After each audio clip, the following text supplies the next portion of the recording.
The manhwa commenced with an adventurous party making their way into the dungeon. As one person supported an injured companion, he reassured, "You just need to hold on for a bit longer."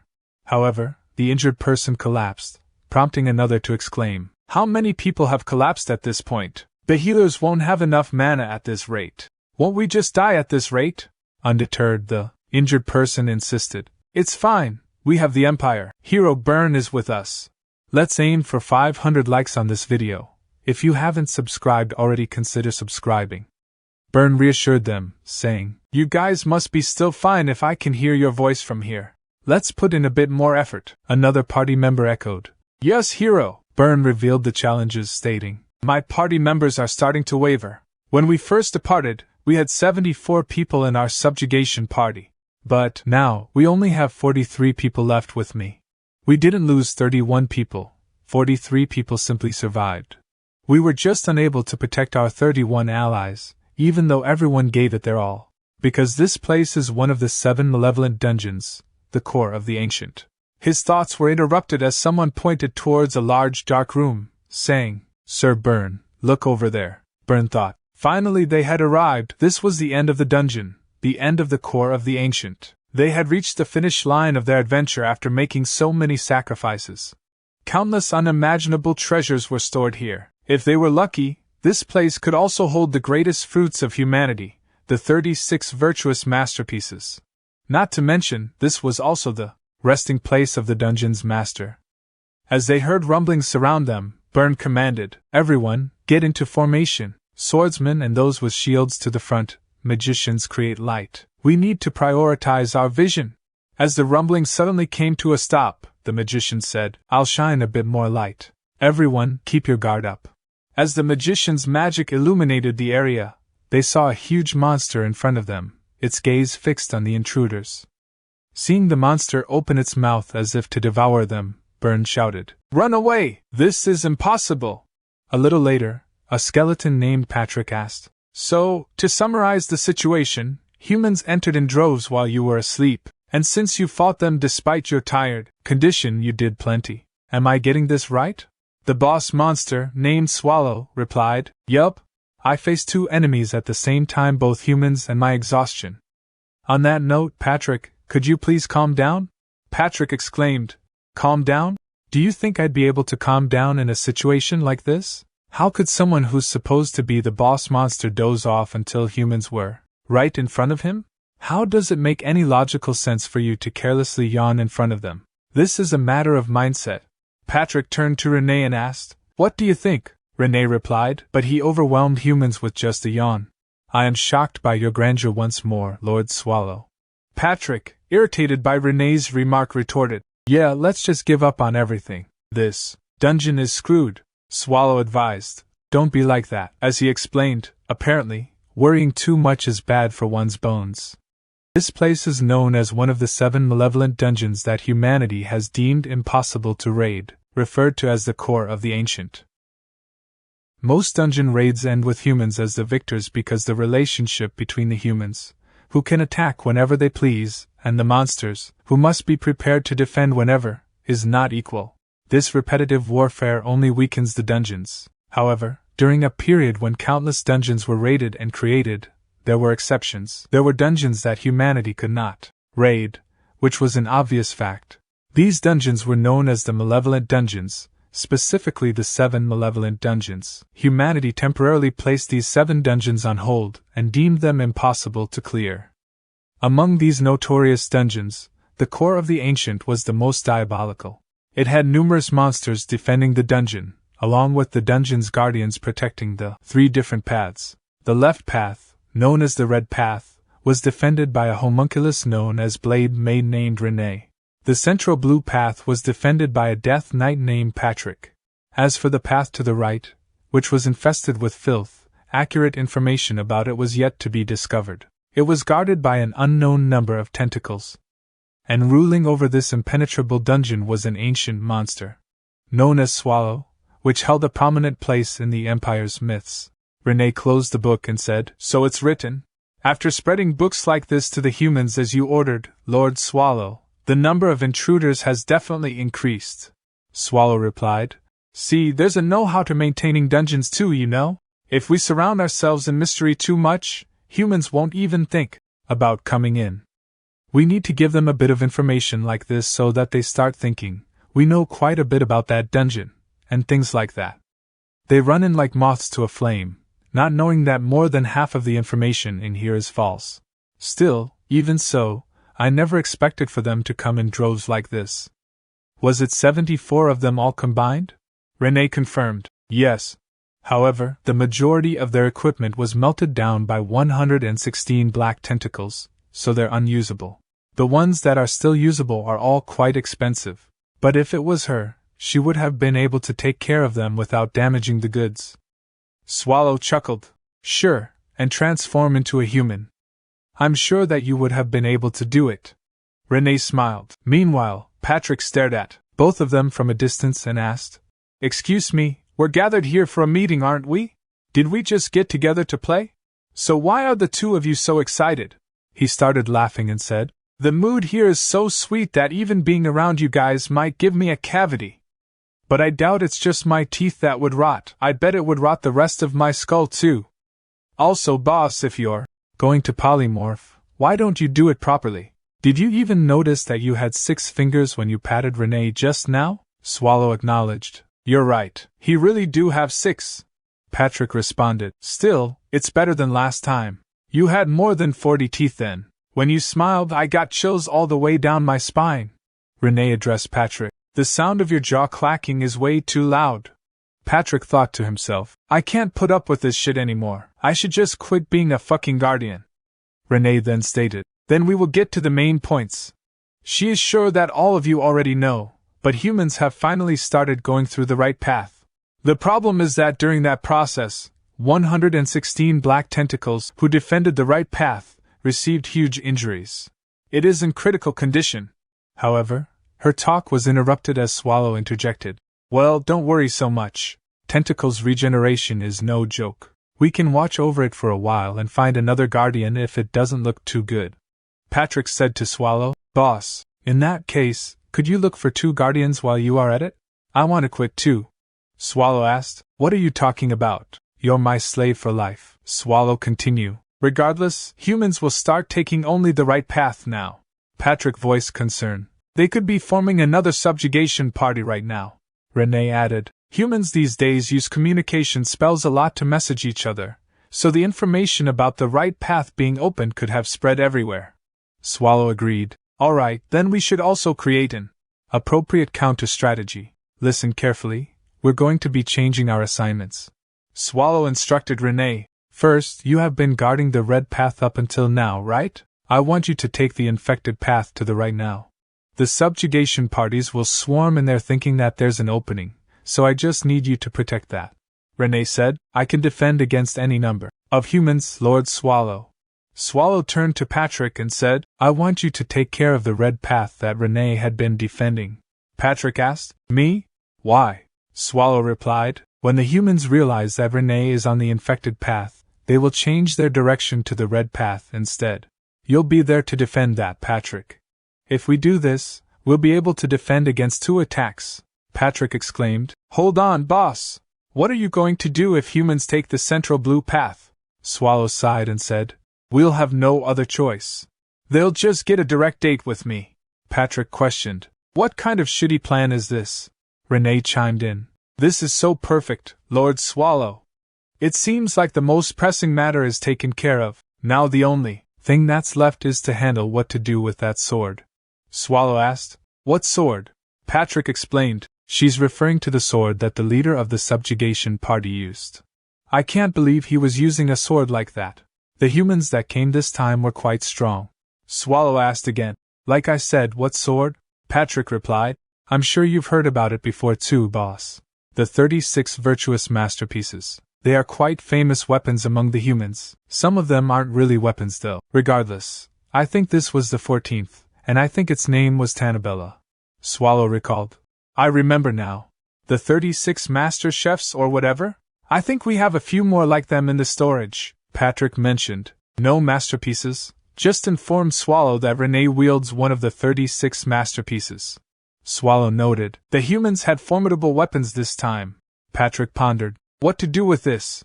Giving it to a monster near the entrance is risky. Retrieving it from humans would be troublesome, right? Consequently, Patrick suggested, Swallow should handle this.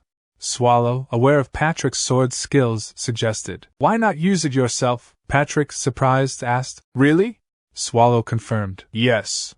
Patrick chuckled, conceding, Guess I have no choice then. Following Swallow's orders, I'll take care of it. In the core of the ancient, a domain with a formidable homunculus made, a death knight emitting deathly vibes, and a colossal ancient monster, Swallow quietly expressed. By giving Patrick the sword, I want him to discard that resignation letter hidden in his ribcage. Renee, a loyal sunflower solely focused on Swallow. Patrick, the dungeon's conscience and a boss grilling expert. Lord Swallow, an ancient monster embodying laziness. Renee asked Lord Swallow what they should do with the remaining profits. Lord Swallow replied that they should do what they usually do, using whatever they can and using anything that isn't useful as bait for the next adventurers. Renee assured Lord Swallow that she would take care of the distribution. Lord Swallow agreed. Renee then mentioned that the problem was that there weren't any monsters in particular who needed magic items. She suggested selling the mana stones instead, as it would bring in quite a bit of money.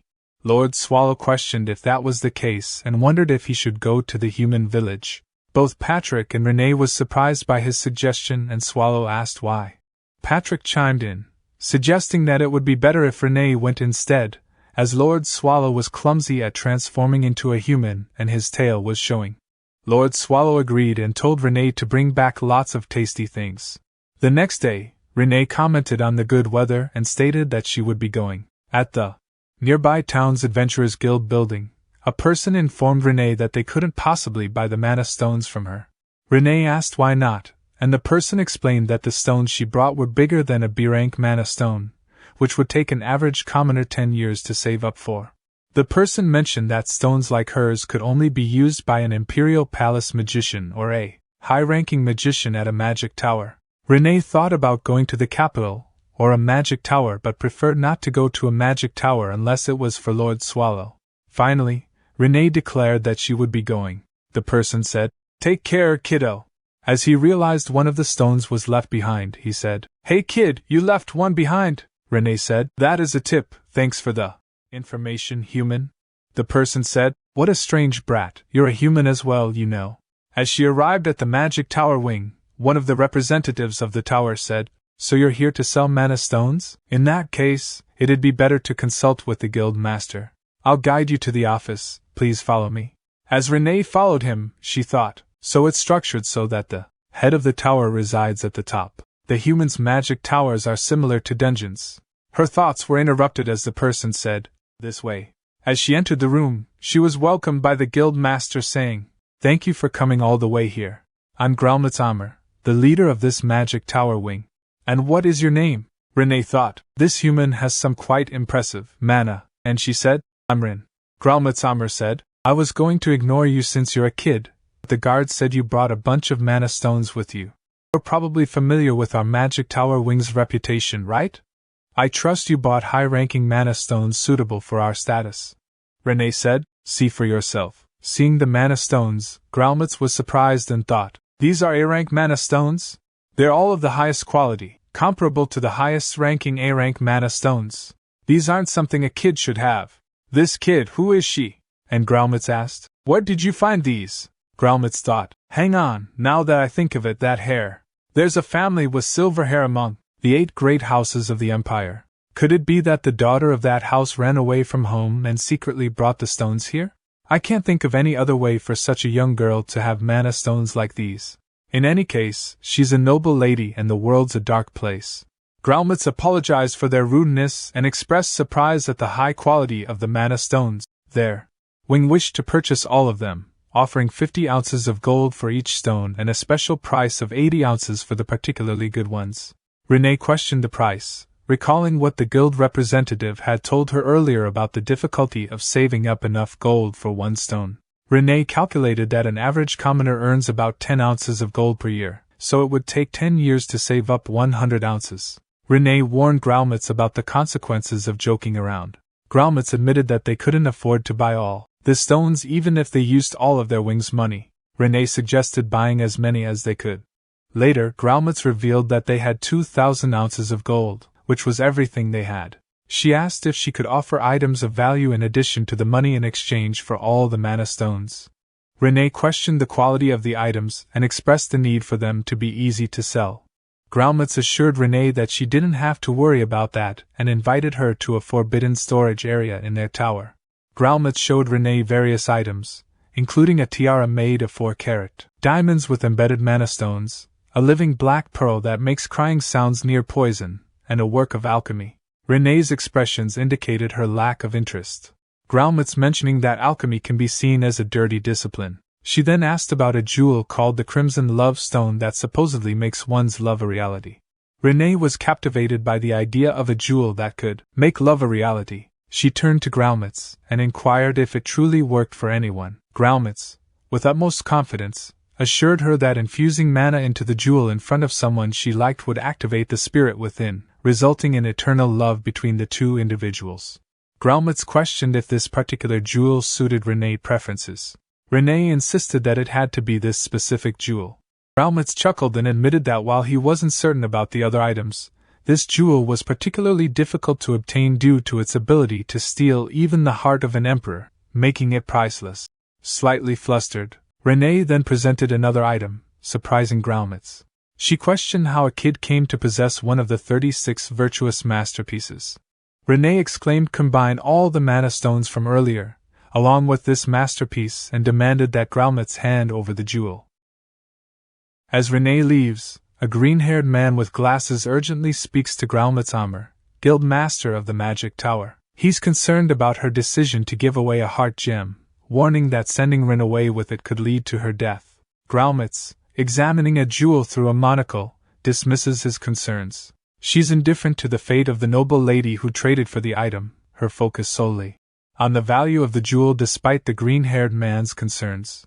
She remains unconcerned and coldly predicts the demise of the unlucky girl and the person she likes, confident that the curse will leave no evidence behind.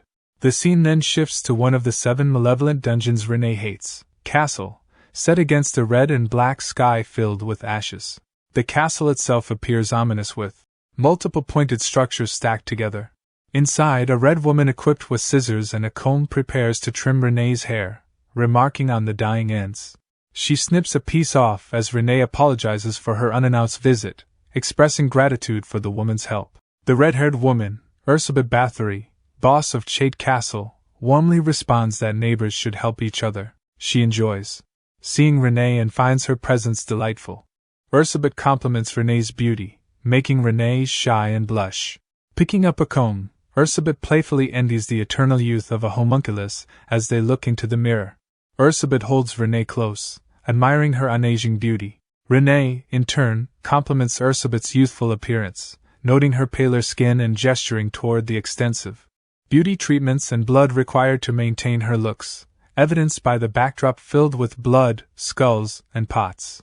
Feeling bashful, Renee asks Ursabet for her opinion on her current appearance. Ursabet assures her that she's the most beautiful girl she's ever seen, ranking her as level A. This affirmation brings a smile to Renee's face, brightening her mood. Holding Renee's shoulder, Ursabet gently pokes her face and confidently assures her that no one could resist her charms in her current state, eliciting giggles from Renee. Ursabet curiously inquires about the reason behind Renee's meticulous grooming, playfully suggesting a love confession might be in order. Renee, reflecting quietly in the mirror and clutching a heart-shaped ruby, admits she plans to confess her feelings. Surprised and excited, Renee turns around, her smile revealing her eagerness to declare her love. Ursabet, taken aback by this revelation, initially thinks Renee is joking. Upon pressing for more details, she's shocked to learn that Renee intends to confess to Lord Swallow. Skeptical and somewhat bewildered, Ursabet can hardly believe Renee's serious demeanor. She wonders if Renee's nature as a homunculus might be influencing her peculiar sense of humor. Renee, firm in her resolve, assures Ursabet that her intentions are genuine. Ursabet, struggling to comprehend, asks what Renee finds appealing about Lord Swallow, picturing him as a repulsive nose-picking slob. However, In Renee's eyes, Lord Swallow is a majestic and powerful being. She fondly lists his strengths, and despite acknowledging his flaws like laziness, large build, gluttonous habits, and sloppiness, her affection remains unchanged. Meanwhile, Lord Swallow is seen sprawled on the floor, drooling and asleep, embodying the very traits Renee candidly admits to. Renee asserts that these shortcomings are inconsequential compared to her admiration for him. Ursabet, hearing all this, realizes with astonishment that Renee genuinely cherishes Lord Swallow despite his unappealing traits. Renee confirms her affection for Lord Swallow, and Elizabeth, placing a comforting hand on her shoulder, expresses hope for her success but also suggests that Renee deserves someone better.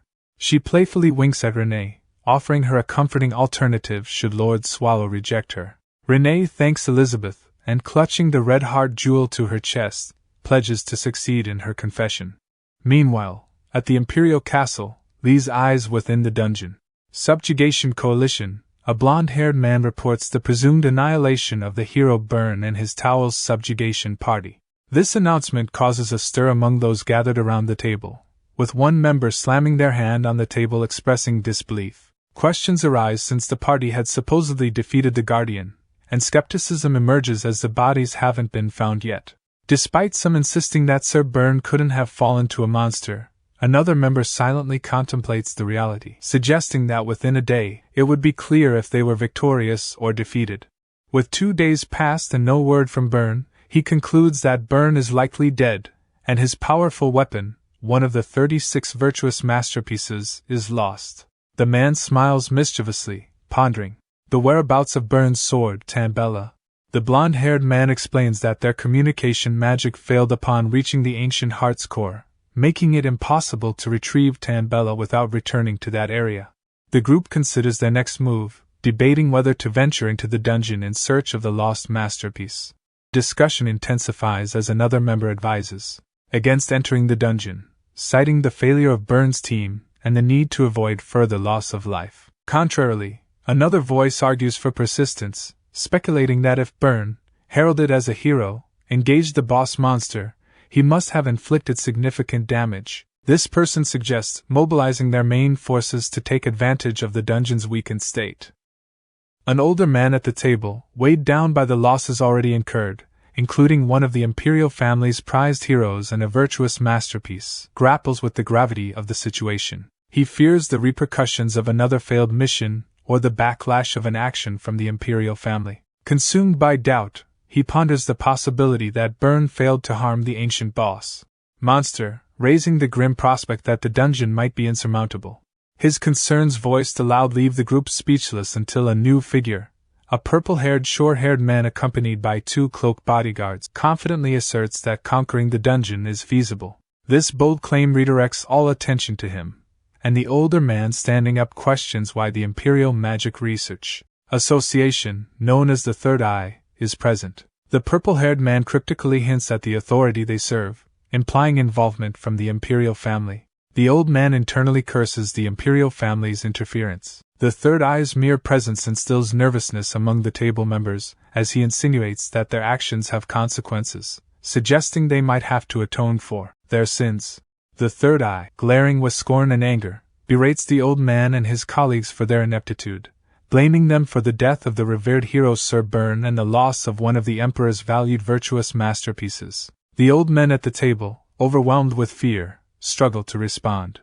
The Third Eye, resting his hand on an old man's shoulder, chillingly suggests that their lives could be spared, but only if they agree to his conditions. He leans in and declares that the Emperor demands another raid on the core of the ancients. The old man, skeptical and fearful, questions how they could succeed where Sir Byrne failed. The Third Eye interrupts, introducing Nifrim as the key to their success. This mention of Nifrim stirs whispers and disbelief among the group. One old man expresses doubt, recalling Nifrim as a hybrid with numerous problems. The Third Eye corrects him, asserting Nifrim's success and not a failure. He then challenges the group, asking why Sir Byrne and his team failed. The answer he reveals lies in a crucial element they lacked, something that Nifrim possesses. As a blonde-haired warrior with blue eyes observes the conversation, the Third Eye instructs the group to ensure the success of the upcoming raid. In a different scene, Lord Swallow sneezes, feeling an ominous premonition of an impending storm as dark energy emanates from him. He sneezes again, reverting to his original form. Worried about postponing his patrol duties and anticipating a reprimand from Patrick, he imagines the skeletal figure scolding him, and despite being just a skeleton, Patrick's presence instills fear in Lord Swallow. Dismissing his concerns, Lord Swallow, with some effort, rolls over and gets up, still half lying on the floor. He decides not to bother himself further and considers investigating the sewer pathway where the humans reportedly infiltrated. On his way to the sewers, he stumbles upon a scene of carnage. Several damaged tentacles scattered across the floor, the core of the ancient guardian. The 16 tentacles now slimed together with dark energy, and slowly healing from their recent battle. Lord Swallow realizes there's not much he can do but wait for their natural recovery. Next, he visits the 5th room administered by Anthropo and lands amid a group of mysterious plants. Recalling their regenerative abilities as long as the core body and sufficient nutrients are present, he climbs atop one to inspect it, spotting the intact core body. He's relieved to know that they'll recover without his intervention as the core body retracts into hibernation for further healing. Lord Swallow decides to leave the area and contemplates the damage in rooms 1 to 4. Realizing this situation warrants a discussion with Patrick, he imagines Patrick's likely exasperated reaction to yet more problems. Anticipating another scolding and yawning, he decides to put off further considerations for later, reasoning that he's only inspected the sewer path and room 5 so far. Resigned to addressing these issues later, he decides to take a rest for the time being, prioritizing his immediate need for relaxation over the dungeon problems. Reassured by the satisfactory condition of the areas he has patrolled, Lord Swallow believes Patrick will understand his decision to end the patrol early. Confident that things are under control, he prepares to leave, unaware of a bright sparkling light hidden deep within the cave. Just as he turns to leave, a weapon propelled with great force whizzes past his face and embeds itself in the wall. Startled, Swallow immediately radiates a surge of demonic energy, ready to confront any threat. But then he hears a voice filled with animosity towards humans. A figure steps forward, revealed to be a young girl wielding multiple knives, her hair pulsating with power. Swallow, ready for a confrontation, turns to face her. Upon recognizing the girl as Renee, he relaxes and retracts his dark energy. Renee apologizes to Lord Swallow, who dismisses the apology, noting instead that she seems to have dressed up. Blushing and striking a cute pose, Renee is pleasantly surprised that Lord Swallow noticed her change in appearance.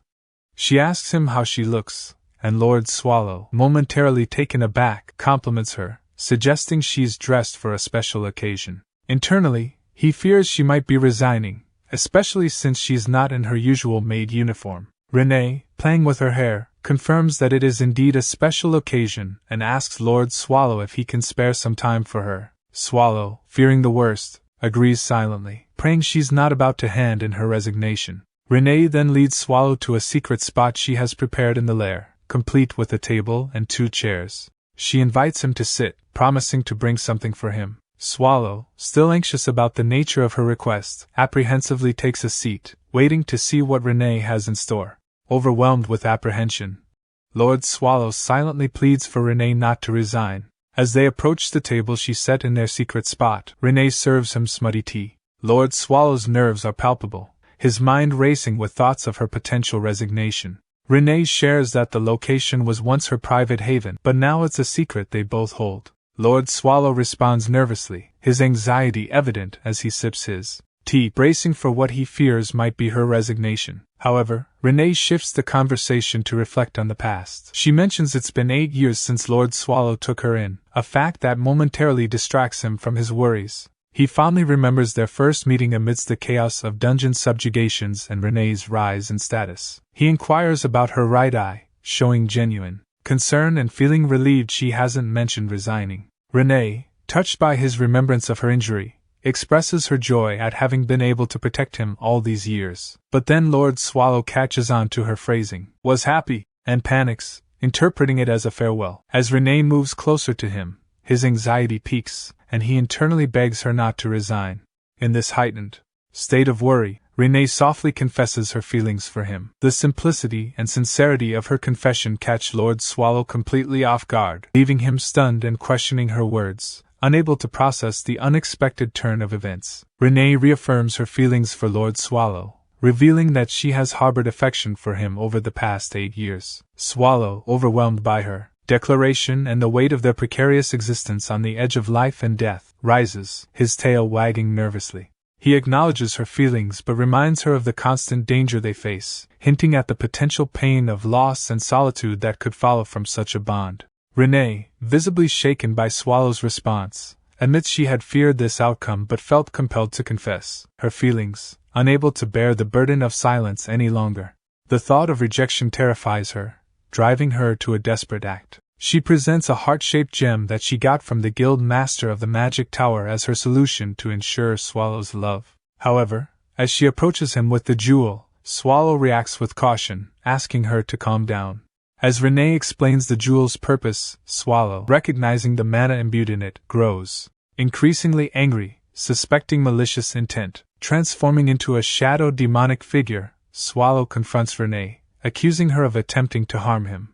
In fear, Renee drops the jewel, which shatters on the ground, releasing a terrifying curse.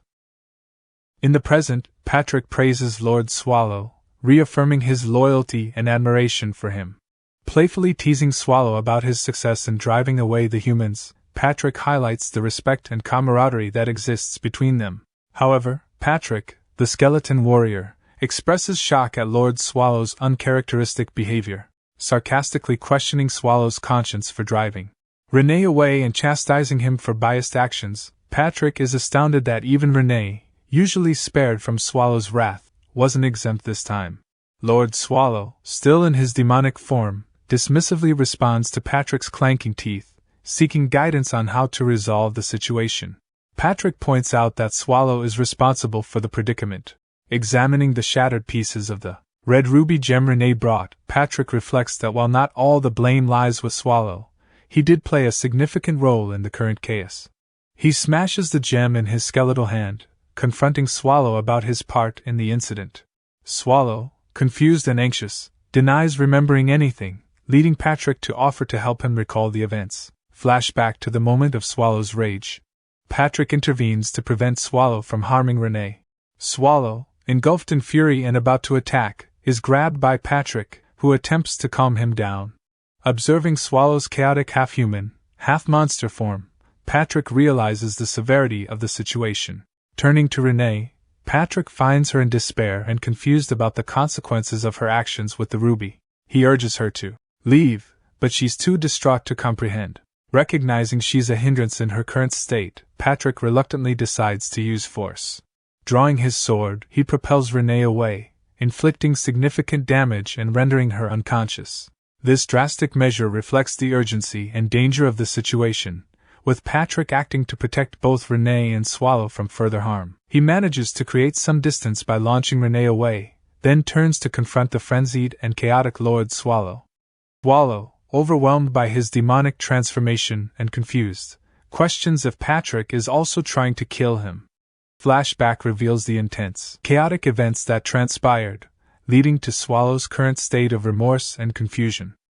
In the present, as Patrick recounts the story, Swallow cringes at the memory. Patrick questions if Swallow truly doesn't remember the incident, to which Swallow, burying his face in his hands, admits his guilt and confusion. Patrick, understanding Swallow's reaction, acknowledges the difficulty of the situation. Glancing at the broken ruby that sparked the chaos, they discuss the necessity of finding Renee, with Patrick emphasizing her crucial role in the dungeon's operation. Renee's responsibilities are extensive, ranging from managing the diet of monsters and Swallow, handling financial records, to overall management. Patrick stresses that losing her would be a greater loss to the dungeon than Swallow himself. Realizing the gravity of the situation, Swallow acknowledges his inadequacy and the shock of hearing the extent of Renee's contribution. Patrick urges him to find Renee, advising him to humble himself, apologize, and persuade her to return. Swallow starts to revert from his polymorph state, accepting Patrick's advice. Patrick emphasizes the urgency and importance of the matter, even suggesting Swallow go as far as to kiss Renee's shoes to win her back. Swallow, understanding the seriousness, agrees to take action to rectify the situation and bring Renee back to the dungeon. As Swallow prepares to leave in search of Renee, Patrick hands him an item called Dura, a bracelet designed to stabilize mana. The bracelet, adorned with a green emerald, catches Swallow's attention. Patrick explains its significance, noting that it's an expensive item and may not be entirely effective on Swallow due to his strong mana reflux and unusual number of fingers. Patrick emphasizes that the Dura might help prevent severe fluctuations in Swallow's polymorph state. Intrigued by the level of preparation, Swallow half-jokingly questions whether Patrick foresaw the incident. He learns that Patrick found the Dura on the floor and is reminded to handle it carefully due to its fragility. Swallow dons the bracelet, promising Patrick to take care of it and to manage the dungeon in his absence. Patrick, however, clarifies that Swallow isn't merely going for a stroll but must return within 5 days. Anticipating the human return, Patrick stresses the importance of Swallow's timely return, as he alone might not be able to fend off intruders while Swallow is away. He assures Swallow that the dungeon can be secured for at least 5 days. Swallow acknowledges this time frame and magically dons a human-like cloak with a hood, intending to blend in with humans if necessary. Patrick advises Swallow to avoid drawing attention if he ventures near a human village, as it could be problematic if a dungeon monster is spotted there. Swallow jokingly suggests causing chaos if things would not go right, but Patrick, focused on the seriousness of the situation, urges him to stop trying to act cool and to focus on the task at hand, finding and returning with Renee within the 5-day window. Patrick reflects on the escalating complexity of their situation. The revelation that Renee had unwittingly acquired a manstone containing a curse, which nearly led to her death at the hands of a berserk Lord Swallow, weighs heavily on him. He notices a flyer announcing the auction of the 34th of the 36 virtuous masterpieces, the beheading Fang. Patrick worries about the potential consequences if Lord Swallow learns of this auction. He envisions a catastrophic scenario where Swallow, in a fit of rage, could unleash an apocalypse, devouring humans and causing widespread chaos. As Patrick processes these thoughts, he stumbles upon another critical piece of information.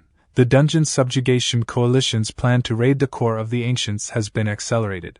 Initially advising Swallow to return within 5 days, confident he could ensure the dungeon's safety during that period, the new flyer indicates the raid is now scheduled to occur in just 3 days. This unexpected change in the raid's timing leaves Patrick alarmed, realizing the potential danger it poses, especially with Swallow out and unaware of the revised schedule. Meanwhile, Lord Swallow is found in a desolate state, lying in a crater, seemingly oblivious to the urgent developments unfolding around him.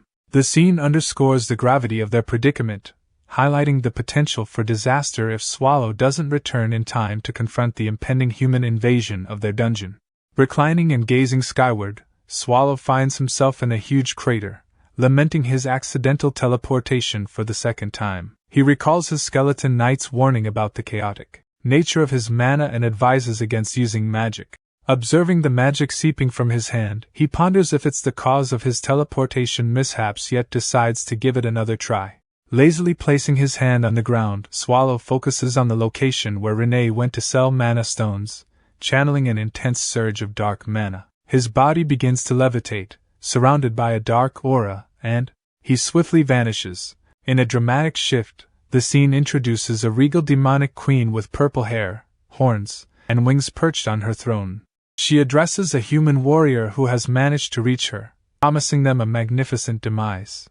The human warrior boldly steps forward, challenging the queen's arrogance. Brandishing his sword, he declares that his group, the Season Dawn Tiger Mercenary Party, is the 32nd rank subjugation party in the Empire. His fellow warriors, equipped with a crossbow and a staff, confront the queen, vowing to unseat her and spread their fame across the continent. The queen, unimpressed, dismisses them as trivial, foolish beings. Rising from her throne, she reveals her lineage as the 17th descendant of the Demon King, Asmodeus. Emitting an intense dark energy, her wings radiate a fearsome pinkish-green aura. She introduces herself as Malevolent and declares their doom for having the honor of hearing her name. The mercenary leader, smirking confidently, accepts her challenge, ready to confront the powerful demonic queen head-on in a momentous battle. The mercenary leader, filled with determination, confronts the demon queen head-on, boldly declaring, "Give them right back to you, Demon King." The queen, Unfazed, deftly wields her staff, spinning it skillfully as she prepares for battle. She effortlessly deflects the incoming arrows, leaving the mercenaries astonished that she could block such a powerful assault. The group's mage urges the others to provide support, preparing to launch a fiery attack. The Demon Queen, disdainful of the humans, proclaims their insignificance and summons a wave of demonic flames, and she aimed a demonic flame at his party members, providing cover with long-range attacks from behind, hitting them, and then redirected it towards the mercenary leader. In response, the mercenary leader acts swiftly, stabbing his sword into the ground and raising a barrier of debris to shield himself from the flames at the last moment. Sensing the air growing colder, he turns to find ice shards. Looking up, he realizes the queen has already cast another spell, amassing a large cluster of ice above him ready to strike. Reacting quickly, the mercenary leader grabs a handful of rocks and hurls one at the queen to disrupt her balance. Seizing the moment, he leaps towards her to mount an offensive. The queen, however, counters by launching a bar of ice shards at him, but a protective barrier forms around mercenary leader, shielding him from the onslaught. The queen, surprised, wonders who activated the barrier, having believed the party's mage to be incapacitated. In a moment of realization, she discovers that the mage and archer, though gravely wounded, are still alive. The mage, using his last reserves of magic, conjured a barrier to protect. The demon queen mustered her magical strength and lunged towards the mercenary leader. The leader, equally determined, charged towards her. At that instant, the ceiling of the demon castle shattered, causing someone to plummet to the floor, sending both combatants flying backward. Dazed by the unexpected interference, the leader bled from his mouth, and the demon queen was equally astonished, suspecting an unknown presence had intervened. A fellow mercenary rushed to check on their leader, who reassured them of his well-being. Curiosity arose among the group about the identity of this mysterious new arrival, as they hadn't anticipated any other subjugation parties in the area. Meanwhile, the demon queen, regaining her composure, speculated about the potential increase in the subjugation party's strength. She pondered the implications of another powerful entity capable of breaching the Demon King's castle, indicating the situation might be more dire than anticipated. Amidst the clearing smoke, a figure emerged. This unexpected arrival nonchalantly inquired about the location of Harston, revealing himself to be none other than Swallow, the main character who had unwittingly stumbled into the midst of the ongoing conflict, puzzling both the mercenaries and the Demon Queen. The Demon Queen and the mercenary leader simultaneously asked, "What the hell did he barge in here to say?" The mercenary leader conveyed, "Their appearance seems human enough, but you better stay away from that Demon King." Swallow, hearing about the Demon King, turned around and pondered to himself, "That demon is a Demon King? The vibes. Totally different from the other Demon Kings I've run into." Meanwhile, the Demon Queen declared, "Send however many trifling humans you want. It'll never be enough to take down someone like me. Lowly scum. You will pay in spades for damaging my castle." One of the party members informed, "Leader, the support squad has arrived." The mercenary leader eagerly responded, "Great. Let's take down that Demon King together."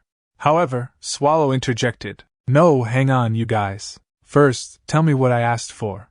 Ignoring him, they continued their fight with the Demon Queen. Swallow, sitting down for a moment, thought, "I'm seriously fed up. I have to find Renee quickly, and now it looks like this lot will be impossible to talk to any later than this, and Patrick will chew me out. Just thinking about it is a pain." The mercenary group approached Swallow, and one member stated, "Get a move on and help us."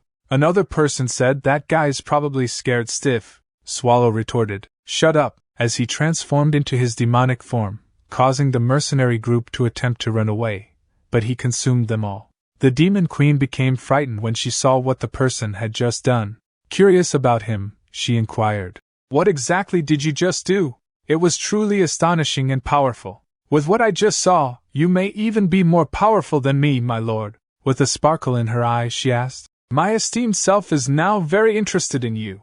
I want to know more about you. What is your true identity, my lord? What about your name?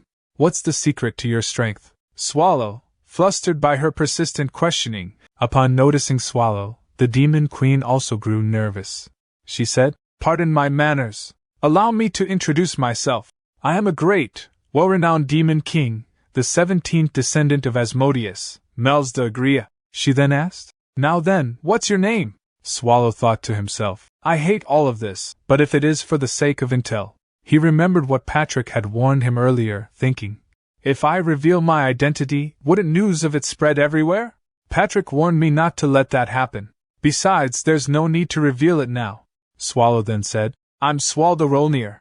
The Demon Queen, intrigued, asked, Swaldo Rolnir, can I call you Lord Swaldo? Swallow replied, if you want. The Demon Queen expressed her gratitude, saying, Okay then, Lord Swaldo, first of all, heartfelt thanks for coming to my rescue, though it was rather overkill. Before she could continue, Swallow interrupted, saying, Say less. The Demon Queen insisted, No, if it wasn't for your help, my lord, it's shameful to admit, but they may have landed a single attack on me. You did save me, but it's not like I needed saving. Since you helped me out, Lord Swaldo, I want to be of help too. Anything you want from me? Swallow exclaimed. Indeed, are you familiar with the route to Harston?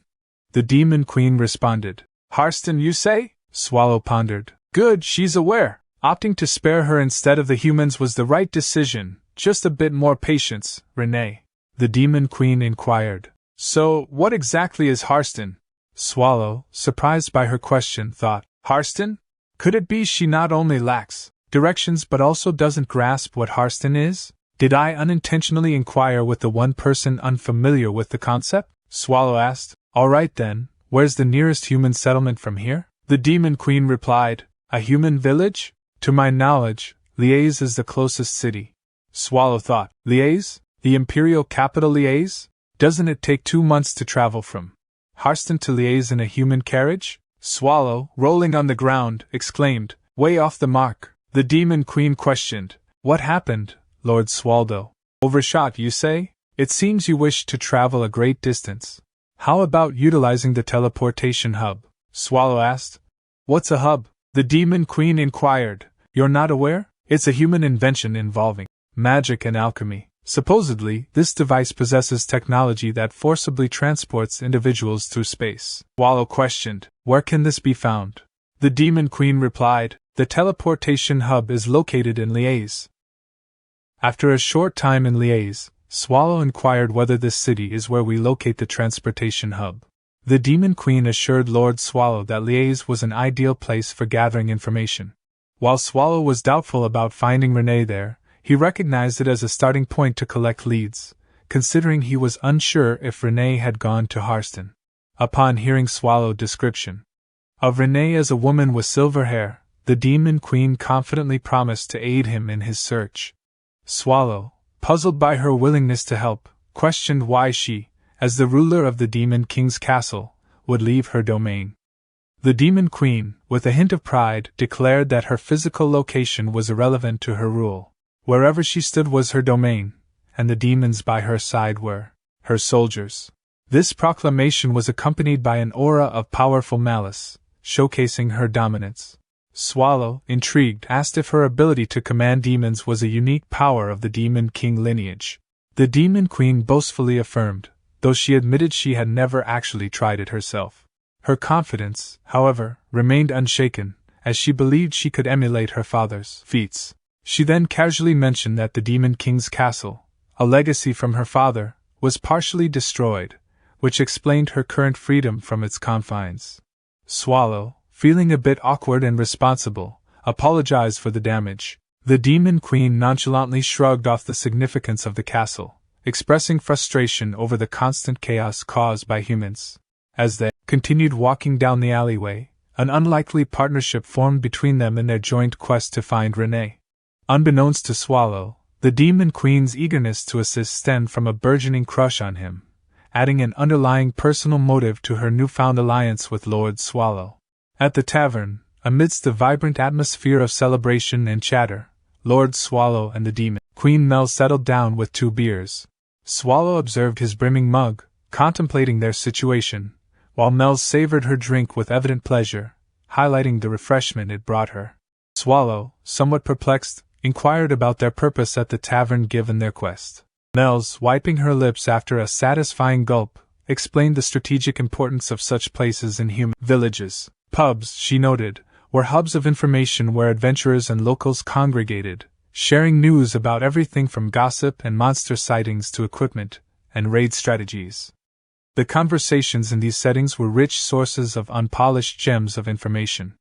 She pointed out that the key was in selecting the right conversations to eavesdrop on.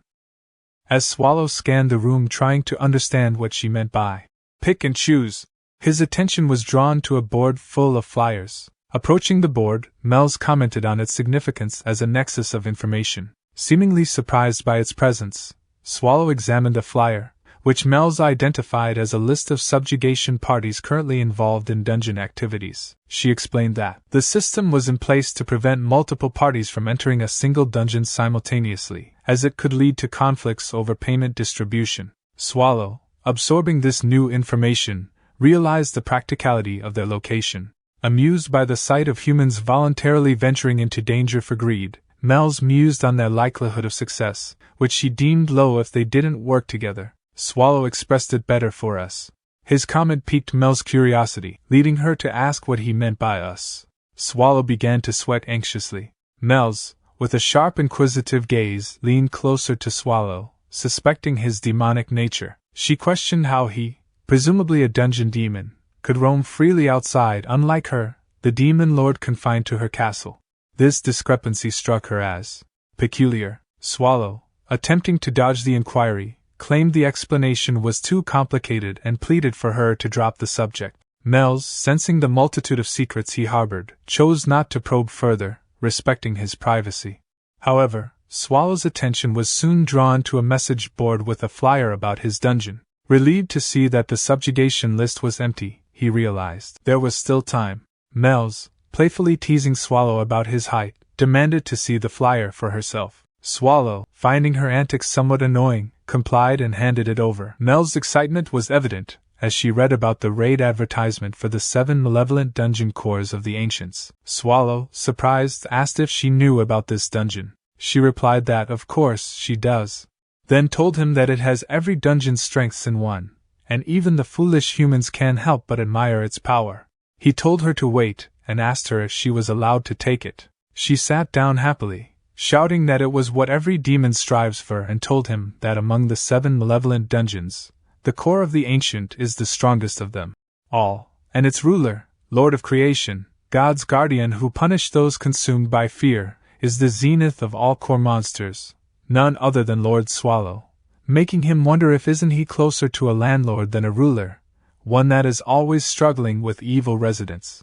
She also told him that her favorite dungeon is the core of the Ancient, and she wants to be stronger because if she gets stronger, she'll be able to meet Swallow in the future, making him sweat hard knowing that she was meeting him right now.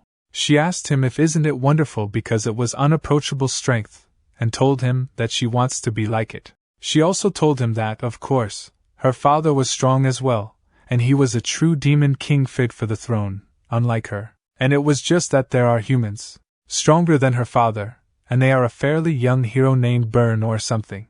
He asked her if Burn is the hero who defeated the Demon King and told her that he really doesn't want to go near Burn, thinking that he was the one who swallowed that hero with a yawn.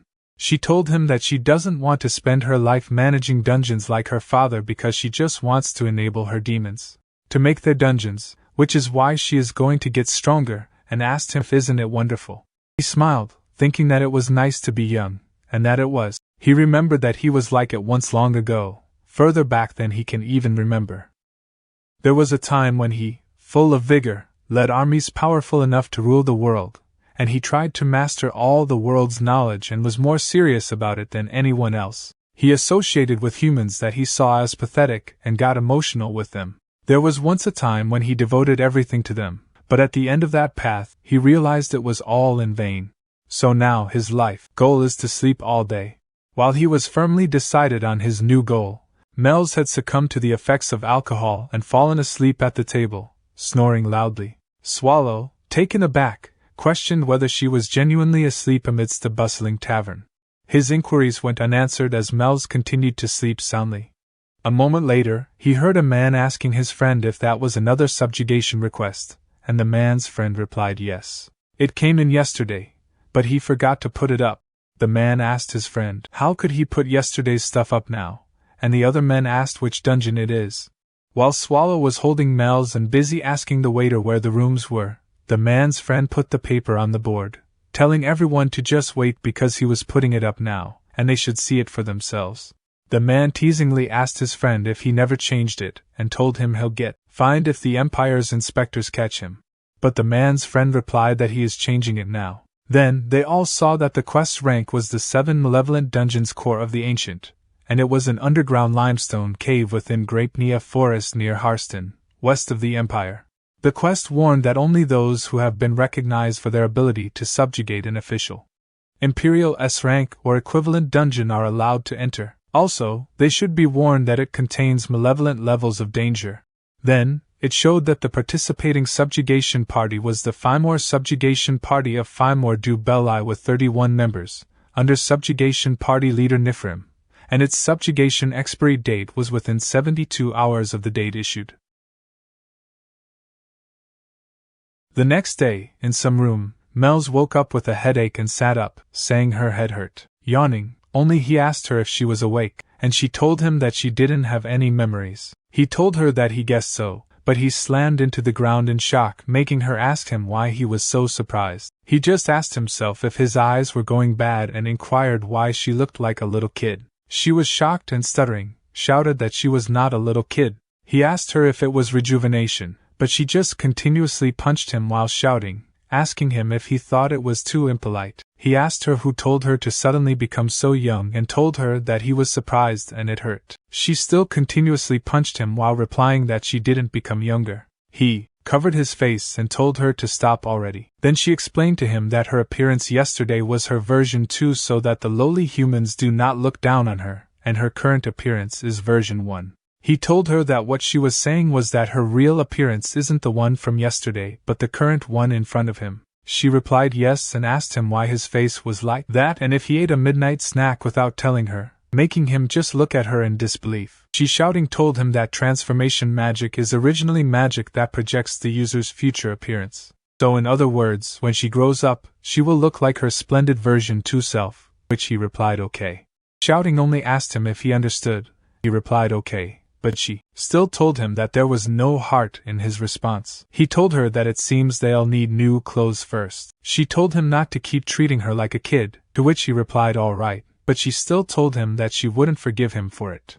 The scene then transitions to the Harston Earldom household, where a significant development was unfolding. A subjugation party from Liège, led by Nifrim, arrived at the gates, announcing their mission to suppress the core of the Ancients. On the other hand, inside the mansion, someone asked who sent those official papers, and the butler replied that it was sent just yesterday under the name of the Third Eye. Lord of Harston, Earl Atark cursed, knowing that the Third Eyes are a damned association under direct imperial control and for dungeons B rank and above, one must first gain permission from the Lord of the territory before entering. But he decided to never mind the permission, and wondered if it wasn't a notice. Earl Atark also thinks since it was a command from the imperial family, he can't kick them out. Earl Atark asked his butler if she thinks that the subjugation party can completely suppress the core of the Ancient, and the butler shook her head to respond no. Earl Atark told his butler that he thinks so too, and for a subjugation party aiming for the core of the Ancient, it was far too weak. Also, as for the subjugation party leader, Nifrim, he has never heard of them before, and he asked what on earth those bastards from the Third Eye are thinking. Then he asked himself, won't his territory be the one having a crisis if they touch the core of the Ancient half-heartedly, and wouldn't it be better for him to ask a stronger subjugation party to raid the core of the Ancient? But he knows that if he does it, he needs a trustworthy subjugation party. His butler told him that he might find the answer closer than he thinks, making him realize that his butler was talking about the magic tower wing. He thought if it was the wing, then it was completely possible. Then Earl Atark remembered that he heard.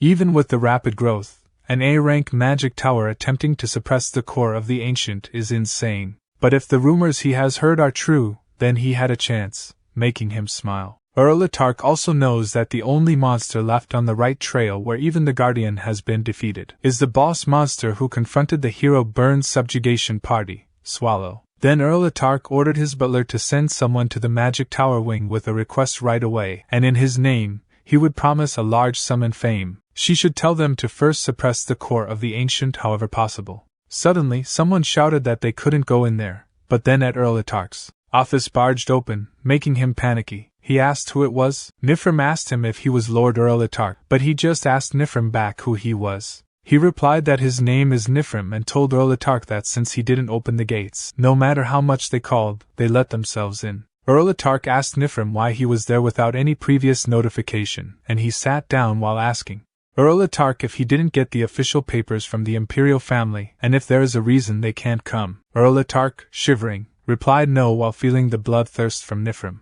The lady asked Erlitarch if she is right that they are guests, and what is with his face, then told Erlitarch to smile, and that she wants to eat something sweet, so he should give her some tea, snacks and chocolates. Erlitarch clenched his hand in anger but then ordered his butler to hurry and prepare them. A moment later, Erlitarch asked Nifrim why he came looking for him, and he replied that they had come to crush the core of the ancient. Erlitarch told him that it had only been a day since the official papers had arrived, so he was quite fast, and asked him when he was going. He replied that they were actually planning on going today, but something just came up, so he thinks they'll go tomorrow, and asked Erlitarch if it was okay. Erlitarch asked him if tomorrow wasn't too soon and if it wouldn't be better to go after fully recovering since it was an important task, then told him that he will provide shelter and amenities, so they should enjoy to their heart's content. But he tells Erlitarch that it is all right even if he isn't so concerned about them, and they will just visit the magic tower wing and head off immediately.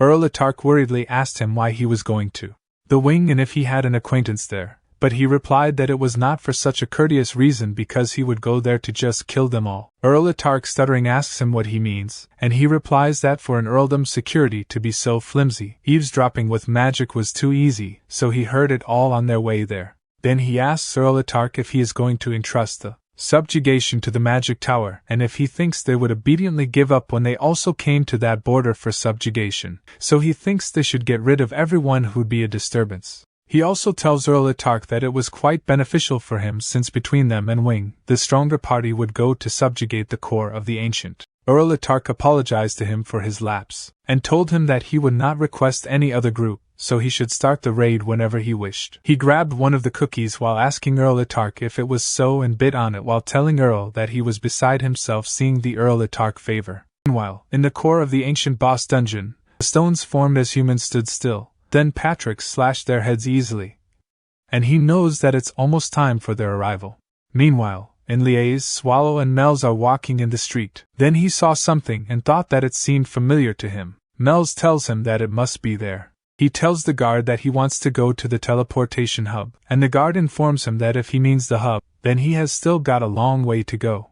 He asks the guard what he means by a long way, and the guard explains to him that the thing in front of them is the entrance, and the hub is located in a castle right outside the Imperial Palace. So they'll have to go a while longer, and they'll have to go through 3 more castle walls. He asks the guard if it will take long, and the guard replies that if he wants to walk, then maybe it'll take at least a week. They are both shocked to hear it, making the guard confusedly ask them if there is a problem. He knows that it is too late, and at that rate, he should forget finding Renee because Patrick will run away from home. She whisperingly offers him using flying magic, but he replies that they can't, and if they keep letting out mana, they'll get found out by humans. He knows that if he lets out his mana, he didn't know what will happen. Suddenly, someone tells them that they look to be in some trouble. Then the old man apologizes to them for unintentionally eavesdropping and asks them if they are looking to go to the hub by any chance. Melz replied that it was right and asked the old man who he was. The old man replied that he was the flying coachman, Belver. She asked Belver what he meant by flying coachman, and he pointed to something with wings on the side, then introduced to them that it was an abandoned 4th-generation homunculus, and it was the result of an artificial angel manufacturing plan carried out by the Empire. He replied that he understood while Melz thinks it looked disgusting. Belver explained to them that it was strong, followed orders well,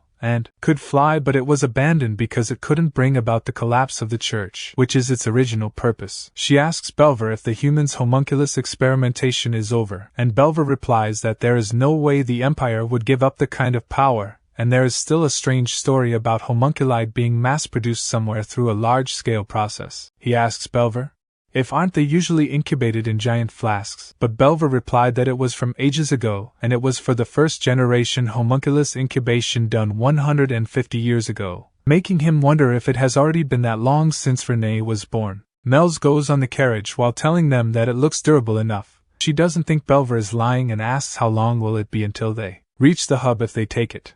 Belver replied that the flight would take 3 hours, and the inspection would take 1, so about 4 hours in total because even if they fly, inspection at each castle wall is essential. He asked Belver how much it was and Belver replied that for the two of them, it's 8 ounces of gold, making them shocked. Knowing that 8 ounces of gold is 800 ounces of silver, the cost of staying at the tavern was 8 ounces of silver, so it was 100 times more expensive than yesterday's accommodation fee. Mel's apologizes to him because she doesn't have that much money, and he asks her if he looks like he does. But then he hears something clicking in his pocket, grabs it out, and sees that it is paper.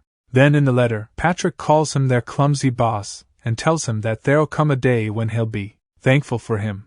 Then he sees that with the letter, gold coins are inside. A moment later, they are inside the flying homunculus. When Mel's calls him, making him ask her what it is, she asks him who gave him that much money, and he, yawning only, replies that an associate from the dungeon who seemed to have secretly given it to him. She tells him that now she is thinking about it, and asks him if isn't he a monster from a dungeon, and how is he able to go around so freely. He asks her if saying he got kicked out is a suitable response, making her ask him if the associate he was looking for is someone who also got kicked out, and he replied that it was something like it. She tells him that she is jealous because even after leaving the dungeon he cares for his associate right to the end, and she wants a colleague like that as well. Also, she wants to live a life like him. A life where he has someone to take care of him, and he takes care of them. But he just asks her if it is so. Later, in the Street of Gold and Pleasure Survey Rose, he asked the man if he was telling him that they couldn't use the teleportation hub now. The man replied yes and apologized to him for the inconvenience. Mel's tells him that she didn't think it would happen and that she was ashamed. The man tells them that if it was not urgent, they should come back at around 8 p.m. today because the hub had been shut down today to ensure the security of today's auction. After the auction was over, VIPs would use the hub, so the higher-ups will allow it if they are interested.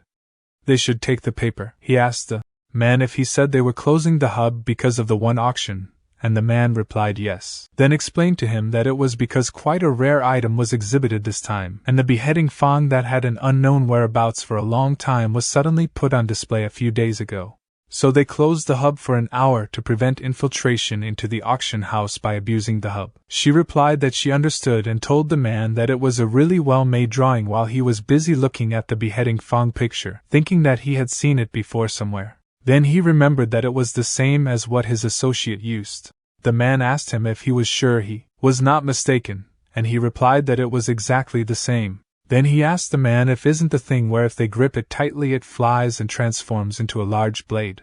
The man replied that he was not sure about it, but he thought he must be mistaken since only one beheading Fang exists in the world. He was shocked to hear that it was the only one that existed in the world, making him think that it was definitely Renee's weapon. But he wondered why it was in the hands of humans and thinks that it couldn't be. He thinks even the bosses of the other 7 malevolent dungeons can't mess with Renee easily. So there is no way mere humans would be able to face her because Renee is strong and she is called Blade Maid Renee for nothing. He slowly changed to his original form while wondering if Renee was holding a blade when she left, and remembers that Renee was wearing frilly clothes that didn't even have pockets to hide weapons. She threw a blade at him since she mistook him for an enemy, making him wonder how many weapons did Renee have left, if Renee ever fought with less than 5 weapons if she fought with humans. He knows that Patrick's strong without a sword, and it is just that with a sword, Patrick is even stronger.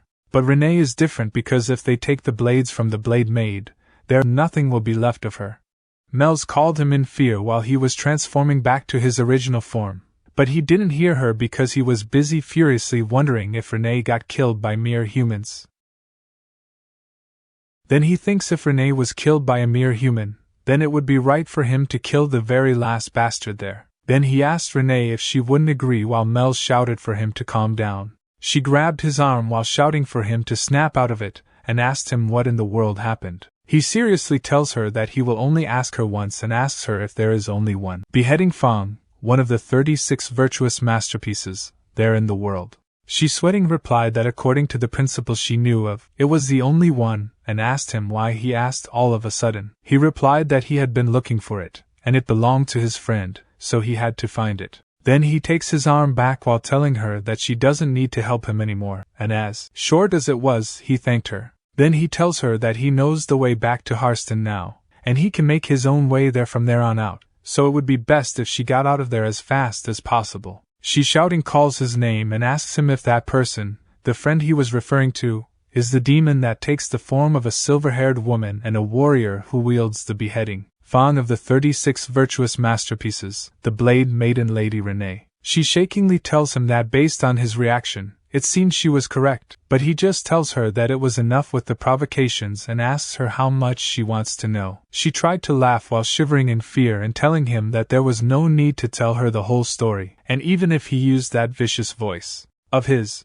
he could not scare her, especially since she had already figured out who he was. She also tells him that Renee is the guardian that protects the great core of the ancient, and she is the highest of the highest. So if he claims that Renee is his friend, then he must be the master of the core of the ancient, the great Lord Swallow, making him surprised, and his anger disappeared. He admitted that he was Swallow, and she proudly told him that she was sure of it. He sighed, but the truth is he felt disgusted. She laughingly tells him to look at his face, and she caught him red-handed, but he shouldn't worry because her deduction skills were supreme.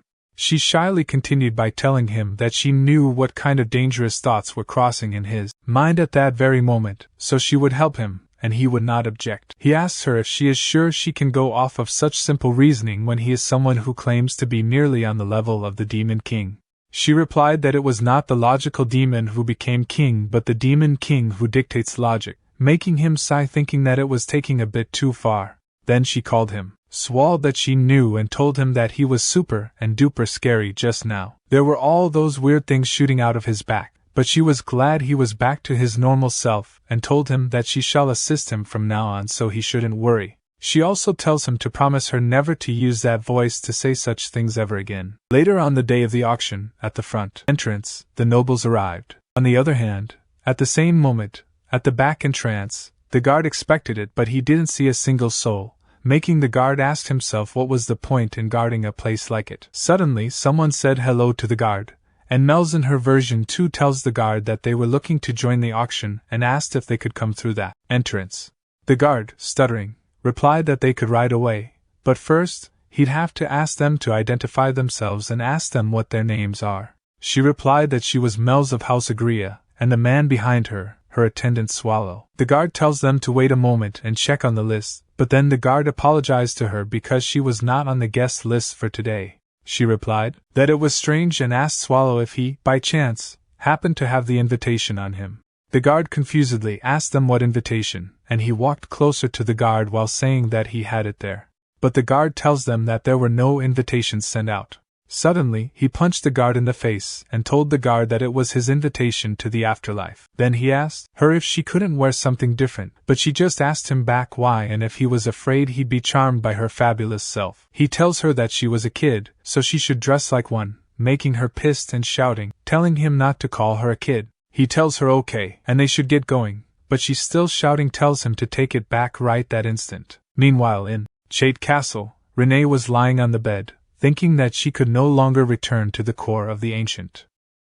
The setting transitioned to 80 years ago depicting the Grapenia forest ablaze. Swallow expressed remorse for the incident, apologizing to Grapenias and expressing disbelief that humans would commit such a bold act. Swallow wondered if the forest would recover quickly and if the forest's joy would return since they had returned the favor to the humans. As the owner of Grapenia Forest, Earth's spirit, Grapenia sat on the ground in anger with the head of the human leader who started the fire. Swallow think about the ancient core using the forest as a natural fortress and the need to make a good impression on Grapenias. He questioned if all the humans who started the fire were dead and speculated that Grapenia's anger would gradually subside. Swallow found himself intrigued by the situation, wondering if the creature called the homunculus, a non-human created by a human, should be killed to eliminate any witnesses. He then informed the homunculus that her master's final words were that she were free to leave if she wanted. However, he clarified that he would not assist in her escape, leaving the decision of dying trapped in the forest or outside to the homunculus, named Lelo. Swallow mentioned that Lelo's master had been searching for a maid named Lelo, and since there were no other maids present, it must be her. His curiosity-driven mercy ended at that point. Lelo was the name of a maid who served the head of her household, and a title used to address the most talented maid. The current Lelo was a middle-aged head maid, and this homunculus had never been called nor addressed by that name, because objects like her didn't have names. However, because of that, she was experiencing something like that, and she said Lelo. Back to present at Chait Castle, Rene was sitting on the rock outside thinking about his past memories. His thoughts were interrupted as Ursabet said, "Rene, I heard the subjugation party sent by the Empire is heading towards the core of the Ancient." Rene replied, "Even if Ursabet says that, she won't go back to the core of the Ancient." Ursabet said, "I'm not telling you to go back. I value Rene's happiness, but I prioritize choice and freedom more. Shouldn't you make sure you settle all your problems? If it's those two, they'll look for you everywhere. If they find out you were tricked by a human and ended up like this, what do you think Swallow and even Patrick will do afterward? If you're going to keep living in the shadows, erase all your tracks forever? It doesn't have to be perfect. Even if it's clumsy, Patrick will know your intentions and take care of it. Because of the subjugation party, the core of the Ancient will be busy with cleanup for a few days. If you plan to tie the knot, it has to be now." As Rene contemplated her next move, she turned to Ursabet and informed her that she was planning on going somewhere far away to get some fresh air. Ursabet expressed concern, noticing that Rene's right eye seemed to be getting blurry, and asked if it was okay for her to go alone. Rene reassured her, saying that she was fine and thanked Ursabet for her concern. She then inquired about the whereabouts of her blade.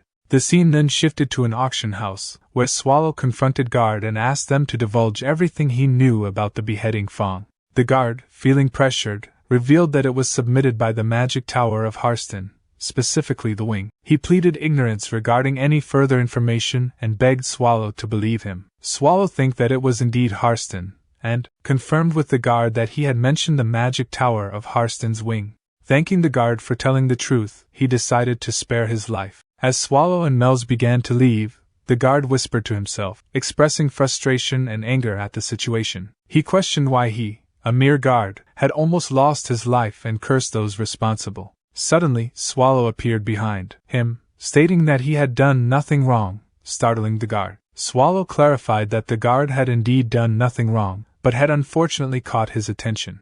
He questioned the Guard about the terms used when stepping into his territory, mentioning words like massacre or slaughter. Swallow pointed out that they often use fancy words like raid or subjugation, and questioned if the Guard had ever felt sorry for the monsters he killed. He asked if the monsters had done anything wrong to deserve being killed. He then declared that the Guard was just his enemy, which was why he was taking action.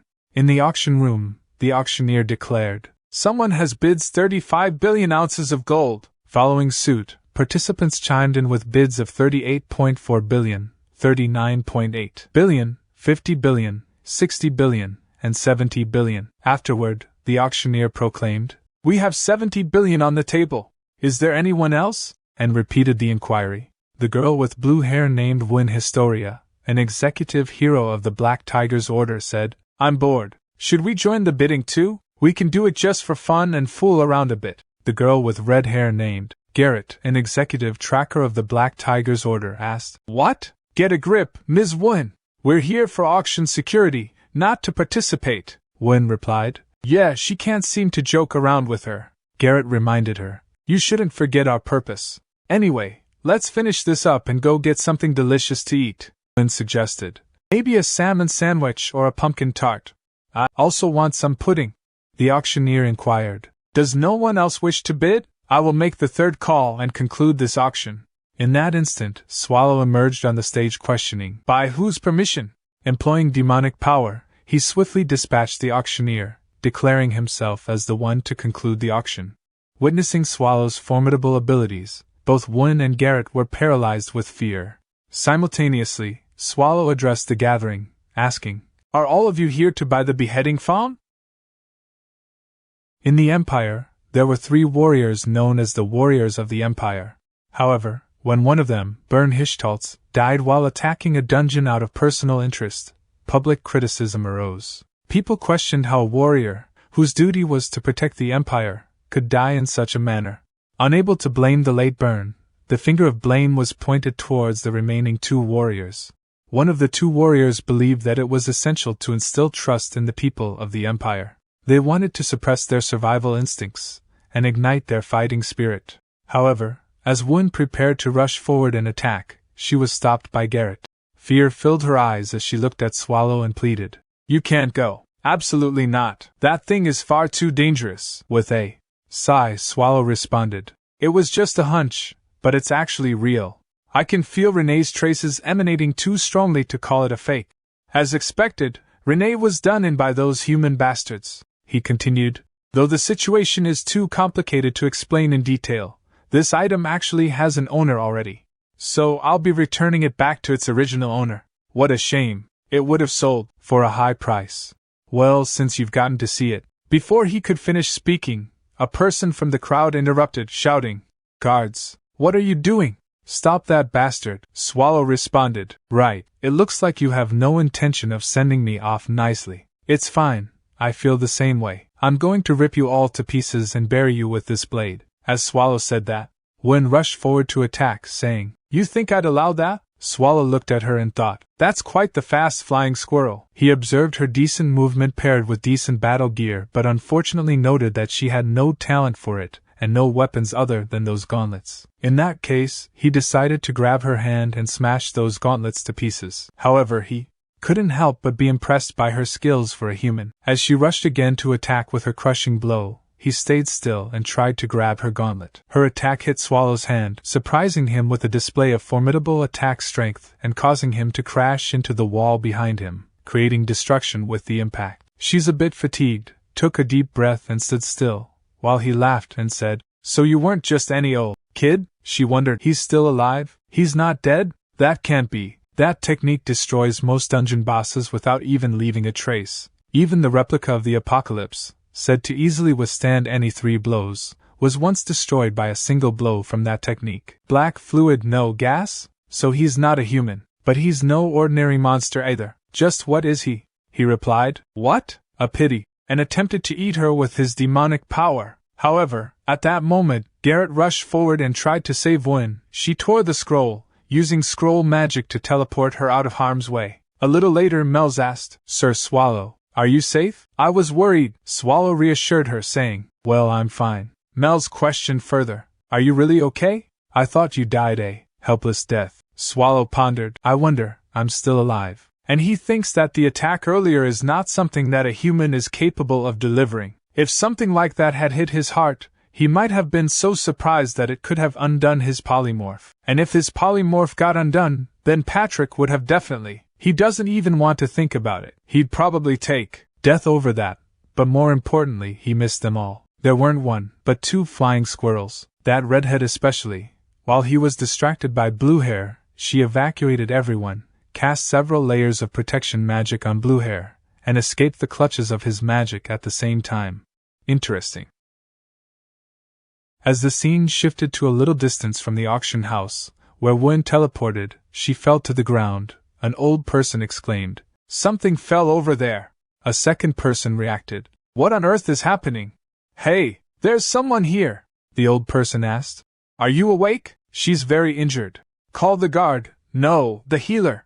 She thought, Even though I'm a warrior, I was defeated by an unknown monster with a single strike. Are the people in the auction house safe? What about Garrett? And she said, Garrett. In reply, Garrett asked, How can I hear you when you call so softly? This surprised her, and she said happily, You're alive, Garrett. Garrett said, Miss Wun, you should thank me quickly. If I wasn't there, preparations for her funeral would be underway. Then she noticed Garrett's severed arm, and Garrett reassured her, Don't fuss.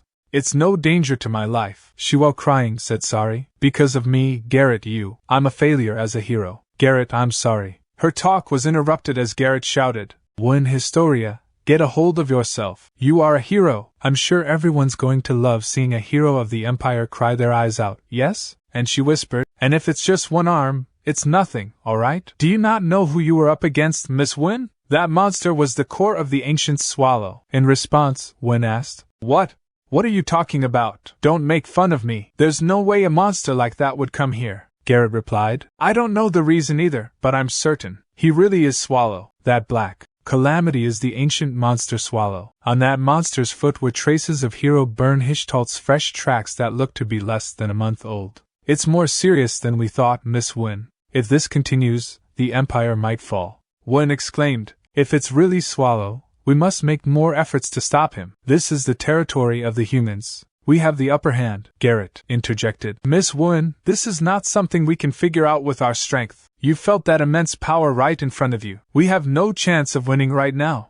We need to head to the Demon Subjugation Coalition for more assistance and report to the Imperial family. So, I will move by myself first. In my current condition, I can't teleport the both of us, so Miss Wen, you stay here for now. And she used Whispers of Light, Cure, and said, It won't heal you completely, so please don't roam around and wait for me here.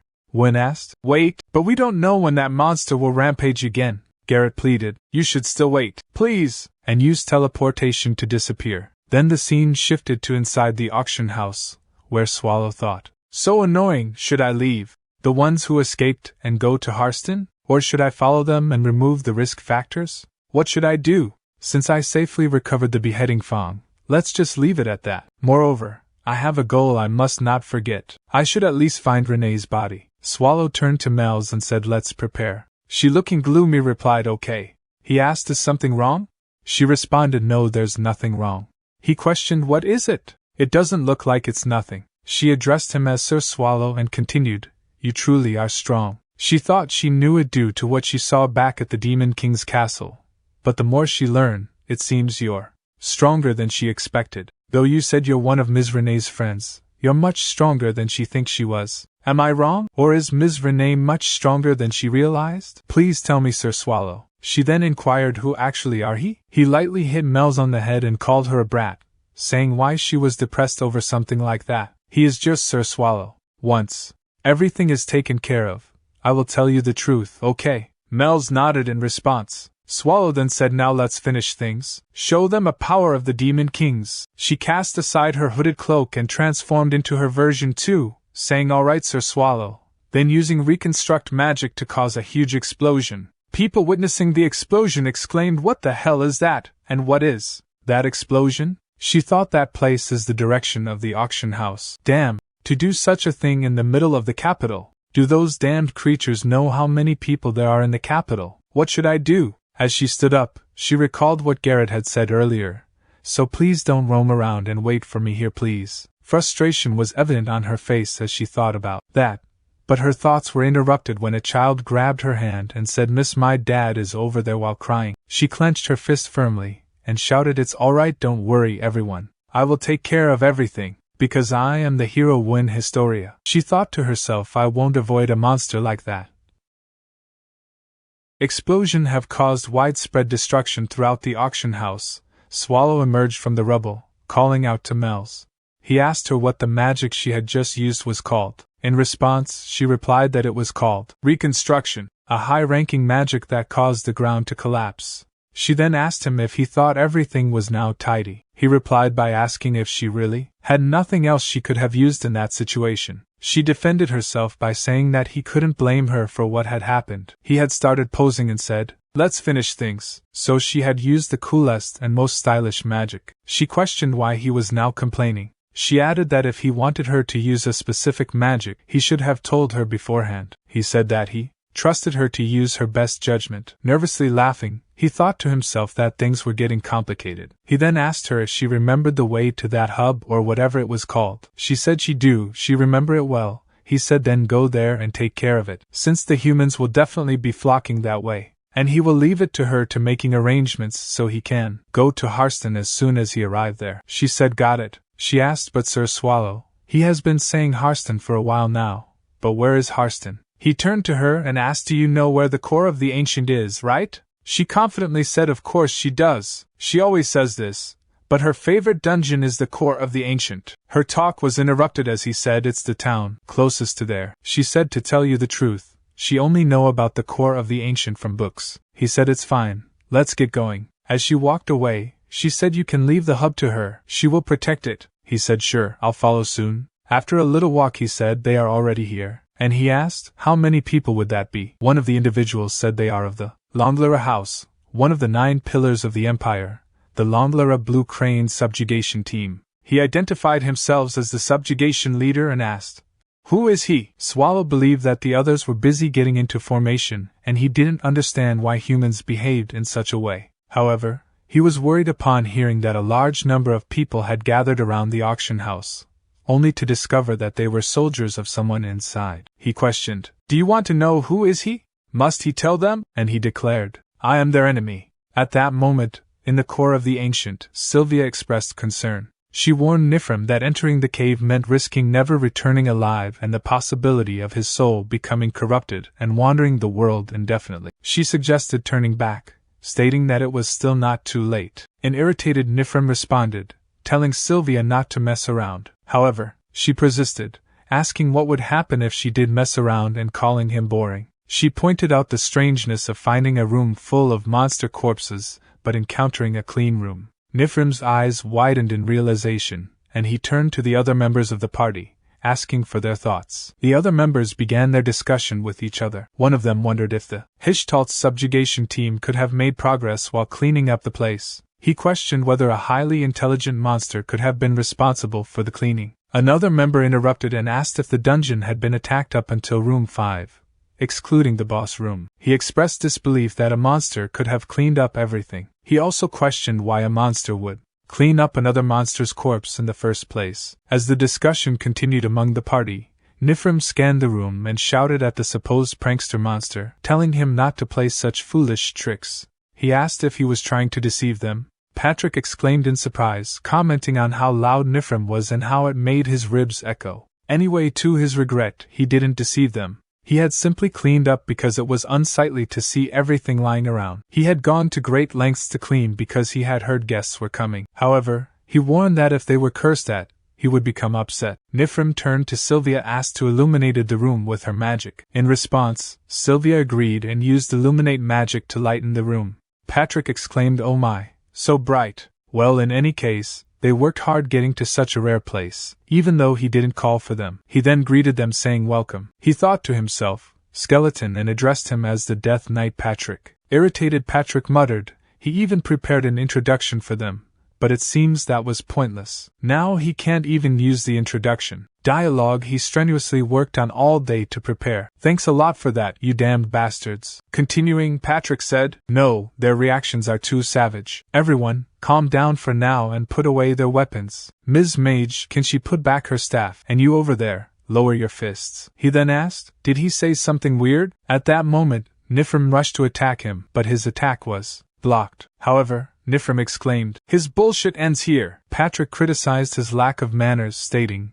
"He don't even give him time to breathe." As he distracted by him, Sylvia used Ice Bolt Shower to attack, surprising Patrick slightly. He commented, "He feel this every time. 1 versus all is definitely too much for him. Even though he will win, of course." Seizing the opportunity, Nifrim swiftly moved forward to launch an attack. Although most of the attacks were blocked by Patrick, one strike succeeded, causing him to lose grip of his sword and drop it to the ground. He thought regretfully that this outcome was unexpected and commented, "For a human his strength is good." Sylvia employed multiple buff spells on Nifrim, including Strong Body, Reading Omens, Light Feathers, Step of Silence, Boiling Blood, and Bone Ashes of Famous Warrior. He asked, "The secret to his strength was buff magic, isn't that quite unreasonable?" He also thought to himself that those buffs wouldn't last long, only 1 minute. If he could last just 1 minute, he might have a chance. Then Sylvia used multiple restraining spells on Patrick, causing him to freeze in one place. Patrick commented, "This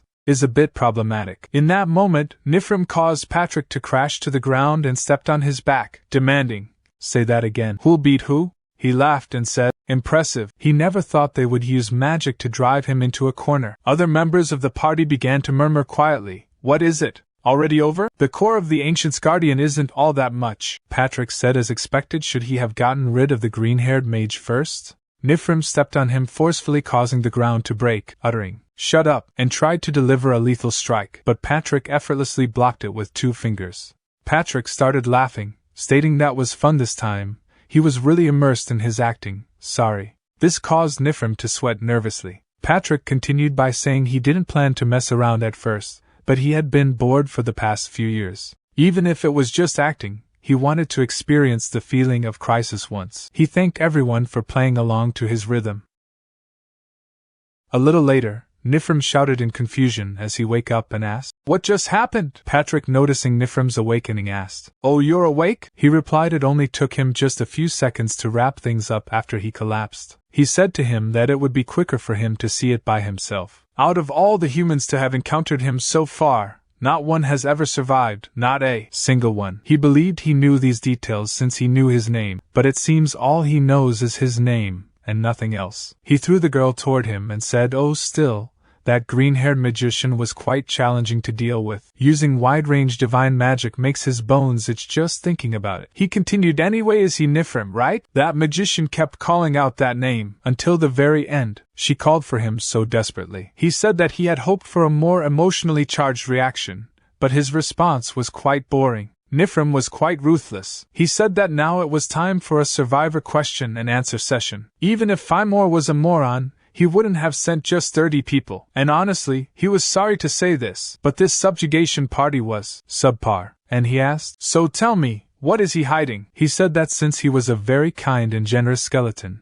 he was going to offer him some choices. If he was willing to answer, he should raise his right hand. If not, he should raise his left, he said. A wise choice. If he tell him everything, he will grant him a clean and painless death. He can't believe he was cursed in this way too. He said that he would respect his decision, and asked him to please die slowly. He thrust his sword into his back as he walked away, saying, "When will he ever clean up all of these?" Still, he guesses it'll be easier than before? A little later, he wondered if he was gone. He looked closely at the dead body of Sylvia and apologized, but acknowledged that he had to continue living. He began to consume her lifeless body, causing unsettling crunching sounds to reverberate. Patrick, who was hiding nearby, heard these sounds and thought to himself, "What an unpleasant noise." He had suspected that there was something hidden beneath the surface. He questioned whether consuming corpses made him stronger, and aided in healing his wounds. Furthermore, he pondered if this ability accumulated with each meal and if it was limited to human corpses only. He also questioned the source of this ability, whether it was alchemy or magic. As Nifrim continued with the gruesome act of eating, Patrick persisted in his thoughts. Since there were plenty of corpses available, he believed he should take his time to test this ability. Nonetheless, he wondered where his boss was and what he was doing, hoping that he wasn't engaged in any strange activities in an unusual location. The scene shifted to Capital Liaise, where Swallow stood upon hundreds of lifeless bodies. One approached him and she asked, "What is this?" Turning toward her, he asked, "Is she here to die too?" She replied, "No, she is wooing Historia, the hero," he stated. He never asked who she is. Well, he like her spirit, but she can't defeat him. As she rushed forward, thinking, even if that's true, she have to stop him. She employed a crushing blow once again to attack him, but this time he effortlessly blocked her assault. With a sigh, he apologized and said, "But she will only get to land one attack on him." He tightened his grip on her gauntlet and said, "Go on, try to escape again. If you can, that is." She thought to herself, she can't defeat him, but can she buy some time? As he slammed her to the ground, the impact caused the ground to collapse, and she coughed out some blood from her mouth. She persisted in her belief that she is a hero, and thus, her duty as a hero is to protect. Lifting her from the ground, he asked, "Is it over?" She responded,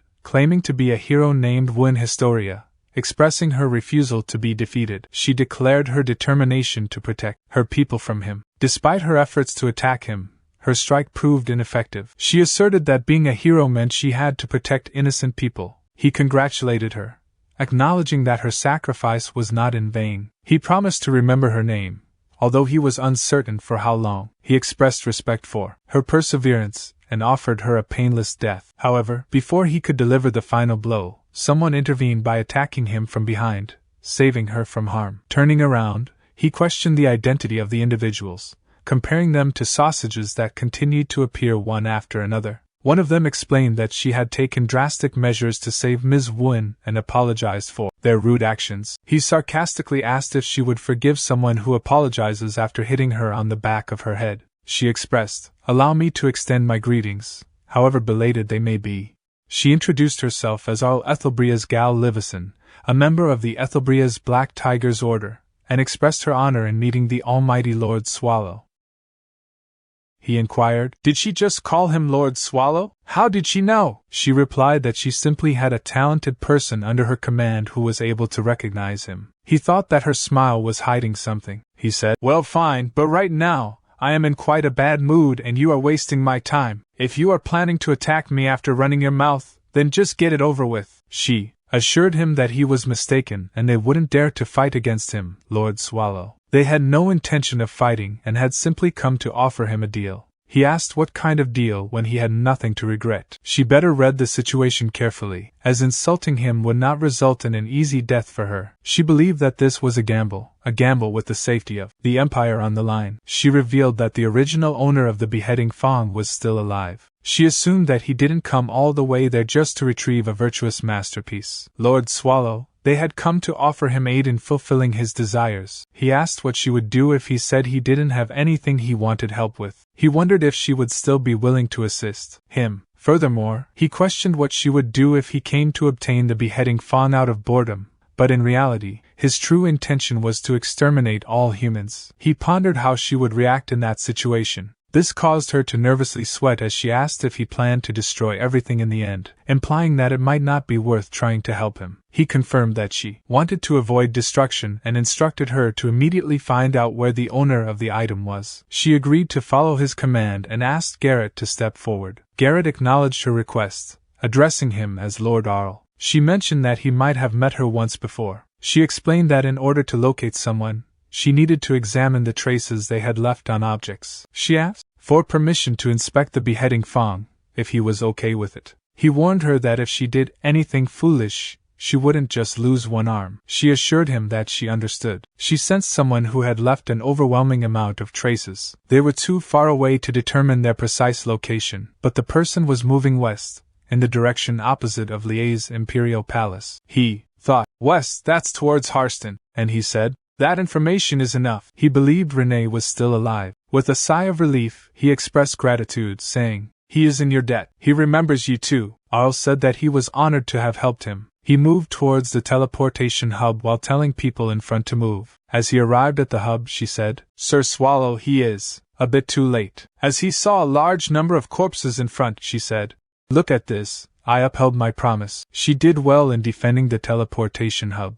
With this, she thinks it's enough to say that the favor has been sufficiently returned. He said, "Yeah, it's enough. She worked hard," and he thanked her. "Let's see, is this how he use it? The cords are to Harston, and if he infuses his mana." But as he infused his mana into the teleportation hub, it exploded. He think it couldn't endure his mana? He was pretty confident, since his polymorph was quite stable though. If he used Demura's mana suppression function for transfer magic, wouldn't he be able to safely use teleport then? He would have to undo polymorph for that, but if he did, he would practically be announcing his existence to all the living things around him. Screw it, he had already screwed things up past the point of no return. It was too late to end things smoothly. As he removed Demura's mana stone, he destroyed the hub building as he reverted back to his original form. He think the coordinates are Harston, Magic Tower Wing. Then the scene shifted to Harston Magic Tower. One of the representatives of the tower said, "Welcome to the Magic Tower Wing. Your affiliation and house can be confirmed through a simple verification process." She asked, "Can I use transfer magic here?" He replied, "No, our magic tower has a resistor that surrounds the entire premises, so you cannot enter without going through the verification process." She said, "Then it looks like you can't escape death," and used her blade to kill him. She think, "When I first got here, I had a thought that the humans' magic towers are similar to dungeons." Sure enough, magic towers are basically dungeons made up of humans. They're just weak monsters. A little later, she continued with her thinking. She killed all the humans she could find on the first floor. All that was left was the top floor of the tower. Amr asked, "Oh my," she prepared quite a bit. "I wonder who the opponent was. But is it that noble young girl from before? So she wasn't a human?" She inquired about the location of the beheading Fong. Amr said that's already her property. She sees there's no point in telling her where it is, but she is curious about something. How is she still alive? As she assumed the stance to attack, Amr couldn't help but exclaim, "Oh my! She is carrying around a weapon that doesn't match her cute face?" As she employed a magic shield, she asked, "But does she really think she can face the Magic Tower Guild Master with nothing but a blade like that? What does she plan to do using a blade with no attributes?" Her thoughts were interrupted as her shield was broken apart by Renee's attack. She couldn't help but think, her defensive magic in one go. This brat, no, this monster. Just how strong is she? Even so, this was a magic tower erected atop a spring of mana. If she used all the mana flowing in this place, she could definitely win. Renee asked, "Where's the beheading fong?" "Hurry up and tell me," she replied with disappointment. "What a shame. The beheading fong is no longer here. It's been a while since I put it up for auction. She used magic realm and think. She seems quite strong, so I will go all out from the start." She unleashed various spells, employing Lance of Longinus, Divide, Chase, Accelerate, and Depravity of Holy Light. Amr said, "Try piercing through this." Following his words, there was a sizable explosion as the spell took effect, resulting in destruction and a cloud of dust. As the dust settled, Amr saw Renee being pierced by multiple magic blades and coughing up a lot of blood on the floor. Amr said, "Exactly, this is what happens when a monster dares to pretend to be human." Amr thought, this is top-class magic that not even most dungeon bosses can withstand. There's no way someone like her can handle it. However, Amr's thoughts were interrupted as Renee cut off both her hands, and she crashed to the floor in pain. She said, "It hurts." "How did this happen?" Renee continued, "All I did was cut off her hands." "Don't make such a fuss, human." She voiced her unwillingness to die, emphasizing her determination to live as she crawled on the ground and urgently pleaded, "Save me." She thinks it's over. Any trace of her has been erased. Now what is she supposed to do? What's left for her? She is tired if she falls asleep now. But her thoughts were interrupted as someone said, "Leader?" She turned around and saw a green-haired person named Hyam. Said, "Leader, how did this happen?" "Get a hold of yourself," she said. "It's Hyam, right?" He said, "Just hold on, you have to." But his talk was interrupted as she said, "It hurts, hurry and treat." "No, kill that bitch." He turned around to find Renee gravely wounded. He said, "Calm yourself, leader. You have lost too much blood." And he asked, "Do you see what this is?" She asked, "What is it?" "I can't see it clearly." He said, "Oh my, you can't see it? It's a mana stone with high-rank magic that allows you to escape from here. But I don't have enough mana to activate it.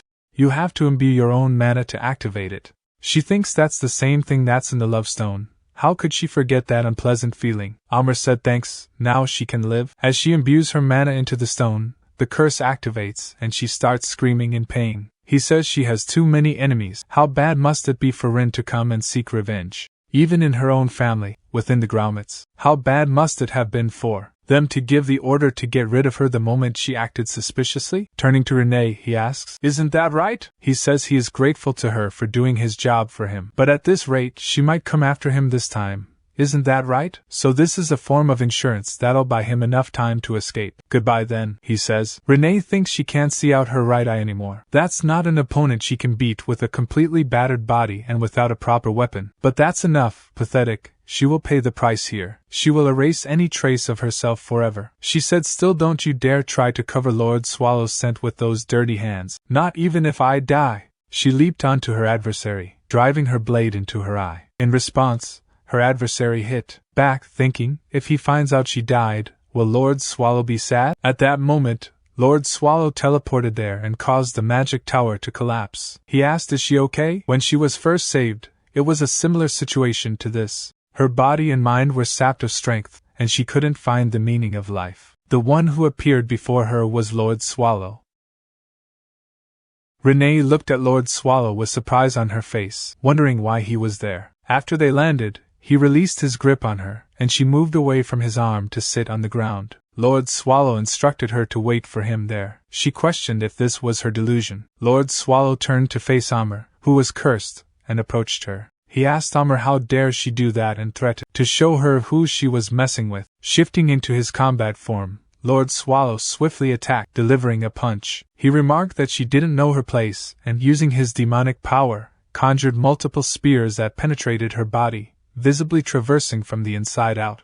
In retaliation, Amr attempting to consume him, she started coiled around his arm. Enraged, he lifted her with his arm and forcefully slammed her to the ground, causing the earth to crack beneath them. However, her wounds healed quickly, and in another attempt to consume him, she once again began to coil around his fist. Frustrated, he slammed her to the ground once more, disgusted by her. Her blood splattered on the ground and understanding dawned on him. Wondering how she continuously regenerated herself, he discovered that her power source was the magic tower's mana. Meanwhile, she regenerated her body again and launched her attack. In response, he stood still and remarked, "Well then, it's easier." He stated this and reverted to his original form, consuming her alive. After swallowing her, he uttered, "Yuck, she tastes bad." Looking at Renee, He became a little nervous and sat beside her. He said, there were a lot of things he wanted to say when he got to meet her, but now that we're here, his mind's gone blank. If he knew this would happen, he would have written it down or something. Also, he met a green-haired human on his way here, you see? He did kill him, but that won't cause a problem or anything, right? In response, Renee remained silent. He said, Renee, he is sorry for what he did a few days ago, Renee stated. No, there's nothing Lord Swallow should be sorry for. It's Renee who doesn't have the right to face Lord Swallow, he said. But the core of the ancient needs a guardian named Renee. To him she is also a necessity. Renee questioned, isn't Lord Swallow resentful of her? He stated he don't resent her. She questioned, does Lord Swallow hate her? He stated he don't hate her. Standing up, he said, oh yeah, he have something for her. It's the item she left behind. He handed her the beheading thong, and she tightly hugged it, starting to cry. While sobbing, she uttered she was scared of being abandoned and hated by him. He assured her that he wouldn't abandon her, and didn't hate her. Let's go back, Renee. Back to the core of the ancient. Renee reminisced about the past memory when Lord Swallow had taken her into the core of the ancient for the first time. Swallow exclaimed, that's a homunculus? He had met her during the previous arson case that had happened in Grape Nia. But then, he had encountered her again at the lab, so he had decided to bring her along since it seemed like fate. Patrick asked, then, that means this small body holds all the knowledge about homunculus research? Moreover, seeing how she was completely unfazed inside the room of the strongest boss in the core of the ancient, also known as the lair of demons due to the thick dark energy flowing in this dungeon, it implied she had the mental strength and physique to handle anything. Patrick inquired, boss, what is he going to do with this child? Swallow replied, well, he is going to let her live here. It seems like she has a lot of talent, so first, we're going to teach her how to fight. And if teaching doesn't seem to work, let's just let her live in peace. She has experience as a maid, so maybe we can have her cook or something? Patrick exclaimed, wait a minute, boss, is he being serious right now? Who's going to educate her? Swallow pointed towards him and said, you, so cheer up, Patrick asked. No, why him? Swallow replied. Don't play so hard to get. He was bored since he had nothing else to do, Patrick thought. Well, being a homunculus, her physical abilities will certainly be outstanding, and there may still be some lingering subconscious resentment toward humans. He then asked, so boss, what's the child's name? Swallow said, what was it? He believed he heard it before when they first met. Renee tried to speak and finally said, Lelo. Patrick asked, is Lelo her full name? Nothing more? Swallow asked, do he need more? Patrick asked, since boss is the master, why not make her a new one? Swallow thinks to himself, after a little thinking, what about Renee? Patrick replied, that's nice. Then it would be Renee Lelo. And he's sleeping again, damn boss. He sat down and said, alright then, Renee, let's start by learning how to smile. Back to the present, Patrick asked, is he smiling in this situation? What on earth did he do at Harston to make the ground shake like this? Did he dance wildly in the middle of the village or something? Swallow responded, he know there's always an exception in a monster's life. Patrick pointed towards Mel's and asked, so what's that exception? Swallow replied, well, this is also quite a long story. Patrick interrupted, wait boss, did he just kidnap a child? Swallow scoffed, does he really think he bothered to do something that troublesome? Patrick questioned, anyway, where's Renee, and why did he bring this kid instead? Swallow explained, you see, he met Renee at a human village. Patrick exclaimed, so he did meet her, was she injured? Swallow replied, she looked tired, perhaps they were restricting and limiting Renee's life. Patrick added, no, if he had been rejected just say so. Why is he expressing it so poetically? Swallow stated, well, so from now on, he will have to wear a maid costume and manage the dungeon. In response, Patrick said his resignation letter is always ready, boss. He then asked, so what is he going to do now? Swallow sighed and said there's nothing else to do but wait here, he guessed, since he don't know when she'll be back. Patrick said he understood, and he thought it was best to leave the boss alone when he was in this state. It may be tough and depressing, but after some time, seeing Renee, Patrick said, boss, she's here. Swallow asked, who? Patrick asked, who do he think? And said, the one he have been waiting for the most. At that moment Renee approached and asked, Lord Swallow, have you eaten yet? And said if not, would he like her to prepare it now? Seeing Renee's right eye, Patrick turned to Swallow in surprise and asked, boss, did he? He stopped midway in his question as he noticed one of Swallow's eyes was missing. Patrick thought, did he finally go insane to give her that? Or was he sincere enough to give it to her while being sane? The scene transitioned to The conclusion of Swallow's final battle at Harston. Swallow said her right eye, "It's completely ruined." If she could see properly, would she have been able to tell it apart? Just like he said before, if she still has that heart, she doesn't care when just look at it properly, and give him a original love stone next time. Back to the present, Renee happily said now, she will always be with Lord Swallow. The following day as Mel's woke up, she wondered where she was and what had happened while rubbing her eyes. Mel's was shocked as she saw Patrick in front of her sharpening a knife. Trembling, Mel's said she is dead and asked, "Is he the Grim Reaper? And is this hell?" Patrick stated, "Excuse me, but this isn't that kind of place. This is the core of the ancient." Mel's questioned, "What?" And she stated, "Then he is not the Grim Reaper." "But Patrick?" In response, Patrick stated she is quick to catch on. As he stood up, he said, "He don't know when he will wake up." He moved towards the nearby sleeping Swallow, and while hitting him stated, "Boss, wake up." Swallow questioned, "He was just having a nice nap, what now?" Observing Mel's wakefulness, he understood why Patrick had awakened him. Mel saw Swallow and became frightened, sweating, nervous. Kneeling before him, she stated, "Greeting to the owner of the core of the ancient and the embodiment of all things, the guardian of God who punishes those trembling in fear, the ancient beast that stands above all things, Lord Swallow." "Mel's," said the king. "No, that's not it. My apologies. Let me introduce myself." Swallow stated she is the 17th descendant of Demon Asmodel's, Mel's d'Agria. He already memorized it. She questioned, "How does Lord Swallow know her name? Did Swald tell him this? By the way, have he seen Swald?" She definitely remembered him punishing the humans in Liaise and retrieving the beheading fawn. But Swallow said it, him. She asked Lord Swallow, "What did he just say?" Swallow stated he is Swald, making Mel's nervous again while Mel's thinks, then, what disgrace have she shown toward Lord Swallow? As Patrick turned to Swallow, he questioned, "Boss, the words that Demon King Mel's stated about the topic of punishing the humans in Liaise, what have he not told him?" Swallow became aware that Patrick was now interrogated him intensively. At that moment, at the border of Grapenea Forest and Harston territory, an individual chuckled and inquired, "What's going on?" They said not to enter, but nothing happened. This forest is teeming with herbs and mushrooms. Soon after, he spotted a person lying nearby, visibly wounded. As he drew closer, it was Nifrim in need. Attempting to aid him with herbal remedies, Nifrim unexpectedly attacked and started devouring him. The scene then shifted to Hastings Wall, a distance away, where a person in ragged attire laughed and casually stated that he had to go.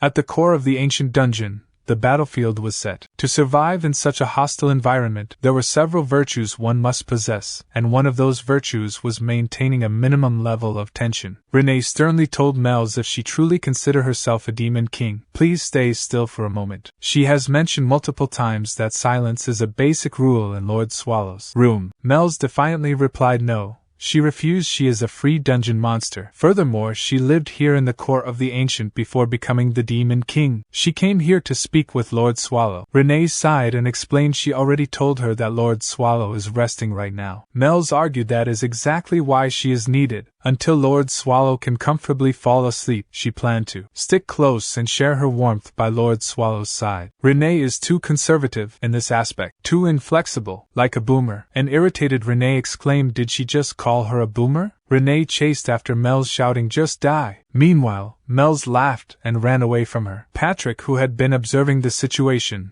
thought to himself, maintaining a minimum level of tension is like hell. His thoughts were interrupted as Swallow spoke up. They're so noisy that he can't sleep. Patrick replied he is not in any position to be saying that, boss. Thanks to a certain someone, the outside is in chaos right now. Swallow questioned, why is it that bad? Patrick retorted, have he not read any of the newspapers he gave him? It seems that due to forcefully mobilizing troops to strengthen Imperial capital Liaise defense, villages on the border are being devastated by monsters. Additionally, the Lord of Harston has committed suicide, and as a result Harston is now completely paralyzed. Swallow acknowledged that does sound serious. Patrick continued, also he have searched through all available human newspapers for the past 3 weeks, but there are only 3 articles related to Harston. Do he know what this means? Swallow stated he didn't know. Patrick questioned if he even thought before he talked and mentioned that he was ready to give him his resignation letter at any moment. Nervously, Swallow apologized and said he was sorry. Yawning, Swallow then questioned Patrick what he is thinking. Patrick replied that he wasn't sure and didn't have any information to share. From what he could guess,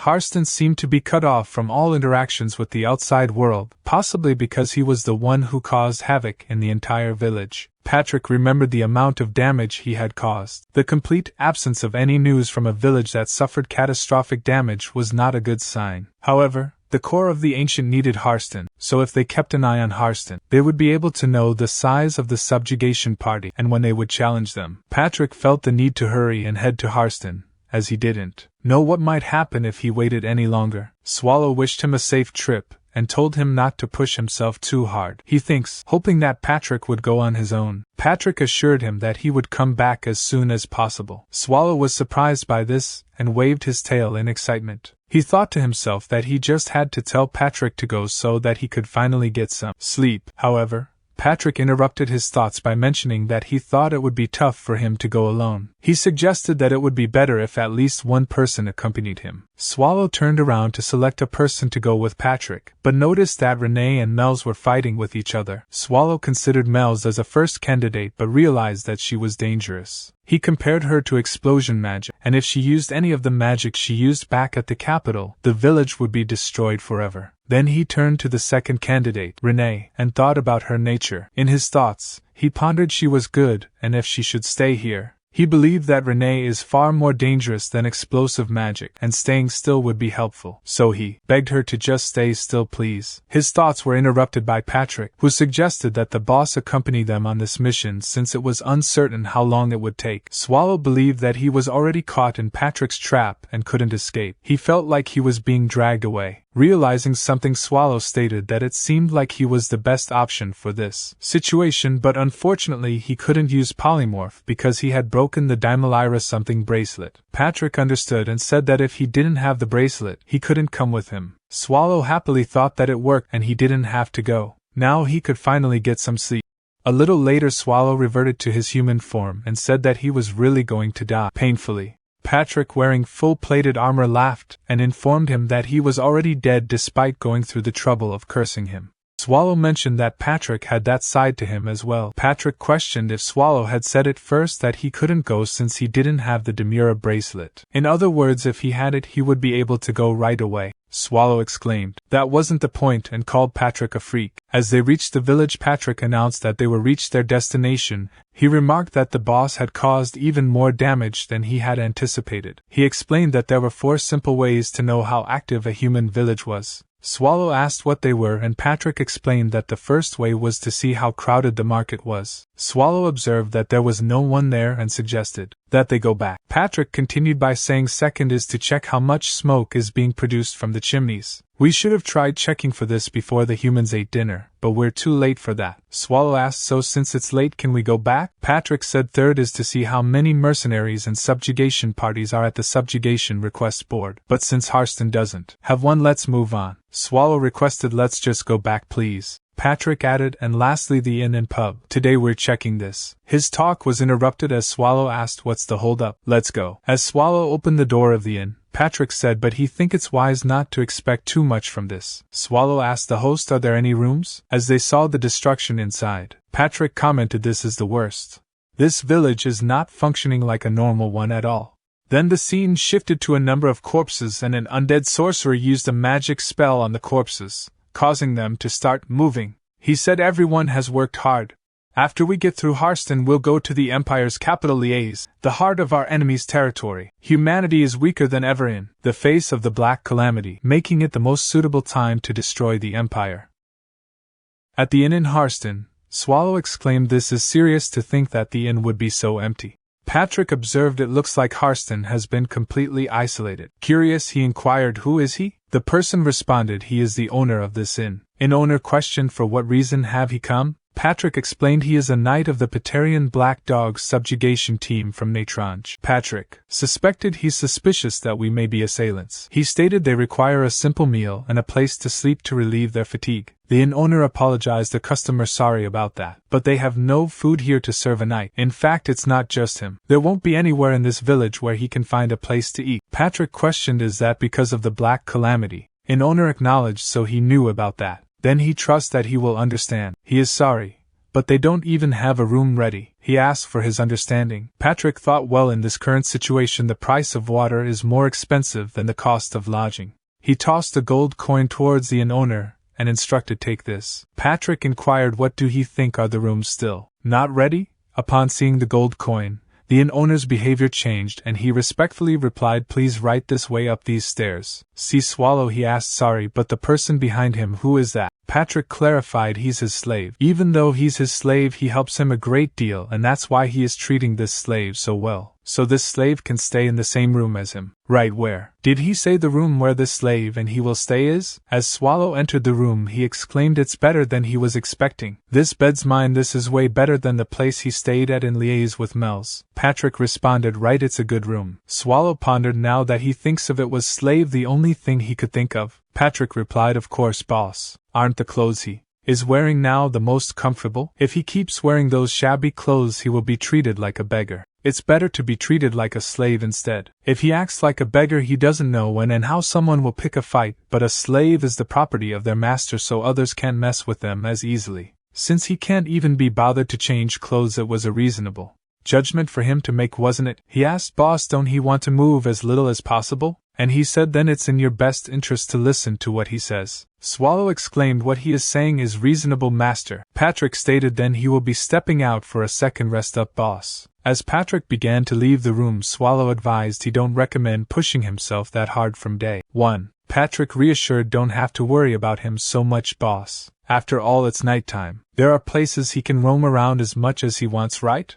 A little later at the city square, Patrick pondered the reason the Black Calamity descended on Harston's Great Square. The Imperial family vented their anger over the attack of the Black Calamity, and must have needed someone to take responsibility for their successive failures in subjugating the core of the ancient. However, before the Imperial hand could extend its reach, Harston's Lord Count Atark died. So who is the Lord of Harston now? He had been quite curious all this time.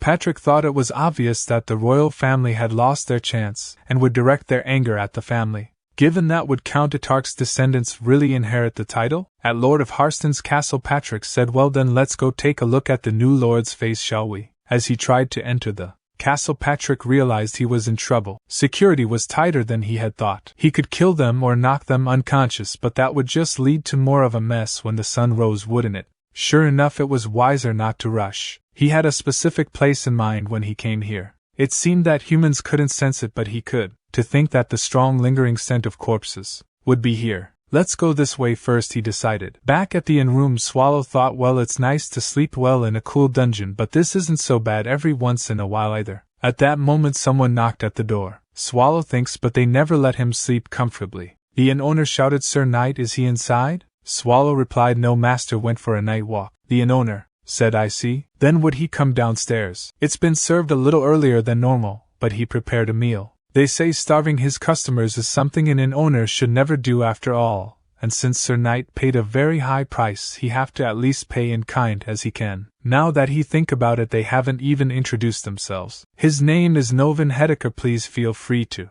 call him Mr. Novin. Swallow said, he is Swald. Mr. Novin replied, right, Swald. He hope he is not disappointed when he go downstairs. There was so little food that he wasn't able to prepare much. Swallow asked, is the situation in Harston really that bad? Mr. Novin stated that, as the name suggests, it was quite literally a calamity. Most of the residents who saw the calamity with their own eyes immediately lost their minds. Immediately after that incident, the Lord committed suicide. And after that, as he can see, all traffic to Harston was cut off. Beyond the castle walls, the corpses of the starved line the streets. He doesn't know what he came to see in a place like this, but it would be best to leave as soon as he can. He is going to do the same he sees. He should know well himself what happens to a person when they are cornered. At that moment, a girl with red hair named Rosalina entered the Swallow room through the window. She thought to herself, observing the room, they're definitely outsiders choosing to stay in this village despite its current state. And to top off it, they're staying in the most expensive room at the inn. They must have a lot of money, she mused. She mentioned that she needed to take anything she could sell for money. As she picked up the Swallow coat, a foul odor emanated from it, causing her to pinch her nose. Disgusting, she muttered. She wondered if the customers here were not as wealthy. If she held on to the coat, she could use it instead of a bindle. She began searching through the room for any valuable items. After a while she grew concerned when she found nothing. This isn't good. Did they take everything and leave? She questioned. Opening one of the drawers, she reassured herself that they wouldn't have taken everything. Her eyes nervously fell upon something Patrick had left behind. A little later Patrick returned to the room and mentioned that he had gone for a quick peek at the Lord's castle. He questioned him what he had been up to. Exactly what he see him doing now, Swallow replied. He explained that he had planned on catching a glimpse of the new Lord's face, but the security was tighter than he had anticipated, so he returned empty-handed. Boss, did he discover anything? He inquired. Swallow asked if he really expected that of him. Patrick clarified that he was just asking out of politeness. Apparently Harston has been cut off from the outside world. Even the owner doesn't know much, Swallow informed him. This revelation shocked Patrick. Curious, Swallow asked what was going on with him. Patrick confessed that he was shocked that he had actually done something. So that's how it is. Harston has been isolated from the outside world, he exclaimed. He suggested that they learn more about it the next day. Patrick proposed. Swallow told Patrick to do it on his own. Patrick responded by saying they needed to do it together. He noticed that both windows were open despite his request to keep them closed. He expressed concern about the possibility of getting robbed. Swallow was confused and denied touching the windows. Patrick laughed at the idea of a ghost being responsible, and Swallow suggested that someone must have opened the windows. They quickly checked their belongings and discovered that Swallow's coat and Patrick's belongings were missing. Swallow mentioned that Renee had made the coat for him. Patrick revealed that his rib was also stolen. As Rosalina reached a narrow back alley, she expressed relief and questioned if it was good enough. Suddenly someone called her name. She turned around and was surprised to see Toth, who questioned her whereabouts and warned her about wandering around at night. She explained that there was a valid reason for her actions, as it was for the well-being of everyone involved. Toth disagreed, suggesting that it was pointless and only resulted in hunger. She disagreed and asked Toth to open the coat bind. At that moment their boss approached them and advised Toth not to be too harsh. Both Rosalina and Toth were surprised by the boss's intervention. The boss explained that thieves shouldn't fear the dark, but wandering around without informing anyone was a mistake. He emphasized the need to think before acting and consider the harm it could cause to others. The boss also mentioned that their current situation was different from their old house, which had warmly embraced Rosalina. She said, "Okay, she will be careful, boss." The boss stated that he thought she understood and asked what she did. She exclaimed, "Hang on, look at this." The boss inquired if she stole it. She replied, "Yes, boss." She felt like she had to pull her own weight too. The boss asked where she got it from. She replied, "He knows the inn on the main street. She got it from a really expensive room. It was clean and being stored deep in the drawer. So it's gotta be a really expensive artifact." The boss stated, "This is the rib of a human." She exclaimed, "Wait, it's a human's bone?" She didn't know. Toth asked if she by any chance robbed a grave. She denied it. The boss said it can't have been a grave, otherwise she wouldn't have shown it off so proudly. She agreed, saying, "Yeah,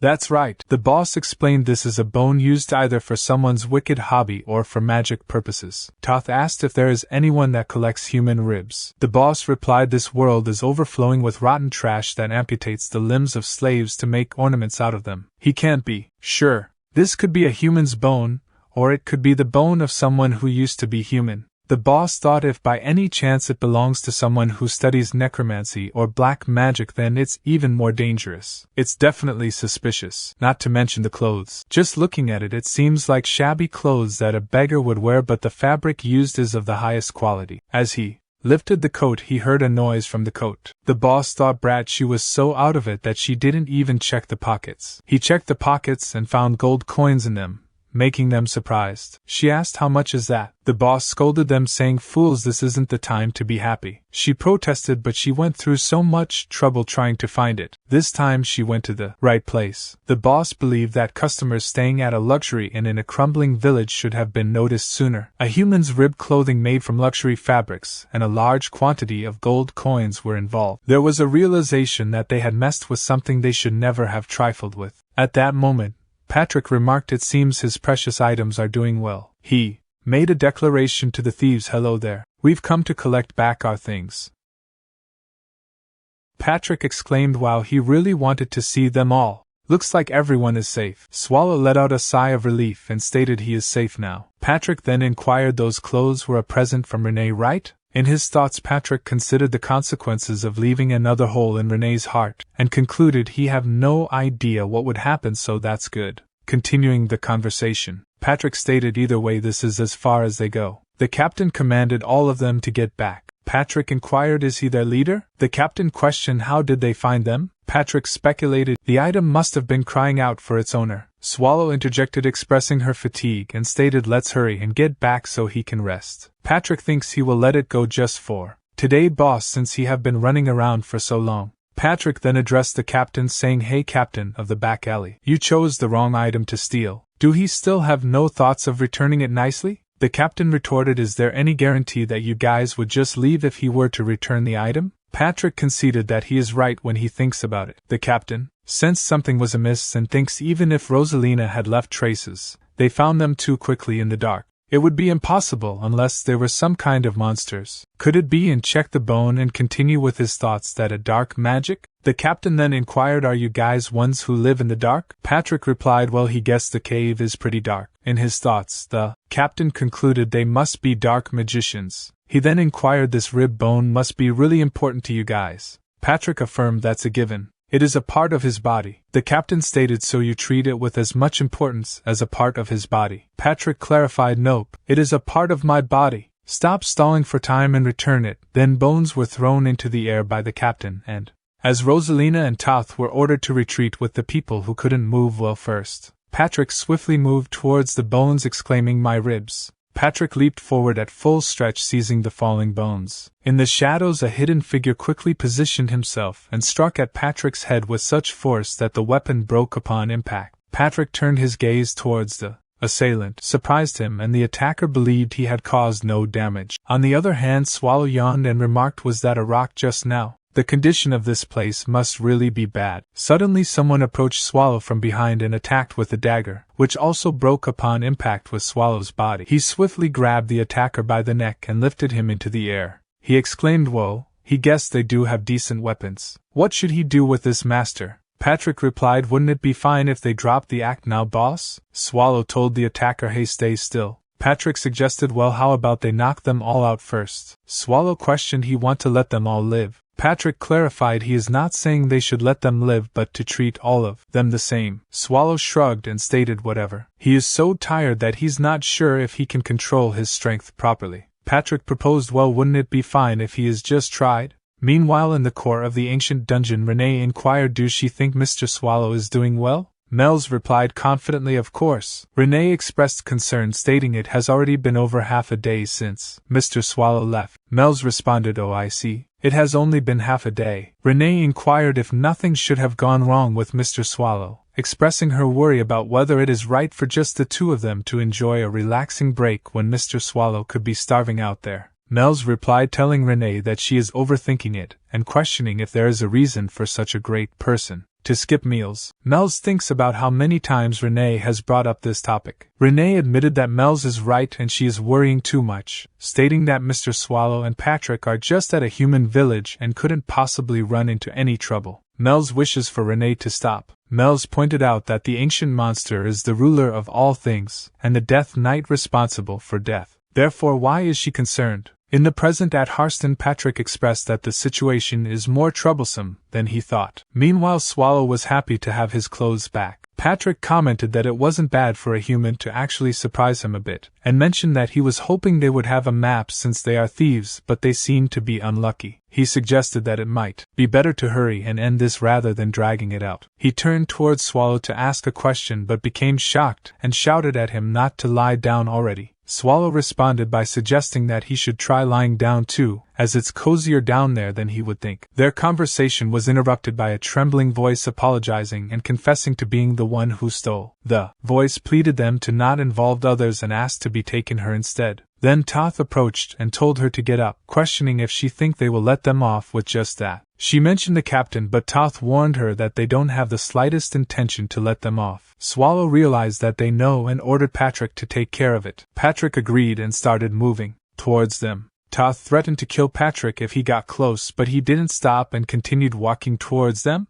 She pulled out a pendant and started praying, causing mana to circle around the pendant. Noticing that Patrick trembled a little, he quickly approached her and inquired where she got it from. Patrick thinks a rosario in the shape of a phoenix that resembles a reverse cross, with mana leaking out from it. It is mana for surveillance to have a surveillance magic on a resident of the slums. He quickly moved towards Swallow and exclaiming, "Boss!" Swallow inquired, "What is it?" Patrick replied, "The people of Haston are being spied upon by someone." Once that young lady prayed with the rosario, surveillance mana started leaking out. That means that the rosario will activate under special conditions. If they can find out what those conditions are, they will be able to figure out what the person who gave her the rosario is up to. Swallow responded, "It's not like Haston is a city known for magic. First a magic stone and now an item with magic in it." Patrick stated he will try to get the humans to cooperate with them, "So please cooperate, boss." Swallow inquired why. How is he going to get them to cooperate in this situation? Patrick confidently stated, "Of course, he have something amazing thought up in here, boss."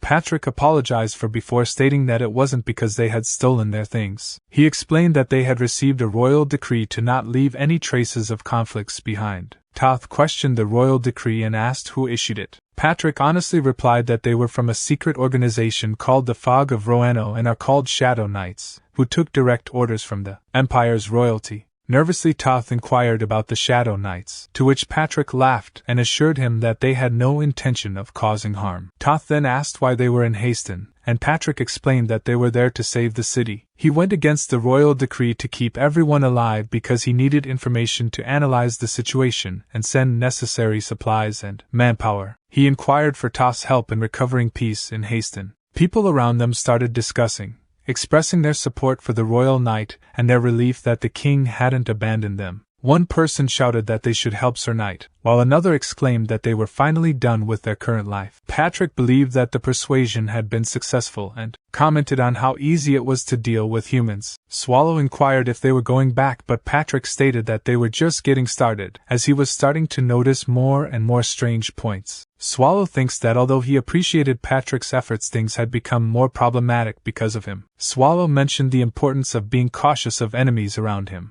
Confused, Patrick asked what Swallow meant by that sudden statement, but Swallow brushed it off as nothing. Patrick urged Swallow to get up and start working as the situation had escalated. Swallow sarcastically remarked that he seemed unusually fired up and questioned if he couldn't handle things on his own. Frustrated, Patrick inquired, "Is he serious?" He stated he will keep an eye out on the captain, who is the most suspicious, so he should stay with the people and try to get close to them. Swallow began sweating nervously and inquired if he was being told to get close to the humans. Patrick replied that they have no choice, boss. Between the knight in full armor and the beggar-like boss, who do he think will have an easier time getting closer to the people? Swallow questioned, "Did he just say beggar-like boss?" Patrick clarified he was just making an educated guess. Make sure to get close to them before he get back to him. Try mingling with them by following what they do. Swallow thinks like the humans? First, they must spend most of the day asleep. Most of the ones who are awake are in a daze. Even when working, they probably just half-ass it. He cannot see them having any motivation.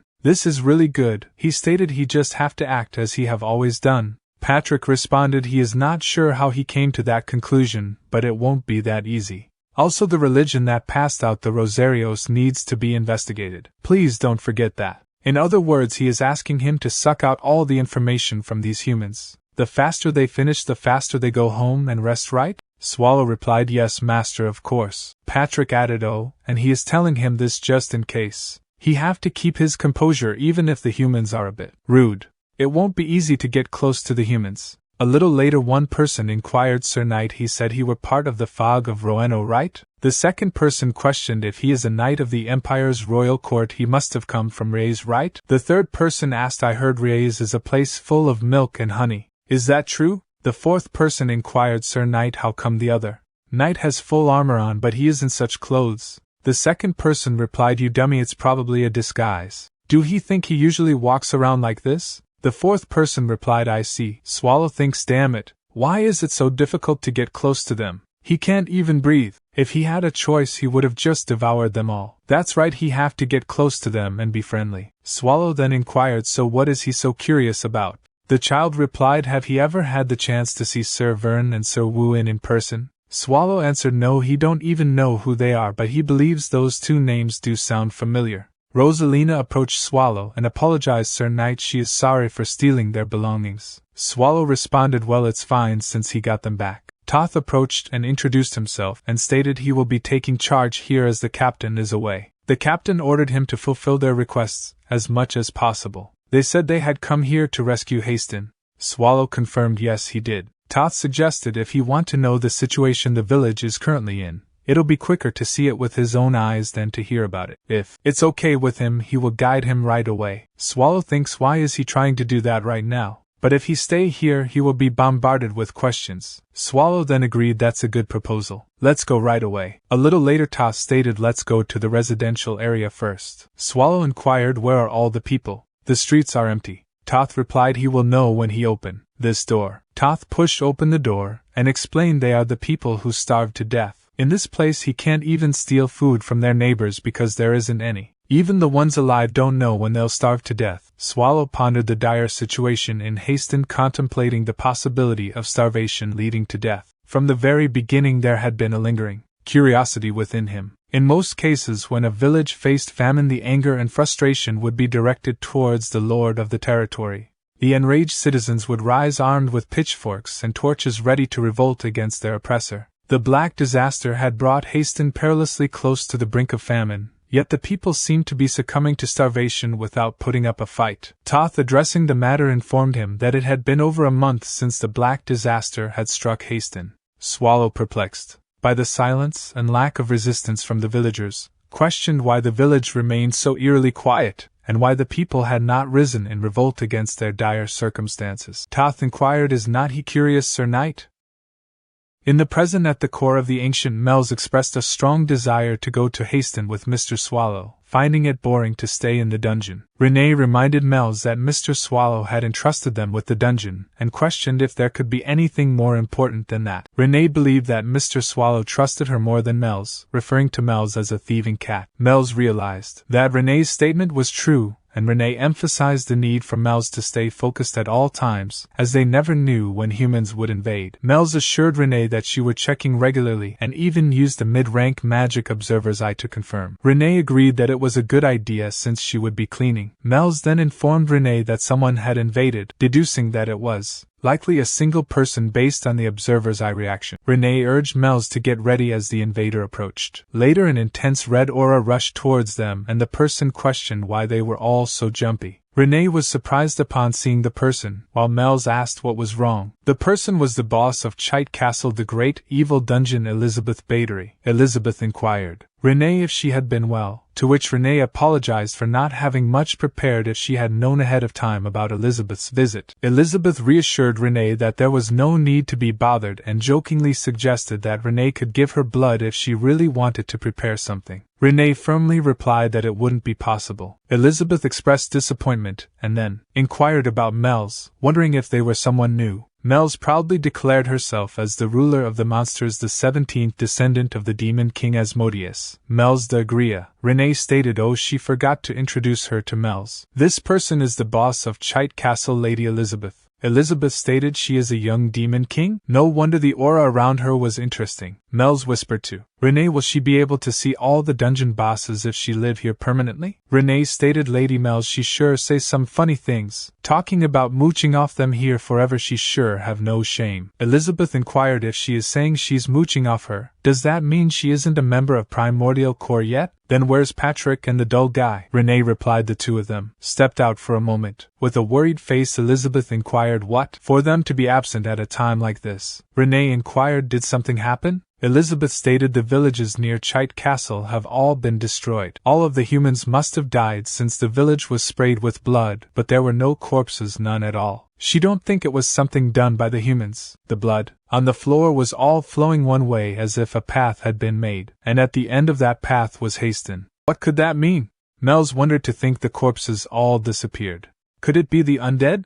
Elizabeth replied yeah, but there aren't many who could do something like this. Most undead do not have intelligence. The ones that do have the special title of Elder and are of a higher tier. The army of the dead moving together means that someone must be controlling them. The lord of the undead, immortal King Erivos. He's the most suspicious one. Trembling Mells exclaimed the name Erivos while covering her mouth with her hand. Elizabeth stated she don't have concrete evidence, but she need to notify that dull guy. Do she have any monsters that can send messages? Renee replied no, the dungeon is currently empty. Elizabeth inquired if there should be some form of communication available. Renee responded by saying that there wasn't, but she believed in Mr. Swallow's decisions. Elizabeth privately thought that believing in such a person was unfortunate, and commented that it was a good thing Patrick was resourceful. She expressed concern and stated that someone needed to inform him. Renee inquired what they should do, to which Mel's agreed and suggested that it was time for this great one to step up. She concluded that it couldn't be helped. Meanwhile at Harston, Toth explained that the Black Disaster was the catalyst for all the troubles. Shortly after the disaster, someone set fire to the fields, destroying all the crops that were ready for harvest. The fire spread rapidly, reducing everything to ashes. During this time, a rumor began circulating that the crops in the area affected by the Black Disaster were contaminated, and consuming them would result in painful consequences. As a result, Harston became a cursed land. When news spread that even the Emperor had given up on Harston, the people fell into despair. However, within that despair there was a glimmer of hope. A wealthy commoner couple stepped forward and generously distributed their unaffected crops to the residents. Some individuals even proposed that they should unite under the couple's leadership. Just as everyone was starting to feel hopeful and believe in a better future, the couple was found brutally murdered in their home. It was assumed that someone with a greed for food had killed them. After that incident, trust among the residents vanished. With no trust, there was no cooperation, and everyone fought to protect their own food, ultimately starving to death. The inhabitants of the back alleys managed to survive thanks to the rumors of contaminated crops. Swallow stated unlike the rumors, they were fine even after eating the crops, right? Toth replied so far yes. Swallow thinks there's no way the crops that haven't even touched his body would be contaminated. Someone must have spread those lies with bad intentions. Toth stated then let's go to the next place. A little later Toth stated at first everyone thought that they would be able to overcome this disaster quickly. And this is the result of being self-assured, since bugs would gather if the corpses were left on the streets.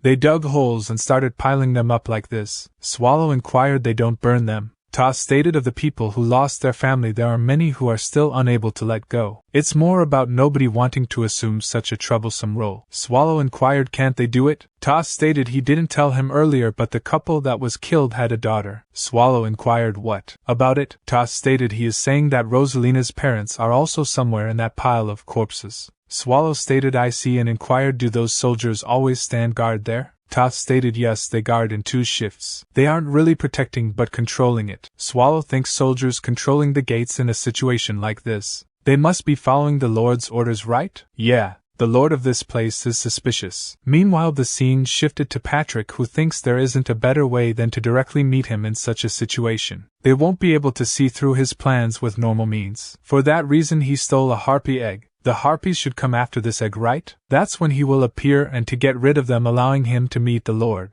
It's a brilliant plan. He must be a genius. A little later Patrick stated that was the plan, but damn it, he didn't expect so many of them to come. The scene shifts to a girl exclaiming no, it can't be happening, as she sees her brother who committed suicide. Then his brother stated Lala, she has to survive.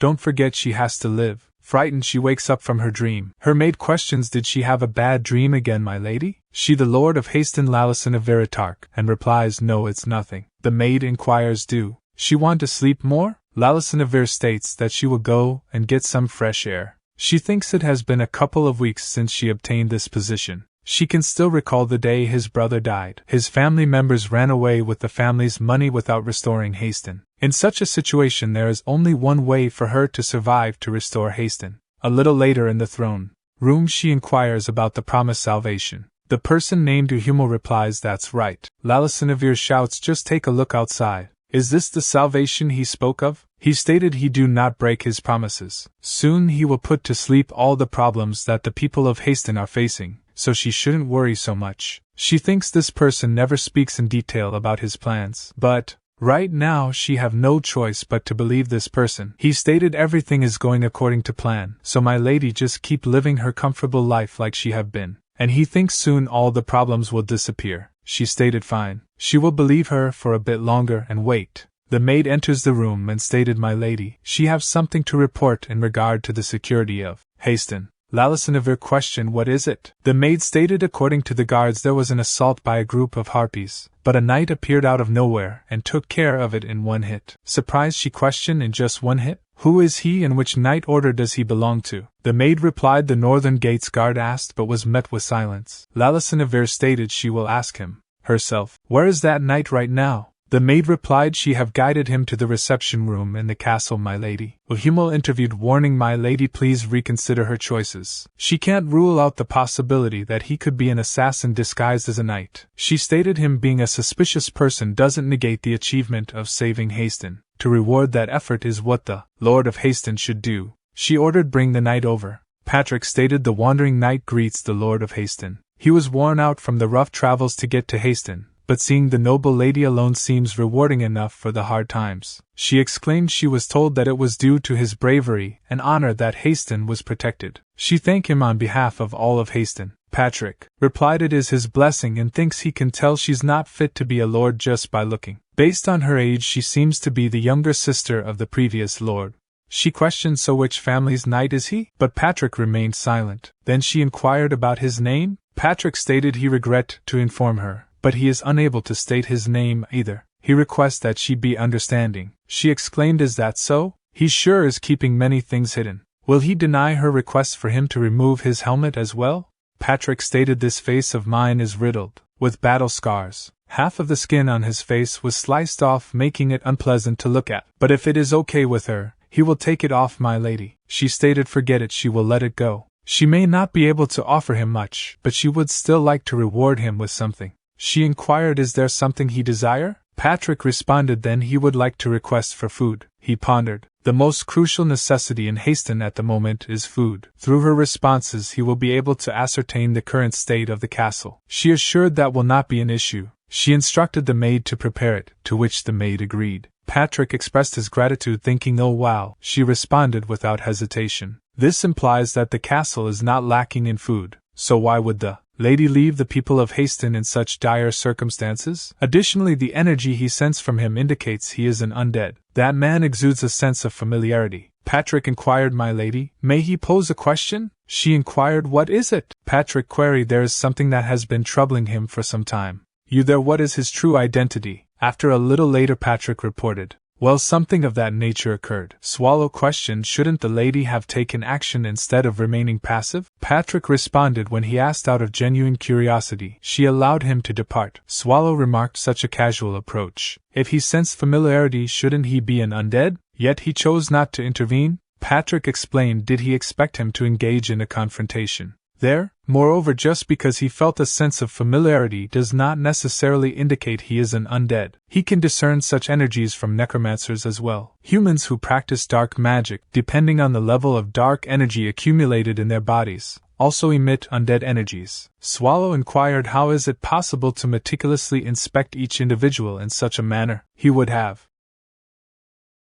Patrick responded, their purpose here is to rectify the chaos he caused, not to exacerbate the situation. Is he suggesting that he should resign? Swallow expressed regret, stating he apologized for his actions. Patrick dismissed the apology, saying let them move on. Have he gathered any information, boss? Swallow reported the locals here believe that the crops are contaminated with a deadly disease. This explains the eerie silence in the village, as the inhabitants refuse to consume the tainted crops and succumb to starvation. As for the thief Rosalina, she proved elusive, evading his attempts to approach her. Patrick mused, if only they possessed mind control abilities. Perhaps bringing Mel's along would have been beneficial. Swallow retorted he suggests this after coercing someone unwilling to join him in the first place. Patrick countered they have other options at their disposal. Look at the provisions he received from the lady. Swallow, feeling hunger pangs, remarked, is he suggesting they dine before discussing their next steps? Patrick proposed no, let them attempt to win over Rosalina with this food offering. A little later Swallow spoke, addressing Rosalina, you there? Rosalina responded yes. Swallow inquired, why is she becoming so surprised? Before Rosalina could reply, Swallow interjected, take this wafer. Let them partake in a meal together. Upon noticing a mark on the wafer, she exclaimed, is this not the communal wafer bestowed by the priest? He pondered, but Patrick gave this to him? and questioned, "Who is the priest?" Rosalina remarked, "So he also have faith in that individual, Sir Knight." She did not anticipate encountering a fellow believer. She is pleased. None of those around her share her beliefs. Is it not peculiar? Everyone appears so foolish. All one must do is have unwavering faith and salvation will be granted. Do he not agree, Sir Knight? He simply replied yes. She guided. They have arrived. For some reason this place always feels eerie. It is dim, so tread carefully. Swallow acknowledged. The priest proclaimed the calamity that has befallen Haston is a test presented to humanity for their wicked deeds. Furthermore, that individual possesses the power to overcome this predicament. As believers who have earned his favor, they should be celebrated as the chosen ones. Rosalina directed, "Please take a seat." As the assembled individuals voiced their concurrence with the priest continued, "Never forget the divine message that has been bestowed upon them. Today once again they shall partake in the blessings provided by that individual." Swallow reflected, "It does not appear particularly extraordinary. Is it merely a form of indoctrination?" Suddenly everyone rose from their seats, leaving Swallow bewildered. Meanwhile she chuckled and remarked, "It seems they have arrived at the perfect time. It is now time for the Eucharist liturgy." He inquired, "What is that?" She explained, "It is when the priest distributes the wafer." He pondered. "That is the same item Patrick received from Lord Haston. Why was it in the Lord's castle?" She quietly whispered, "Sir Knight, this is a secret she share with him alone. It is said that when the Savior of Haston arrives, those who truly believe in him will find eternal happiness." He inquired about this eternal happiness, to which Rosalina explained, "Yes, he will draw closer to them. It is believed that an even greater blessing will be bestowed upon them." Swallow pressed for details on this greater blessing, and Rosalina admitted, "She is uncertain, but surely it would be more significant than a mere wafer resembling meat." The priest approached Rosalina, recognizing her presence. She greeted him respectfully, and he presented her with the day's blessing. Expressing gratitude, Rosalina accepted the offering. The priest remarked on him unfamiliarity, expressing hope for him continued attendance. Swallow replied, "Will consider it." The priest invoked his mana, suggesting that the Savior would appreciate his visits. Swallow, noticing the manipulation, muttered, "This deceitful act. What is the purpose?" The priest, alarmed, dropped the wafer. Swallow whispered, "His illusions may deceive others but not him. Do not overstep his boundaries by probing into his affairs. He may overlook his actions towards humans, but do not test him." The priest, trembling, stammered, "Is he are not human?" Swallow replied softly, "His memory may be faulty, but he will remember him." Rosalina inquired, "Sir Knight, is everything all right?" Swallow reassured her, "It is nothing. He was simply expressing gratitude for the meal provided. Let them depart." Rosalina stated, "Thank him for today." Swallow stated, "Get home safe. There are so many suspicious things that he might not even need the actual evidence. And he thinks this cult leader coming to the isolated Haston, using unknown mana brainwashing and watching over them, as well as the guy with the aura of an undead who was by the Lord's side. With how well everything fits in place, it'll be hard for even him to miss. There's definitely someone behind them." A little later Mel's inquired, "How did he know?" As expected of the great Lord Swallow, Mel's questioned, "What's wrong?" Swallow stated his annoyance has grown. Mel stated she was wondering how bad it would be since he said he destroyed it. "While the view from here isn't that bad." Swallow stated she didn't actually come here because she was curious about that. "Why did she come?" Mel stated, "Lady Ursabet stopped by Primordial Core. She said that Haston would face the undead soon." Swallow inquired, "Ursabet said that?" Mel stated, "That's right. She said that she had found traces of abnormal phenomena around Chite Castle, moving in the direction of Haston." Swallow exclaimed, "So that's how it is." Mel stated she also added that the person most likely to be responsible for this is Arivos. Swallow questioned, "Arivos is the most likely culprit. But even that is just a guess, isn't it?" Mel's exclaimed she have thought about it a lot. "Isn't it normal for a place taken over by the undead to be overwhelmed by their numbers?" Swallow replied, "Probably." Mel's exclaimed, "It's not like Haston is in a good state." Swallow questioned, "So what?" Mel stated, "Isn't he curious why he didn't choose that method instead? If her guess is right, he should have used the flow of mana." And she used low-class magic mana detection. She stated she knew it. It was as she had guessed. At that moment the priest approached the pile of deceased bodies. Utilizing his mana, he reverted to his original form. He known as the gatekeeper of the decaying corpses in Evil Dungeon. The priest is identified as Simon Magus. Through the manipulation of his mana, mana transformed into numerous black crows that amalgamated to create a manifestation of Lord Arivos. Addressing him, Arivos remarked, "It appears he have arrived." His faithful follower Simon Magus. Showing reverence, Simon Magus bowed before him and stated, "Lord Arivos, the esteemed ruler of the undead, he have come to deliver a final report before his imminent descent upon Haston. Erivos acknowledged he shall not overlook his dedicated efforts. Simon Magus affirmed he have exerted himself in his service. Inquiring further, Erivos questioned what news do he bring. Simon Magus disclosed an unforeseen party has interceded. Erivos noted coincidentally he have received a similar report from Uhimmel. Did the individual in question emit an aura of undeath through their attire? Simon Magus clarified he did not detect any undead aura, nor were they clad in armor. However, a sense of darkness emanated from him. Erivos pondered a being, shrouded in darkness.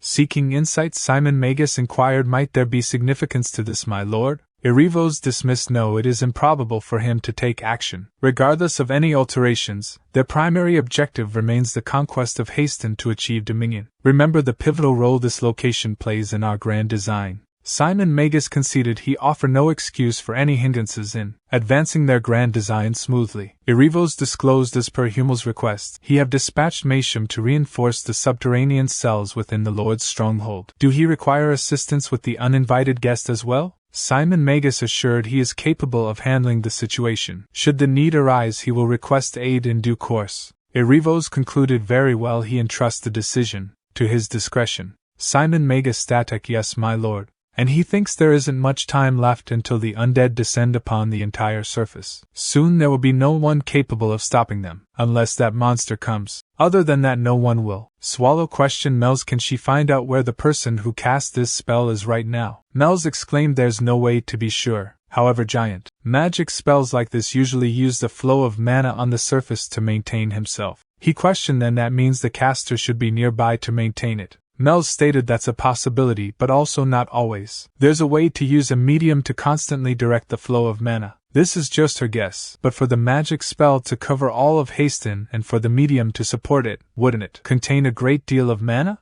A medium that can forcefully redirect the flow of mana shouldn't be something that can just be buried in the ground. What she's trying to say is, the most likely place for it to be hidden in would be there. That place is the most suspicious, the Lord's castle. Of course, she's not 100% sure. It's just a guess. He thinks he don't know what they're up to, but he is sure they'll come running out if he just turned this place upside down. And Swallow stated since Patrick should be over on that side, and inquired her, she is not busy at the moment, right? She exclaimed, of course not. Swallow stated, then let's go to the castle together. Mel's questioned, but why? As she laid eyes on Swallow, she started trembling. Swallow stated, isn't it about time for one of the 7 evil dungeons to be replaced? Meanwhile, Patrick pondered, this location appears to be the most suspicious. The stench of decaying bodies emanating from below has intensified significantly. It is quite dubious, this odor. Furthermore, this underground prison serves no purpose in these circumstances. The noises emanating from the innermost chambers only add to the unsettling atmosphere. It is not surprising that a foul smell lingers. It has been some time since he have encountered a cleaver. Patrick inquired. He apologized for interrupting his work, but may he inquire about the identity of his master? The creature turned around and launched an attack at Patrick. However, Patrick remarked that strike was befitting of his stature. Yet he refused to be struck by such a sluggish assault, correct? Is this all the strength he possesses even when utilizing both arms? He is disappointed. The fact that he is openly engaging in such actions within the castle's prison implies collusion from that individual and even Lord Haston, correct? Regardless of the circumstances, he no longer need to operate covertly now that he is certain he may simply vanish. Patrick swiftly dispatched the creature. He remarked that was revolting. Suddenly someone approached him from behind and attempted to strike him, causing his helmet to fall off. Patrick exclaimed, goodness, that was quite a surprise for a Dullahan to appear in this location. What could be his intentions? Patrick inquired, hey, you there? Whose orders is he following to guard this place? The Dullahan remained silent, and instead launched an attack at Patrick with its sword, which he deflected using his left arm. Observing the weapon closely, Patrick realized that sword. It's the evil sword. It's tricky to handle as it corrodes the opponent's weapon. It's quite powerful, unlike a Dullahan. Patrick then attempted to negotiate, asking can they resolve this peacefully as fellow undead? However, the Dullahan ignored his words and continued its aggressive advance, prompting Patrick to evade the attack by bending backward. Patrick stated refusing to engage in conversation as an undead with intelligence, sought to uncover the reason for his presence. With a sigh, he remarked that the lord of the place should have all the answers. Using low glass magic, Patrick caused the Dullahan to slip and fall to the ground. Seizing the opportunity, he picked up the short axe and cast a strengthening spell on it, and delivered a decisive blow. Since the Dullahan seemed unwilling to talk, Patrick swiftly ended the confrontation, showing the sword that he grabbed from Dullahan back and stated he will borrow this sword since it seems like he is not using it. Employing both a heavy sword strike and a great axe strike, Patrick swiftly defeated the Dullahan. Later, in the Lord's room, Lala awoke feeling cold, only to find Patrick standing before her, and inquired about her sleep. She widened her eyes in surprise. Then, she angrily exclaimed, "How dare he intrude here in the middle of the night?" Patrick responded, "Isn't it obvious that he has some business with her?" He then asked was her name Lala, and then he greeted her, and stated he would give her exactly 5 minutes. Summon the man who was with her earlier. After 5 minutes, Patrick apologized for calling them so late at night, but he happened to pick this up on his night walk, as he placed the Dullahan head on the table, which startled Lala. She inquired, "What is this?" Patrick questioned, "Do he really not know what it is?" "This is the helmet of a Dullahan, Lord of Haston Lalison of Veritark. Why is he working with an undead?" Lala asked, "What is he talking about? What undead?" Patrick expressed his disappointment. "Is she going to keep up the act until the end? If she isn't acting, is she really unaware of who she is working with?" Well, he is not surprised, seeing as she is the unfit lord of this place who does not know what is going on in this land of hers. Ahumal raised his voice and declared, "My lord, there is no value in listening to more of this nonsense. Summon the guards and apprehend him." However, before he could continue, Patrick interjected, stating he personally eliminated that Dullahan in the mansion's basement prison. Lala, visibly nervous, inquired, "In this basement prison?" Patrick confirmed, "Yes, in her basement prison lie piles of corpses. If he may offer another piece of information, the individual next to her is also undead." Patrick said that while drew his sword and pointed it towards Ahumal. Upon hearing this, Lala exclaimed in anger. She refused to believe his accusations. Do he think she would accept such claims simply because he said so? This man has promised her the salvation of Haston. Accusing him of being undead jeopardizes the safety of Haston. Patrick chuckled and inquired, "So is she suggesting that she knows who has been threatening the safety of Haston?" Ahumal interjected, urging both of them to calm down. "Sir Knight, you mentioned earlier that this helmet belonged to a Dullahan. Dullahans are not creatures one encounters easily." Patrick became excited and exclaimed, "He knows that?" He was just as surprised. He even doubted himself seeing such a high-level undead in this place. Moreover, that Dullahan felt peculiar. It didn't speak, despite its expected intelligence as an elder undead. Its movements during the fight were also abnormal. So, after burning its soul, he investigated further and found a mind control magic circle engraved on the inner side of its armor, along with the name, Masham. It appears to be the name of the vice-captain of the raid force, Masham and Harda brothers, who gathered to raid a brutal undead 30 years ago. It was rumored that he was a formidable knight, but he vanished after the raid. Now, for the question. Who does she think was the brutal undead they were attempting to raid? Lala inquired about the identity of the individual. Patrick, with his sword directed at Ahumal, said he will pose the question in a different manner this time. He would like him to respond from in her place. "Where can the brutal undead known as Arivos be found, Mr. Undead Underling?"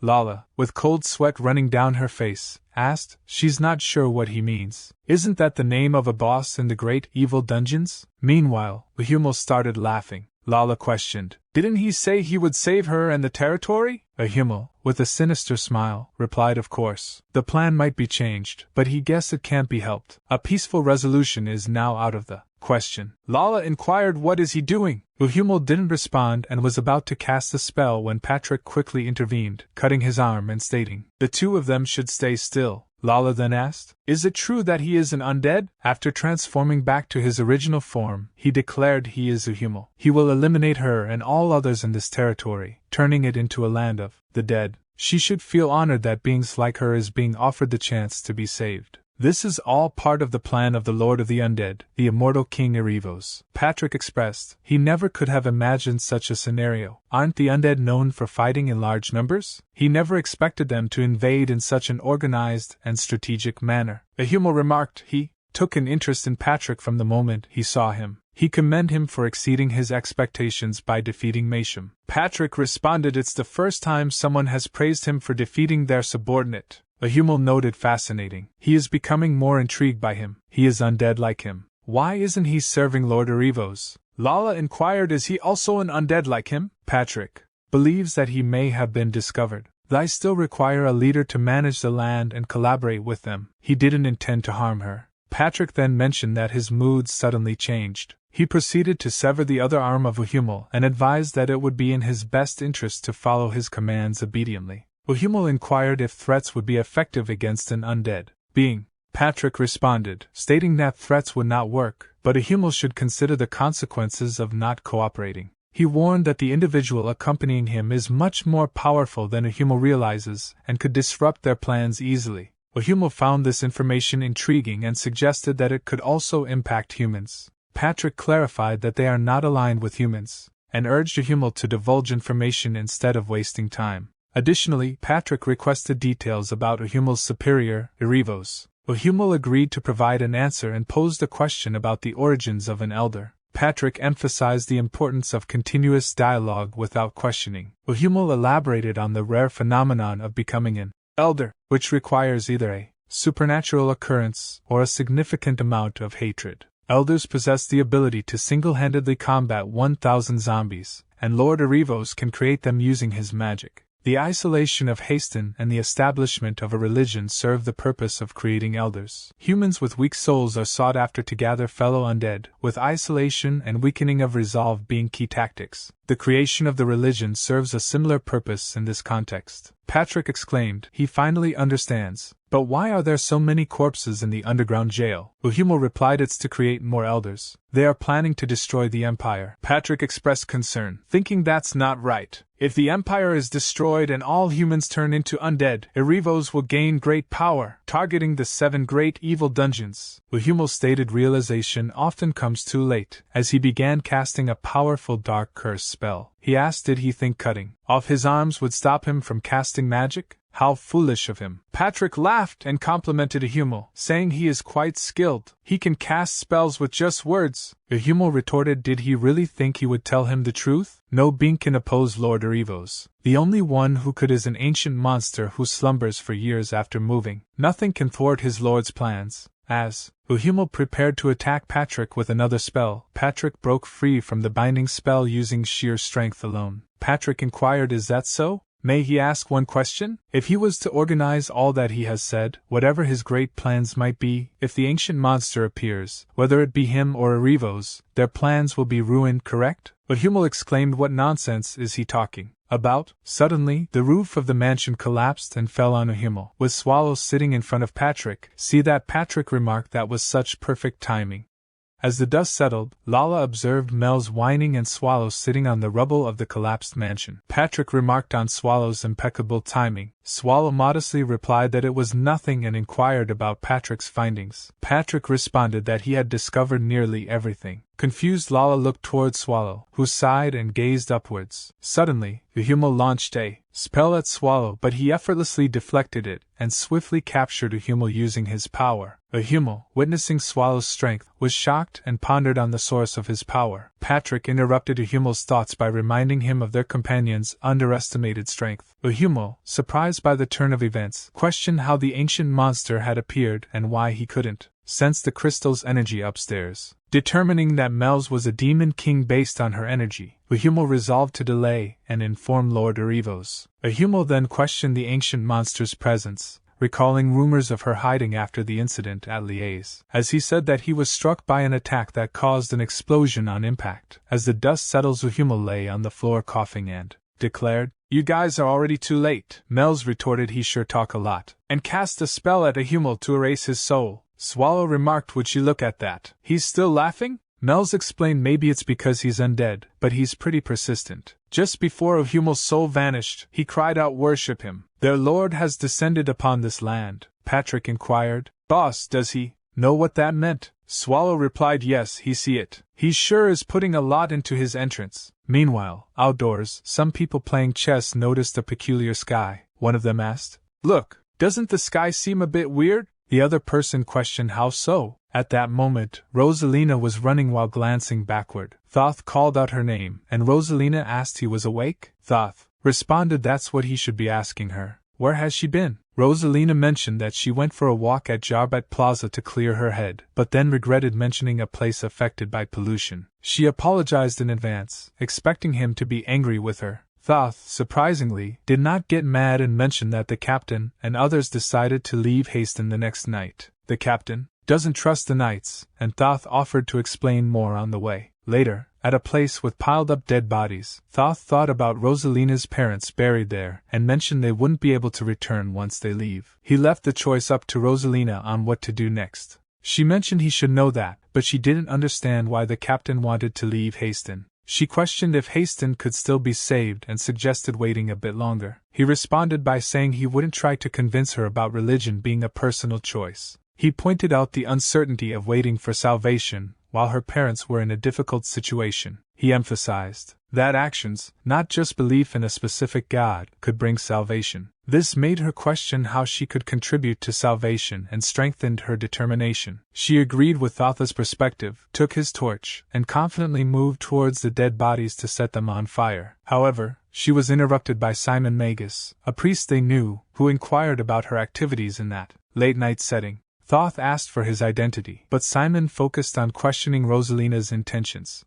Rosalina inquired about Simon Magus's presence, but he remained silent. She then urged him to stop, but the torch accidentally set fire to his clothes. Thoth, concerned, advised Simon Magus to let go, while Rosalina suggested he put out the fire. Ignoring their pleas, Simon Magus pushed Rosalina, causing Thoth to catch her before they both fell to the ground. As the fire consumed Simon Magus, revealing his undead nature, Thoth and Rosalina were shocked. Thoth identified him as undead, but Simon Magus silenced them, and he used his spell to make dead bodies start moving. Confused, Rosalina asked what was happening, prompting Thoth to urge her to run to safety. Shortly after barricading the entrance, Thoth remarked, "This should buy them some time." However, Rosalina suddenly fell to the ground, stating she can't move anymore. Thoth turned to her and acknowledged they don't have a choice. While staying inside may be safer than venturing outside, the first floor isn't secure either. Let's head to the second floor. Rosalina agreed, but expressed difficulty in moving her legs. Thoth then offered her to climb onto his back. They need to move quickly. Grateful, Rosalina thanked him, noting his potential fatigue. As Thoth glanced out the window, he pondered,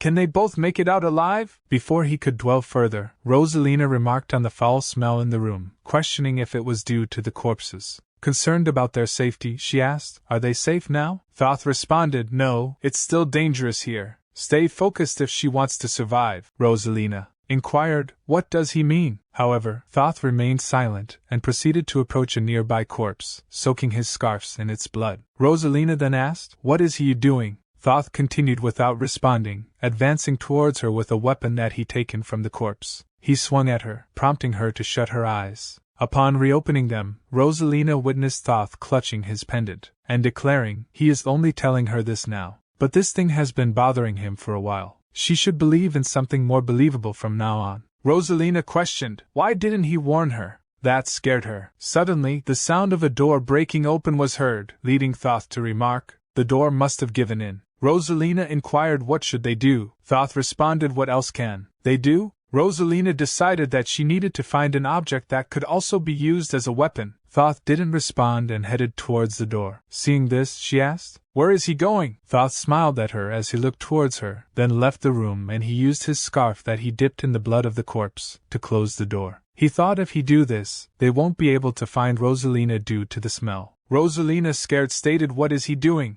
Don't leave her. Please don't leave her here." Thoth replied, "For how long will she depend on others? She has been a burden long enough. Listen well, don't make any noise, no matter what you hear. Don't make a sound and don't move without thinking." She immediately covered her mouth. Thoth stated, "She is finally listening, that's good." He thought it's better to do this than to die together. He charged towards the incoming zombies, apologizing for picking on her all this time, followed by a bone-shattering sound. Simon Magus ordered his minions to attack. On the other hand, the people of Haston gathered together and marched towards Lord Mansion by saying that's an eerie red sky. This must all be because of that new lord. They knew something was weird. She hasn't even shown her face once in the past few weeks. The heavens must be angry. In that instance, they heard the screams of person who walk up to them, saying it's dangerous. But people don't heard his mumbling and ask what's wrong with him. Is he hurt? Then a person with blue hair came forward and he will take a look at his wounds. The person next him asked, you guys are from the Magic Tower? The person with blue hair replied yes, he was a trainee at the Magic Tower's Wing Guild. Then trainee used his healing spell, but he immediately remarked he isn't bleeding from his wounds. Seems like this blood's someone else's. The person that is in the front stated, hey guys, there are more coming. This person behind him asked everyone who can still move should have already gathered. Who could it be? At the moment, the person that is treated by trainee mage of tower stated, shouting, the undead are coming. The persons that are in front become nervous as see an undead. They started asking what is that? But the undead instantly rushed towards them to attack, but a knight appeared and immediately defeat the undead. Then the knight turned towards the gathered people and stated, undead aren't as strong as they seem. So choose, are they going to run, or are they going to stand together and fight? Trainee mage immediately agreed that he and his party will fight. The knight asked, who are you guys? Trainee explained they were once trainees of the Magic Tower's Wing Guild. On the day of the Black Disaster, they were out on assignment and were able to survive. They would like to be of some help, even if it's late. The other persons started to agree one after another to fight the undead. Then knight ordered all those who have the strength to pick up a weapon to the front lines. Everyone else should work on setting up a perimeter defense. They will defend Hasten till the last man. A while later, knight hearing the sound of footsteps, and stated they're coming, and order the mages to ready their magic. As the mages attack with their spells, an explosion occurs. Hearing that, Novan thinks, damn it, what is going on out there? Thoth and Rosalina, where could you guys have gone off to at such a time? At the moment, he saw Rosalina sitting nearby with the support of wall. He quickly approached her, asked is she okay, and asked what happened to her. She replied Thoth, he told her to stay put, but she came all the way out here, because she was afraid. She said, Captain, Thoth, he is dead because of her. Novan asked, did Thoth resent her when he died? And he stated no, he's not the type of person to do that. So, Rosalina, it isn't because of her, it's thanks to Thoth that she was able to live. She note, Captain, those weren't normal undead, they need help. Novan asked, what is he saying? They need the help of those knights. Novan remarked, those guys are probably in the Lord's castle. She asked, Captain, what is he doing? He replied, she probably don't even have the strength to walk, drink this, and make the trip. Novan stated, he is the captain, he can't just leave his comrades to fight. Rosalina, go bring those knights. They will hold them here, and he is sure the inner parts of the castle will be safer than this place. Thoth, he can't put Rosalina, whom you've sacrificed your own life to save, back in danger. However, Patrick note they really made a mess of things. He should come take a look as well, boss. It's no joke. Mel's added, they're really struggling out there. Swallow replied, why would he take a look when it doesn't have anything to do with them? Patrick stated it does have to do with them, and he is already lying down. There goes his habit of giving up just because things got a bit troublesome. Patrick note, looks like the humans are at an advantage at the moment. They aren't doing bad? While yawning, Swallow asked, how long do he think it'll take? Patrick replied, it won't be long. They have plenty of arms, and the perimeter defense is pretty good for something put together in a rush. However, if that's all they have, they will quickly tire out and be run over by the thousands of undead. On top of that, according to Hummel's words, there should be an elder mixed in with the undead. Doesn't it seem like Arivos put a lot into preparing this? Boss, he think that they should slowly start repaying the favor. Swallow remarks, repaying, of course they should, but they have something to do before that. Patrick asked, what is he planning to do? And then he stated, don't do it. But Swallow replied, he thought you told me to do some work. Then he moved towards the Lord of Hasten and asked her name. She replied, it's Lala Sinaviratark. He note, Lala whatever. Good, he memorized it. Then introduced himself by saying he is Swallow, and asked, she want to live, right? Patrick asked, hey boss, what is he saying? We need to kill her. Swallow noted that was what he was planning to do at first, but he changed his mind. Patrick asked, what is he thinking? Isn't Hasten already past the point of no return? Swallow remarked, think about it, Patrick. Isn't the reason why they are about to give up on Hasten because of the undead? Patrick stated, yeah, pretty much. Swallow noted, if all the undead in Hasten were to disappear and the Lord of Hasten were to act according to their words, there's really no need to give up on it, right? Patrick remarked he thought you would say something weird, but he guessed it's something worth considering. Then he thought to make use of the Lord instead of killing her might not be such a bad idea. Patrick asked, but don't the humans have loose lips? Mel's added, that's right. There's no way the humans who have learned the truth will keep it a secret. Swallow replied he don't think they're all like that. He believed that this human has a reason to stay alive. While she might have been scared after seeing him, she didn't avoid looking at him, even after seeing his true form. She seems useful. Patrick remarked, that's true. For a normal human, that's amazing. Swallow thought, does she have something special about her? All the heroes he has met thus far had something special about them, something that couldn't be attained through effort alone. As for this lord, she has the mental capacity to stay sane even after seeing him. She said, that's right. She has a reason to live. Swallow stated he is sure a human like this wouldn't go out of their way to die, right? Patrick asked, is that the only thing you're going off? Swallow said at his gut feelings to that. Patrick remarked, please add something more tangible than his gut feelings. Then he thought, well, it's not really trustworthy. Then he noted, well, what can he say when the boss is adamant about it? However, if things were to go wrong, he will take care of the aftermath. Swallow stated, well, he will think about it. Now, she got the gist of it, and now chose. It'll all be done as long as she say the words, please save us. She asked, then what will happen after that? Swallow explained, it's simple. The undead will be chased away, and until Haston regains peace, Patrick over there will do his best to help out. Hearing that, Patrick shouted, boss, is he trying to sell him off? She asked, then what will she have to do in return? Swallow stated he wondered. He guessed sticking with something simple would be best, and she just has to offer up her everything to him. Nervously, she asked, what is he saying? Swallow stated, offer everything to us. She thought she will most definitely die if she was to decline, whether it be by this monster's hands or from being bitten by the undead. On the other hand, if she was to accept, but she will have lost everything. Would his brother have committed suicide if the black disaster had not occurred? If his brother were still alive, would he have become the Lord of Haston? Would she have been in this position if she wasn't the Lord of Haston?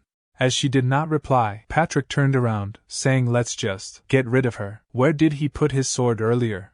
Then Swallow heard footsteps and remarked, someone's coming? Mel's asked how would he like to handle it. She can block it with magic. Swallow remarked, forget it. Just open it. Mel said, got it, and she opened the gate. The person was Rosalina, and she said, they are really here, please help us. The village is overrun by the undead. Everyone is trying hard to fight back, but it's just too much. They need their help. Thoth has died, and the captain said he would be waiting for her. Everyone is holding on as best they can, so please help us. Didn't he say that he would save Haston? As she looked up, she saw Patrick, and she stated, a skeleton.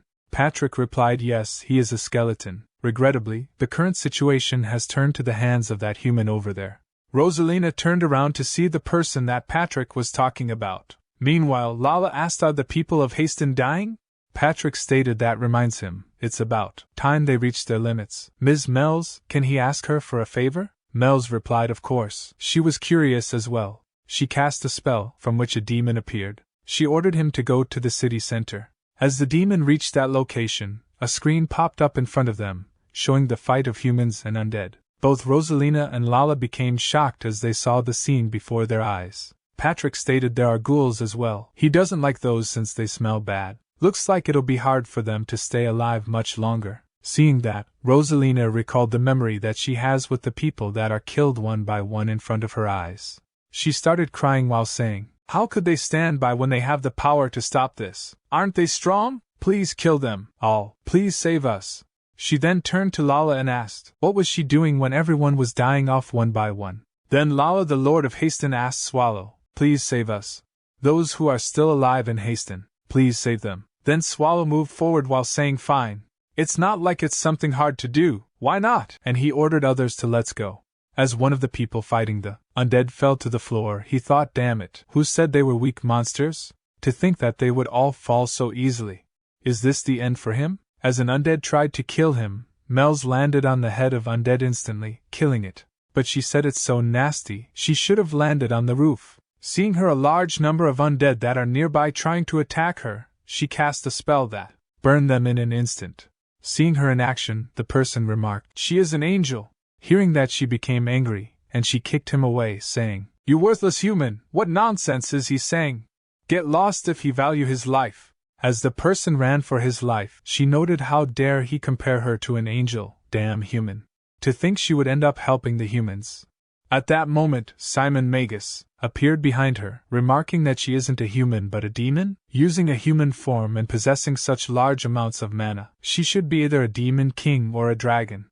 But why is she siding with the humans? Mel's replied she is just doing what she feels like doing. An undead like him shouldn't question a king. Simon Magus laughed and exclaimed, he will figure out the truth after he rip off her flesh. She is a fool who overestimates her own strength. Throw away her humanity and become an undead. What does she think? He is sure she will turn into a strong variant. She replied she is not sure what his is talking about, but she does know that he is the most talkative undead she has seen. That's so annoying. He stated he is the one serving the commander of the undead, darkness of the 10 evils. How would he, Simon Magus, lose to the likes of a demon king like her? She replied she is not sure what he is talking about. She is not the one that will be facing him.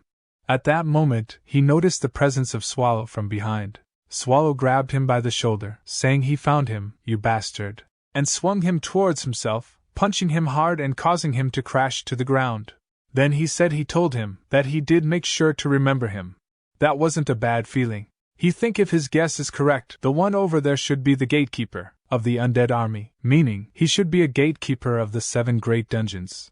And he remarked, hey, you wouldn't die from that punch, so get up quickly. Meanwhile, Mel's think taking down someone like that with just a punch. On top of that, it seems like he was holding back. Did she see it wrong?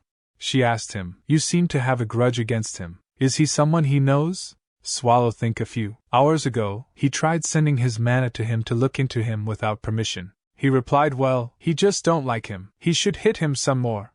Anyway, nothing good will come of staying here for too long. And he asked, does she think Arrivos is in this village? She noted, probably not. That's a barrier made to trap those who are inside it. Swallow remarked, so that's a barrier? He just thought that it was a crimson sky. She explained, so that would mean the caster is most likely on the outside, though she is not sure what he's up to. Regrettably, she doesn't think she can break this barrier. Swallow remarked, well, he was going to take care of it himself. And he asked, can she take care of all the extras from now on? She asked, is he talking about those undead? Swallow stated, yeah, it'd be good if she could minimize the loss of the humans, although it might be a bit late. There needs to be a certain population of humans for this village to function. She exclaimed, it won't be perfect, but if it's just that, she thinks she will be able to take care of it. Swallow noted, as expected of our demon king, she is awesome. Then he will clean this place up a bit before heading to have a one-on-one with the Arrivos. She replied confidently, he can leave it to her, sir. And as she saw the undead force, she asked, sir, can she ask how long he will take? He replied, about 15 minutes. Maybe 20? She stated determinedly, if it's only 20 minutes, she will be able to hold out just fine. Swallow noted how reliable. She remarked, then have a safe trip, sir. Swallow stated, now then, he should finish things up here. Simon Magus remarked he had a guess, but is he an ancient monster? Swallow said he wonder. He is partially right. Simon Magus asked, then just who is he? Swallow replied, probably Patrick's slave. Simon Magus stated, what nonsense, ancient monster. Did he think that he would foolishly wait here without preparing anything? He is Simon Magus, one of the pillars of Lord Arrivo's forces. He has yet to disappoint him even once so far. He needs to take this chance to get to Lord Arrivo's. But as he saw Swallow, he became shocked, and Swallow stated, this bastard. He keeps annoying him. Simon Magus think, damn it. Really, he didn't get any injuries. The great evil dungeon Swallow. It'll be dangerous at this rate. He must tell Lord Arrivos, and quickly. Meanwhile, Swallow tried to eat him, but Simon Magus was quicker than Swallow thought, and he used teleportation spell to move away from him. Swallow thought he was trying to eat him up in one bite. Looks like he couldn't get everything. It'll be a pain to go looking for him, but he can't just let him run. Recalling his promise to Mel's that he would finish in 20 minutes, Swallow worried about Mel's. So he can't waste time here like this. That bastard probably went to look for his mommy, and Arrivos should be somewhere outside the town, so he should have run toward the walls, right? Well, whatever. He is sure blasting the whole area in the direction he ran off and should take care of him. If it's just this, the village won't be too badly damaged. Then he heard a voice, and he thought, is that Patrick's voice? He must be imagining things. He found the corpse. Wait, should he call the corpse he killed that was once alive a corpse? He picked up and said, well, whatever. Because of him the village is in ruins. What is he going to do about it? What? Don't blame others? If he didn't like it, he should have stayed alive. He can explain it to Patrick himself. Did they call this the barrier? A power that Mel's couldn't break alone. So it's a pretty strong barrier, he guessed. But how strong can it be? As he touched the barrier, his hand twisted, and he said it's stronger than he thought. He think he will be able to break through it with some effort. That is, if this magic tool is able to hold out. If the magic tool breaks and he is unable to keep his polymorph going, he is sure he will be scolded by Patrick. Well, let's just say it's his fault if things don't work out. He is counting on him, corpse. Then he checked the surroundings and said good, there are no humans around, and transformed into his original form, and dashed toward the barrier, breaking through it. Outside the city, he stated there sure are a lot of you. As they tried to approach him, he easily blasted them away. Swallow remarked that's not the right way to greet your guests. Then the elder ordered his minions to step aside, and they followed. Swallow stated, see, you guys should have acted this way from the start. Here's a present he prepared for him. He believed they have a lot to talk about, Irivos. Irivos note ancient monster, is he suggesting that it's acceptable for those races to be oppressed by humans? The humans are prideful, crass, and selfish. Even when they've carved out a good life for themselves, they've always wanted more, invading the lands of other races. Swallow stated he is talking too much, get to the point. Irivos remark human needs to disappear, and he has the power to easily get rid of the Empire. He had always thought that taking down the Empire would be impossible unless they were able to take Riez down, until he heard that the Black Disaster had hit Riez. If only he had mentioned the thought of wiping out the humans, all of the demons would have been willing to put their life on the line. Swallow asked why do he talk so much? Keep it precise and get to the point. Irivos stated I'm saying that if you weren't so hands-off, so many demons wouldn't have had to die. We could have even wiped out the lowly humans. Swallow notes so you're saying, you doing all this because is all my fault? Irivos remarked that's right. You are the root cause of all of this. Swallow stated he is going to wipe out the humans, so don't get in his way, is what he is saying, right? Irivos remarked that's disappointing. He cast a spell, summoned forth the rotten taper. From the abyss, emerge a colossal undead beast to assail on Swallow with relentless fury. On the other hand, Mels think there are so many. She enchant with the flames of retaliation, igniting those who dare rush forth to assail her. And she continue with her thoughts, with them spread out like this, she guess she has no choice but to move busily. The barrier that is covering the sky is close to God-class magic. As expected of Sir Swallow, it hasn't even been 3 minutes since he left saying that he will go have a one-on-one with Irivos real quick. At the moment, someone approached her from behind. The person is none other than Captain Novin, and he stated, Miss Mage, is everyone else's safe? Mels replied if he is talking about the other humans, they're burning in the fire over there. He asked is she a companion of the knights? She asked what knights he is talking about. He explained the one who wears a giant suit of armor, and the one who's dressed in black like a beggar. No, he mean, like a wanderer. She replied, companion, how could she be? She is just a servant. She can't be compared to their greatness. He remark is that so, and think seeing as how she knows those knights, he is sure she's with them. That's good, Rosalina, she made it in time. At least Thoth didn't have to die in vain and Haston will be saved. He then note he will soon turn into an undead. He knows he is not in a position to, but can he ask for a favor? And as he looked towards her closely, he noticed that she was not a human, and he think well, he guessed that doesn't matter anymore. And he asked if there's a weapon lying around. Could he trouble her to hand him one? Observing his plight, she turned and handed him a spear, proclaiming he is a warrior.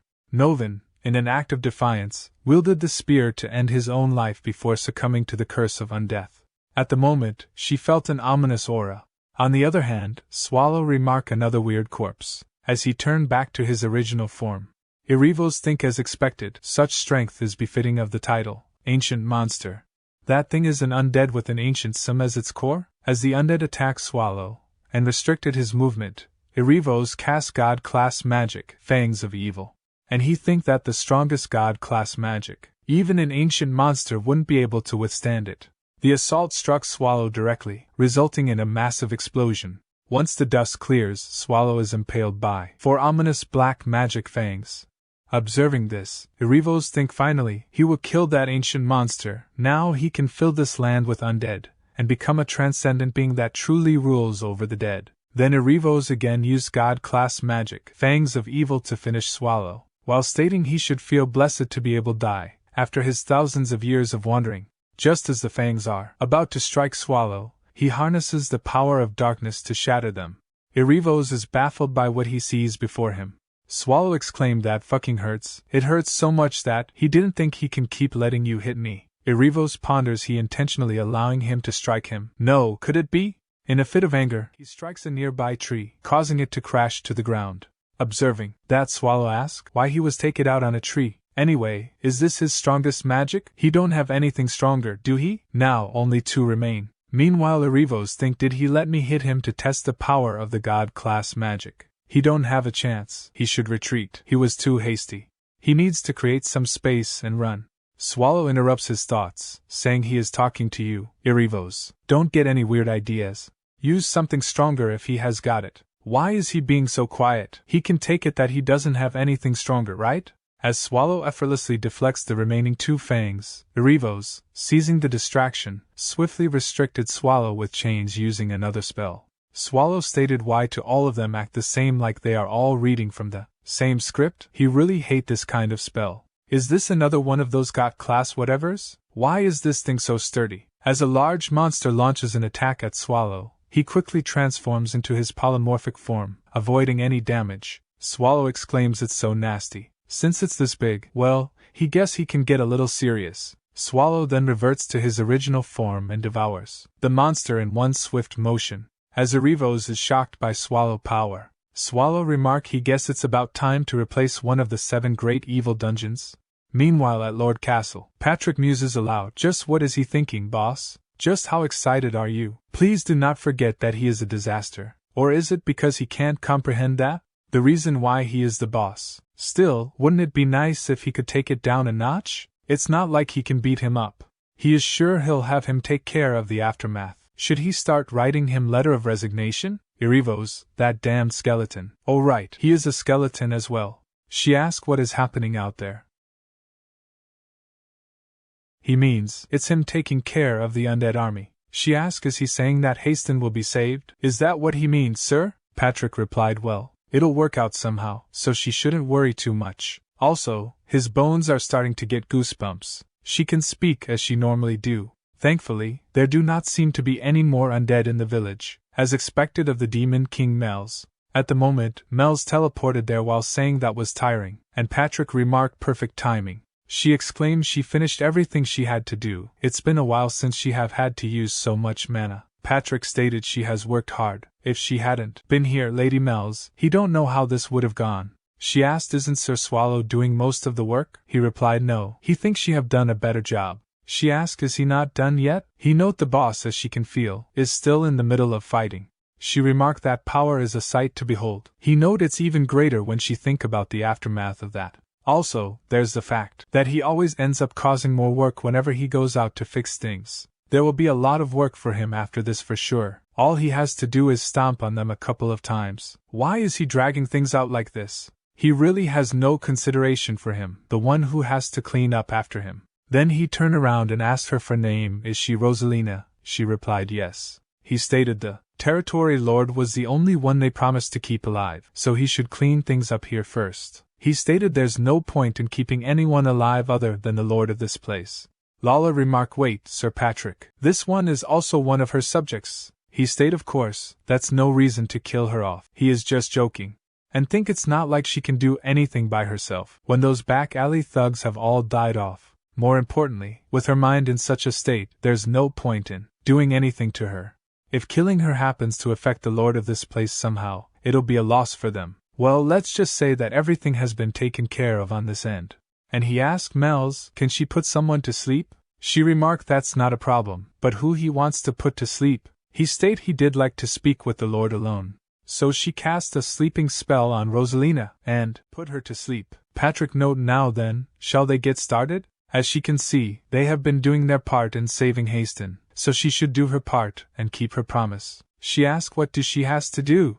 He remarked she can't leak anything she has seen so far. Well, he believes she would know that even without him having to tell her. He will be telling her a story now, so listen carefully. It is a story about a heroic territory lord who took on all the insults to protect her territory. The Lord, who realized that the undead were going to overrun her territory, made up her mind to protect the territory and its citizens. But she was in a situation where she was being watched by the undead, and there weren't enough soldiers in the territory. However, even before help could arrive, the people of the territory started insulting her in rage, faulting the Lord. As the people were dying to the undead while waiting for reinforcements, the Lord had no choice but to hold steadfast. After what seemed like a century, the reinforcements from the Empire came, drove the undead away, and saved the territory. She is not a scaredy cat of a lord who was in hiding. She is a lord who sacrificed herself to save the subjects of her territory. She asked, is he telling her to lie to his subjects? He replied, didn't she say that she wanted to live? Go and hand out all the supplies in the castle to help the subjects that are still alive. Soon after, aid from other cities will come. She asked, how is he so sure that the aid will come? He note, not that he is sure of it. He will make it happen, since they will be taking care of making the young Lord of Haston a hero. If it's so quiet, the boss must be done with everything.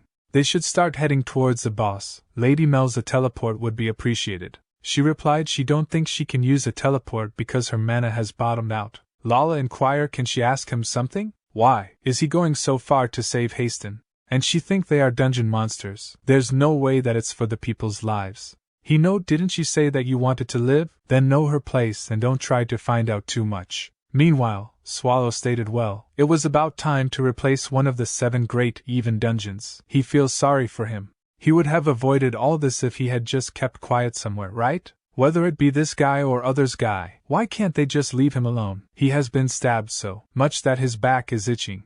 Erivo's remark, ancient monster, he is once again shocked by his strength. Swallow replied, no, he don't really care about that. Let me ask you something. Why did it have to be Haston? Had he not attacked this place, he wouldn't have had to make his way here. Erivo stated, Haston is the most effective location to invade the Empire from. Swallow replied, no, he is not talking about things like that. And he think that means this bastard came here knowing that it was his territory. Erivos laughed and asked what do he think the reason is. And as he tried to cast a spell, Swallow immediately restricted with his darkness, but that caused the explosion, and undead immortal king, Erivos, head fall to the ground. Swallow think, what's this? So he wasn't trying to use transfer magic? Well, he guessed it doesn't matter. He was going to die anyway. Let's see, what should he do about this? This place will be unusable unless it gets fixed up. At that moment, he heard Patrick's voice calling his name. As he nervously turned around, Patrick stated, stop right there. Do not move. He come here to find him. He really missed him. You miss me too, right? Swallow think he is in trouble. Then the scene shifted to Rosalina, taking cover from rain, and thought about her fellows who had died. She exclaimed, there's nothing left. What kind of help is this? She is the only one left. Whose fault is it? Who's the one that killed everyone? Meanwhile, as Swallow and others returned to the dungeon, Renee welcomed them. She was waiting nicely and quietly for them. She even cleaned everything nicely while waiting. Swallow replied she did well. Mel's fell to the ground, saying she is really tired. Patrick added he feels like dying. Renee asked, Mr. Swallow? He must be really tired, right? Would he like dinner first, or would he like a bath first? Swallow replied, he is drink the bath water. Patrick thought, what's going on? And he asked, just what has she been teaching her while they were away? Ursabet Bathory inquired, she wonder if everything went well. Swallow asked her, can she leave now? Patrick added, yeah. Well, if she added up the number of humans who died of starvation and to the undead, it would be around 3,000. And don't forget about how this damned boss blew up the whole town. Aside from that, it turned out pretty well. She asked, just what did he do over there? He replied, he just cleaned up the undead. She asked further, did he really only clean up the undead? He added he cleaned them up perfectly. She questioned, she is asking what exactly he cleaned up perfectly. Swallow placed the head of Erivos on the table and stated, don't bother him, he is going to sleep. As she observed it closely, Swallow drank the bath water. She noted, wait, isn't this just the shell? That surprised Patrick and Renee. A little later, Swallow explained that true, he did use magic at the end. Patrick stated, no matter how he look at it, this is just bad work, boss. He did a bad job cleaning things up. Leaving the Lord who knows everything alive was already questionable, but now even Erivos is alive. Just what did they do in Haston? Swallow noted. Ursabet said that Arivos would have lost at least 70% of his life. Patrick replied that's true, but in the end, there was still conflict between the great evil dungeons. He needs to be more careful of things now. Well, they should be fine for now since Arivos won't be able to make a move for a while. He should stop slacking off now. As he has said before, even if he can take care of the aftermath of Haston, accepting monsters into the dungeon is something that has to be done by him. As he turned around asking, "Is he listening?" and he saw Swallow, sleeping. Meanwhile, Rosalina arrived where people were gathered talking to one another. A green-haired person said, "There have been rations for 3 days in a row. What's the point of just filling their bellies? His wife and kids are all dead." A blue-haired person stated, "What, praise the Lord? Is everything okay as long as his belly is full?" The green-haired person replied, he did rather follow them to the afterlife than to live like this. The blue-haired person replied, they should fill their bellies even if they follow them. Then the green-haired person noticed Rosalina, and he asked, what is she giving up as well? She should fill her belly before she leave. Rosalina stated, where would she even go? Of course, she is also suffering. She wants to run away. But why do they have to be the ones to run away? What did they do wrong for them to die? They should think about it. Who was in the wrong? Who killed everyone? This is unfair. It's really unfair. Don't point their hate at the wrong target. There is no point in a meaningless death. If they are going to die anyway, they should take revenge on the being that put them in this situation. All of them asked what do they have to do. She remarked they should all know. They have to kill all the undead. The scene shifts to the king's palace, where the king is giving a speech. Ethelbreaz is kneeling in front of him, listening attentively while royal guards stand down. The king addresses Ethelbreaz by his full name, or Edelbreaz gar Livestein, and comments that despite the length of the speech, Ethelbreaz did not zone out. Ethelbreaz responds respectfully, saying he wouldn't dare to do so. The king emphasizes that the lives of the raid force rest on Ethelbreaz's shoulders and expresses his high expectations of him. Ethelbreaz assures the king that he will live up to these expectations. As Ethelbreaz leaves the king's palace, he is accompanied by Garrett, an executive tracker from the Black Tiger's order. Garrett inquires whether Ethelbreaz received the full rights to lead the dungeon raid. Ethelbreaz confirms this and mentions the arrest warrant issued for Paymore. Garrett notes that although Paymore is on the run, his previous status as a wealthy noble means he likely has allies aiding him, rendering the warrant less effective. Ethelbreaz counters that the warrant's mere existence is enough to keep Paymore on edge.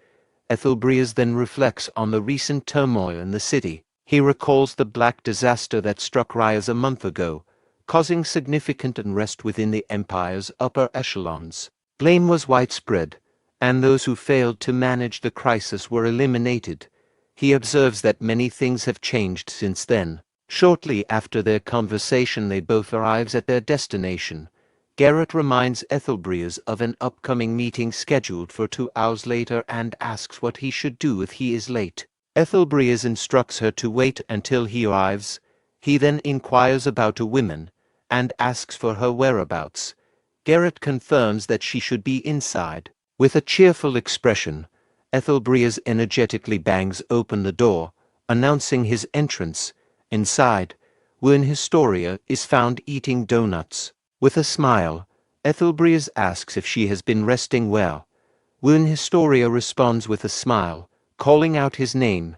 Meanwhile, a group of 3 people enters the primordial core. Their leader instructs them to be cautious, stating they will retreat at the slightest sign of a monster. He emphasizes the importance of remaining vigilant as they approach the first room of the primordial core. With a nervous expression, the leader of the group expresses hope that the information they received is accurate. Observing the first room of the primordial core, the leader confirms that the monster has not reappeared since the Hishutalt raid force visited 2 months ago. He notes that there should be something valuable to find and decides to continue deeper inside.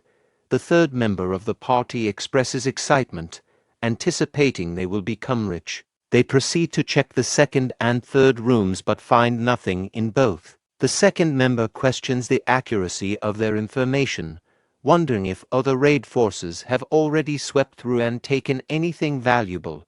The third member insists that it is not possible. The The second member doubts whether they are truly in the primordial core, given they have found nothing despite venturing so deep, suggesting there might indeed be nothing left to find. The leader points toward the next room and explains that the fifth room contains an ancient plant monster called the anthropophago, known for its thorny leaves and vines.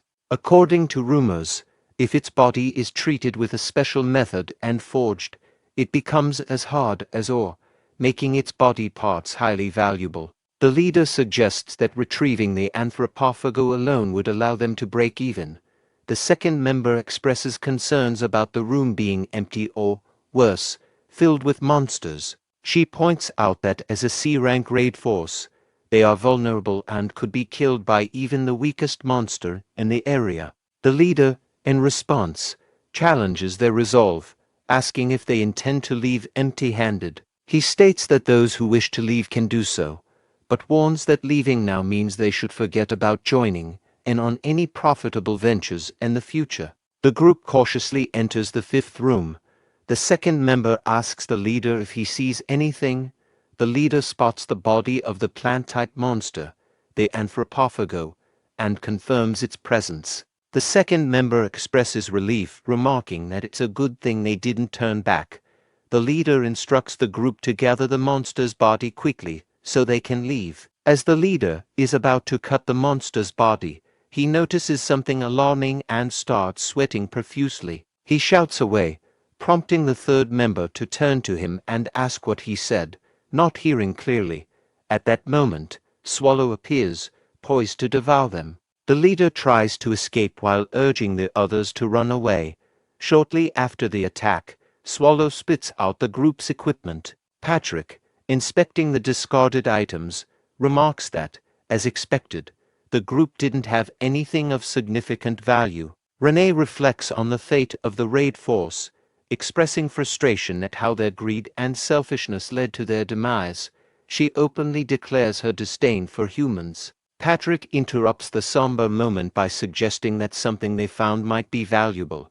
He asks for the leader's opinion. Swallow comments that they taste better than undead creatures, indicating their potential quality. Patrick identifies the origin of the fallen raid force based on the coat of arms on their clothing, noting they are from the West Crantal Kingdom, not part of their own empire. Renee adds a touch of dark humor, laughing at how far the raid force had come, only to meet their end in such a manner. Swallow reflects on the convenience of receiving a local specialty delivered right to their front door.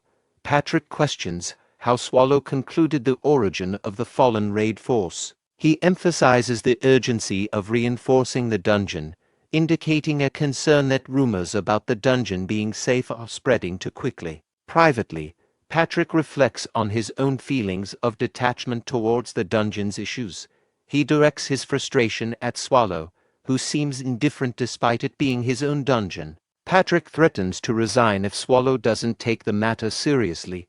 Swallow, feeling nervous, agrees to prioritize the dungeon's security. Patrick shifts the conversation, acknowledging Lady Mel's role in using detection magic to quickly identify intruders. Mel's responds with laughter, and Swallow agrees that her detection magic is reliable. Renee, overhearing their praise of magic, becomes angry and asserts her own ability to use magic. Swallow praises Renee for her abilities, calling her awesome and amazing. Patrick, however, sighs in response to Swallow's enthusiastic praise. Mel's acknowledges her role in assisting the primordial core. Patrick expresses gratitude to Mel's, stating that her help has saved them from a lot of trouble. Meanwhile, Mel's queries about how long she will need to stay as a guest. At the same time, a three-eyed monster addresses Yuba, referring to him as Majesty. The monster states that preparations are complete and suggests heading towards Judecca. Mel sits on a rock outside during the night, contemplating her future as a demon king. She feels despondent about her lack of wealth and a stable home. She realizes she needs to make a decision soon, especially with an upcoming gathering for demon kings in a couple of days. As she ponders, Patrick approaches and comments on the refreshing night air. Mels asks if he's also outside for fresh air, to which Patrick jokingly responds that's an undead joke. Mel's doesn't find the humor amusing. Patrick then asks Mel's why she's there. She explains she's simply getting some fresh air and inquires about his reason for being outside. Patrick reveals that he doesn't require sleep and spends his time training during such moments. Mel's questions Patrick about whether he has any more improvements to make, to which Patrick replies with a metaphor about swords and rust, implying that continuous practice and improvement are necessary for skill. Patrick reflects on this being the first time he's spoken to Mel's alone like this. Patrick informs Mel's that Mr. Tentacles has nearly finished recovering.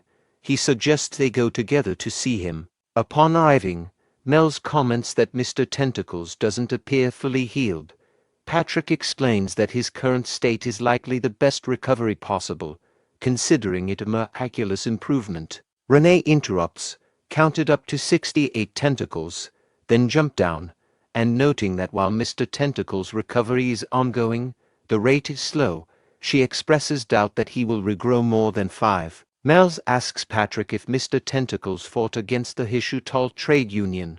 Patrick confirms that Lady Mel's, who had a Demon King castle near Rios, was indeed involved with them. Mel's acknowledges this, expressing her awareness of the raid force that killed her father, making her relationship with them fraught with personal history.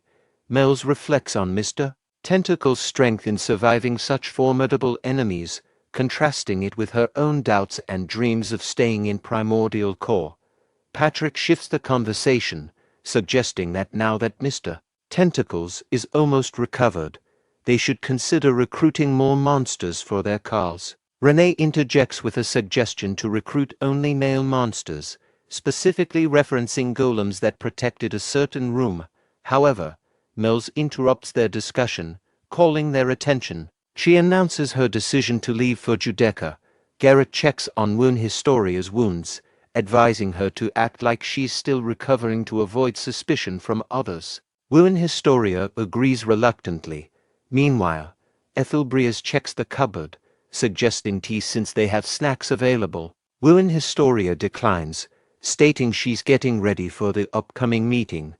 Ethelbrias remembers the meeting and asks Wound Historia if the maid has been around today. She's unsure since she went out to buy snacks. Ethelbrias instructs Garrett and Wound Historia to head to the meeting room first while he takes care of some remaining paperwork, assuring them he will join shortly.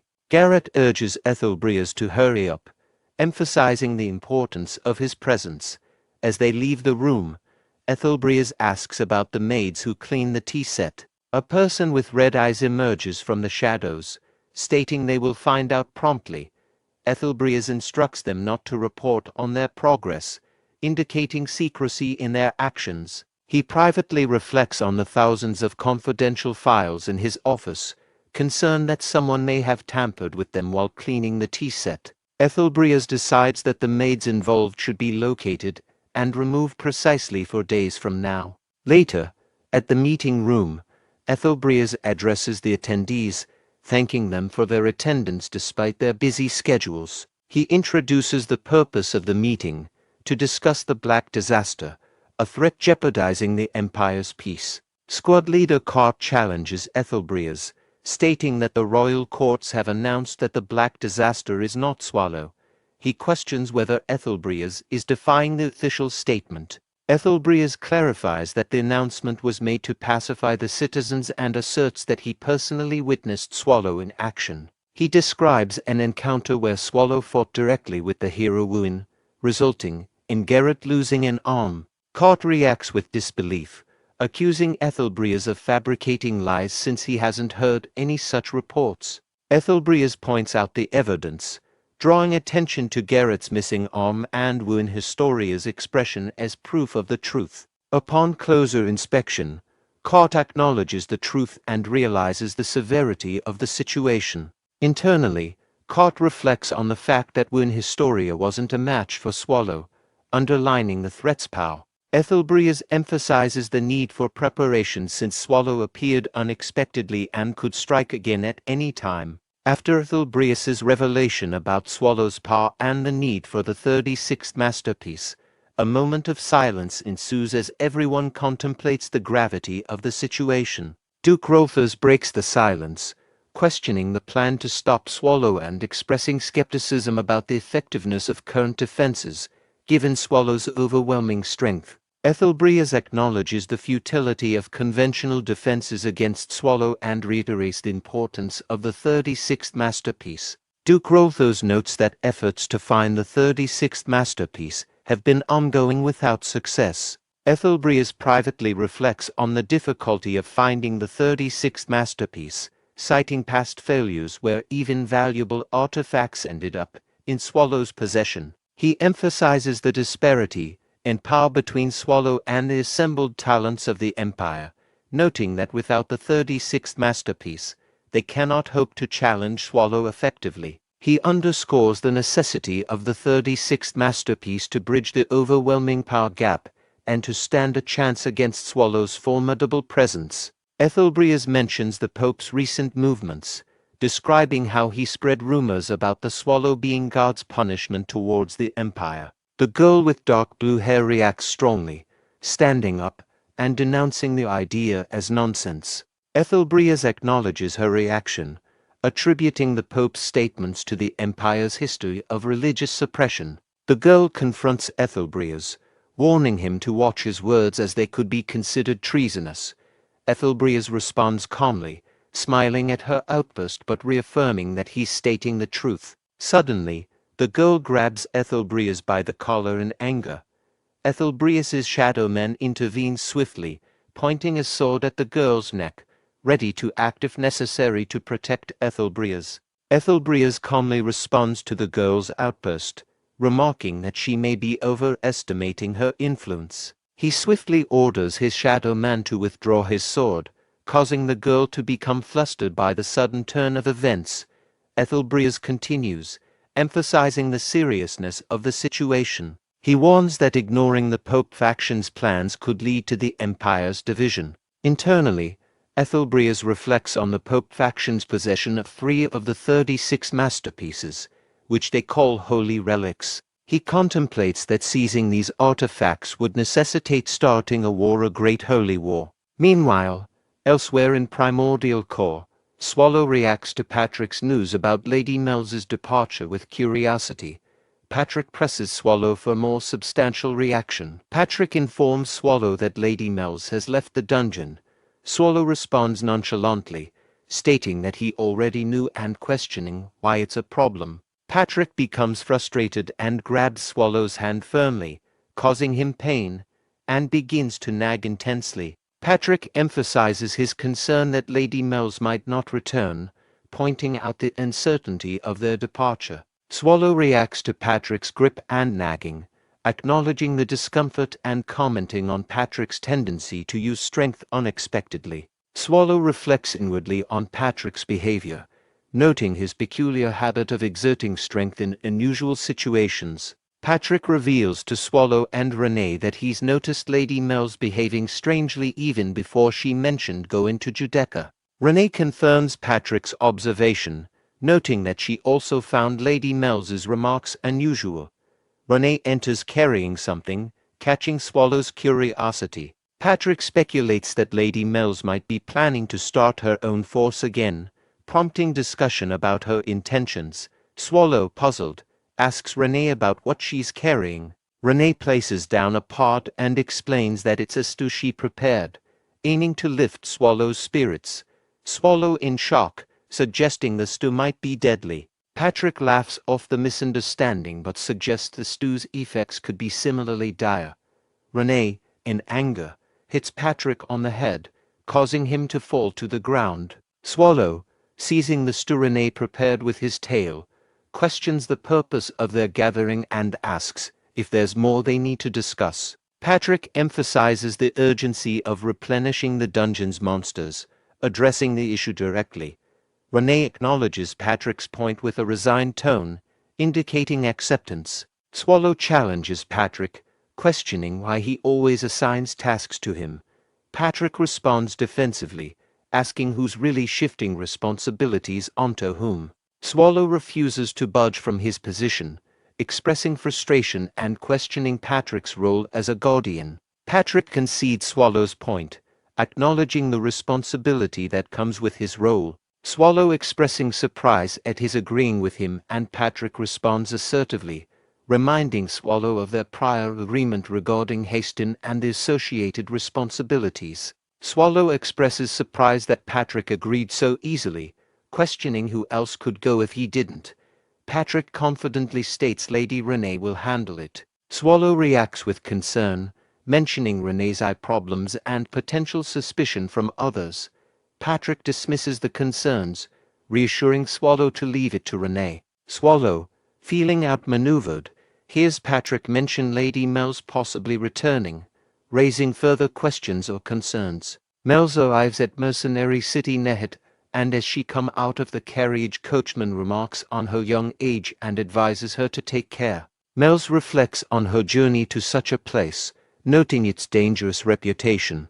Nehet, situated between the Empire and the Kingdom Alliance, is known for its lack of affiliation with any major force and its focus on dungeon raids. Mel's observes the city's unfriendliness and decides to rely on the stars to navigate her way to Judeca, indicating her unfamiliarity and the challenging nature of her surroundings. Mel's arrives at a large building in Mercenary City Nehet, comparing its size to the Demon King's castle. She senses dense mana inside, indicating the presence of about 10 individuals with mage-level strength similar to those she encountered in Rios. The building seems to be a hub for raid requests and information. As another person tries to enter, they show a brown plate to the door guard, who permits them entry. Mel's observes this and wonders if the plate is proof of participation in raids. She realizes that gathering information won't be easy without such proof, implying the strict access control to the building. Mel's follows the trail of demonic mana and arrives at a location where numerous demonic monsters are roaring inside cages. She wonders if these monsters have been captured. Suddenly, a person approaches her and remarks on her presence in such a place, commenting on her appearance as a pretty young lady. He inquires about her reason for being there. Pun from Albright Merchants introduces himself to Mel's and asks if she is looking for something specific. He quickly realizes she might not be a typical noble child due to her presence in such a place alone, deciding not to risk offending her. Mel's introduces herself as Mel's of the Agria family and asks about the purpose of the place. Pun explains that the location is essentially a storage warehouse for dungeon items. These items are typically used as materials for equipment or decorations, and he sells them as they are. This sets the stage for Mel's to learn more about the warehouse and potentially engage in further conversation or activities related to dungeon items and their trade. Mel's decides to explore the warehouse, as she plans to recruit for her army once her castle is rebuilt. Pun invites her to browse their wide selection of items. Mel's notices a lycanthrope in a nearby cage, recognizing it as a strong demonic being that fought bravely as an army commander in a war. She expresses interest in purchasing it. Pun, nervously surprised by her interest, warns her about the danger of such creatures. He mentions that it took sacrificing for B-class raid members to capture this particular lycanthrope, implying both its strength and the risks involved in handling it. Mel's, determined to recruit for her army, expresses interest in purchasing the lycanthrope despite its high price of 250 ons. However, she hesitates, considering the expense. She remembers receiving 500 ons from Lady Renee as a gesture of gratitude for helping Mr. Swallow. Mel's acknowledges that spending half of her current wealth before even rebuilding her castle isn't prudent. Mel's decides to look at other creatures in the warehouse. After considering the high price of the lycanthrope, she notices something in a cage and asks Pun about it. Pun explains that it's a creature they found after a raid cleanup, unable to locate its mother. Despite its appearance, it hasn't shown aggression, being seen more like a large dog. Mel's empathizes with the creature's situation, likening it to a lost child. Mel's disregards the potential danger and extends her arm into the cage towards the creature, prompting a shocked reaction from Pun, who warns her about its demonic nature. Despite this, the creature doesn't react aggressively. Mel's reassures Pun that she won't hold him responsible for any harm that might occur. Pun expresses relief but also warns her about the risk of being bitten. Mel's continues to interact with the creature, playing with its face, and eventually decides to purchase it. She remarks that the creature is larger than she initially perceived, attributing it to the dim lighting that concealed its size. Mel's affectionately names the creature Two Ons. After adopting the creature and naming it Two Ons, Mel's notices that night is falling earlier in Nehet than elsewhere. She reminisces about the beautiful sky in the primordial core but quickly refocuses on her mission to reach Judecca. Mel's and Two Ons start moving towards their destination. Along the way, they encounter a large deer. Mel's perceives this as a sign that they are headed in the right direction and addresses the deer. She calls herself Great One and asking the deer demon to lead the way. After encountering a deer that turns out to be a demon welcoming her as a demon king, Mel's is directed to head towards the fallen monastery behind the mountains where other demon kings have already gathered. Mel's agrees and begins her journey towards the monastery.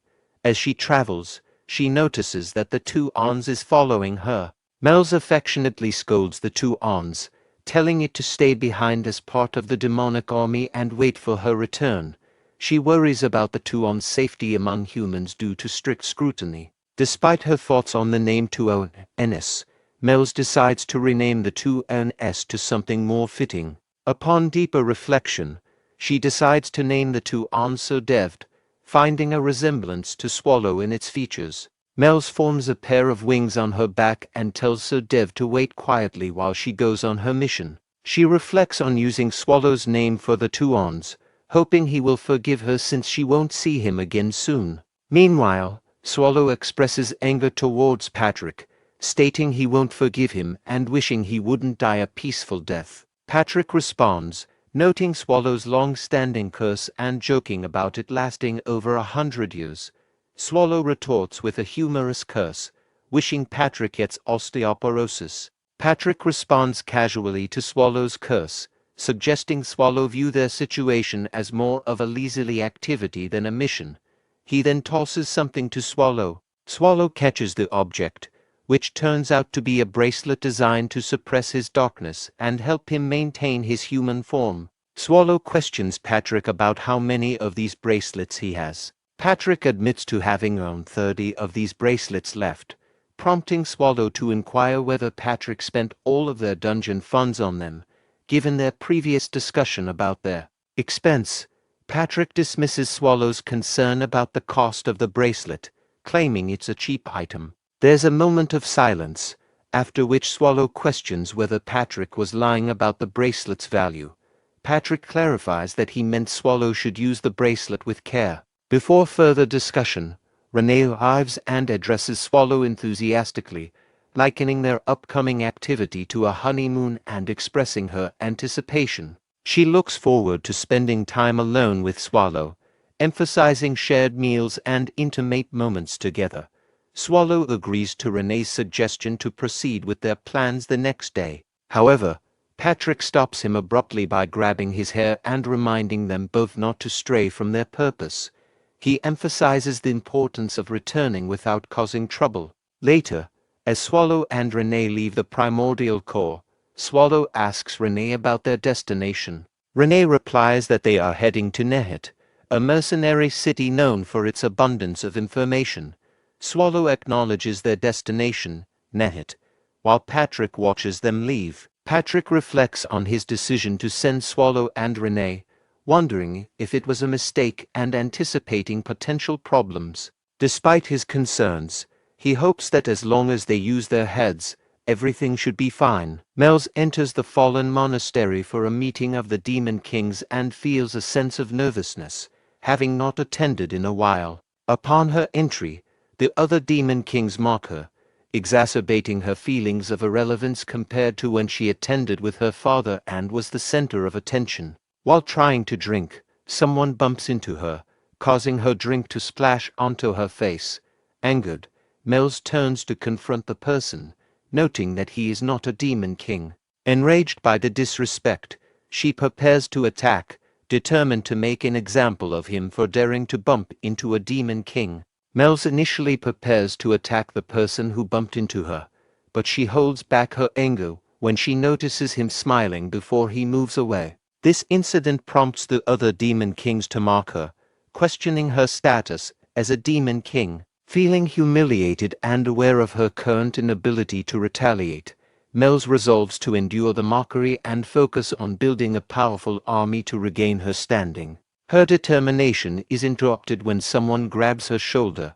Assuming they are trying to provoke her again, she turns on angrily, demanding to know who dares to touch her. Mel's is approached by Marmolia, who introduces herself and confirms Mel's identity. Marmolia, overjoyed, immediately hugs Mel's and expresses relief that she is alive, reminiscing about their childhood together. Mel's, initially taken aback, tells Marmolia to let go and criticizes her for being indignified for a demon king. Marmolia responds playfully, reminding Mel's of their close friendship and informality. Noticing the attention from other demon kings, Marmolia suggests they move to a different location to talk. Meanwhile, Swallow and Renee arrive at Mercenary City Nehet. Swallow hands over to Ons and requests the best room available. Upon seeing Swallow and Renee, the guide becomes nervous and quickly leads them to their room. Swallow immediately drops onto the bed, expressing his desire to rest.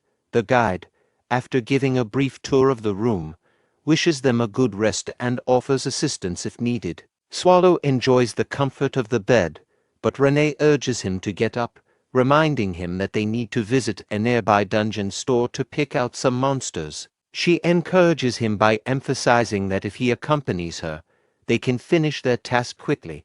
As Swallow remains on the bed, Renee considers the need to get moving despite his exhaustion. She recalls a conversation with Patrick from earlier, when she was making stew for Swallow. Patrick had suggested that Renee take the opportunity to spend some quality time alone with Swallow. Surprised, Renee had responded by asking if it would be like a date. Patrick clarified that instead of calling it a date, she could simply tell Swallow that she would be going alone a few times. Renee had then excitedly asked if that meant they could go on a honeymoon, to which Patrick affirmed, playfully noting her shift in terminology from date to honeymoon. Swallow, reluctantly getting up, expresses his frustration about not being able to rest properly and agrees to get the task over with. Meanwhile, Renee internally celebrates, feeling validated by Swallow's willingness to accompany her and believing it demonstrates her importance to him. She resolves to accomplish their tasks quickly so they can proceed with what she envisions as their perfect honeymoon, feeling confident and clever for following Patrick's advice. Swallow, noticing Renee's sudden laughter, becomes nervous and starts to sweat, unsure of her thoughts and plans. At the fallen monastery, Marmolia tells Mills that her castle's location has been taken over by humans. Despite sending monsters to investigate, they confirm that the area is now human territory. Mills acknowledges this transformation, expressing resignation. Marmolia then inquires about Mills's whereabouts during the past 2 months, noting that everyone had presumed her dead. Mills vaguely responds that she was wandering, while internally deciding not to mention her time at the primordial core. Marmolia grabs Mills's hand and expresses relief that she is still alive. Mills admits that she thought Marmolia might hate her, considering the past animosity between their fathers. Marmolia reassures her, saying that the rivalry between their fathers is history and that they are now both demon kings on their own paths. Mills agrees, acknowledging the truth in Marmolia's words. Marmolia then brings up the reason for Mills's visit, suggesting that Mills came to Judeca to seek help.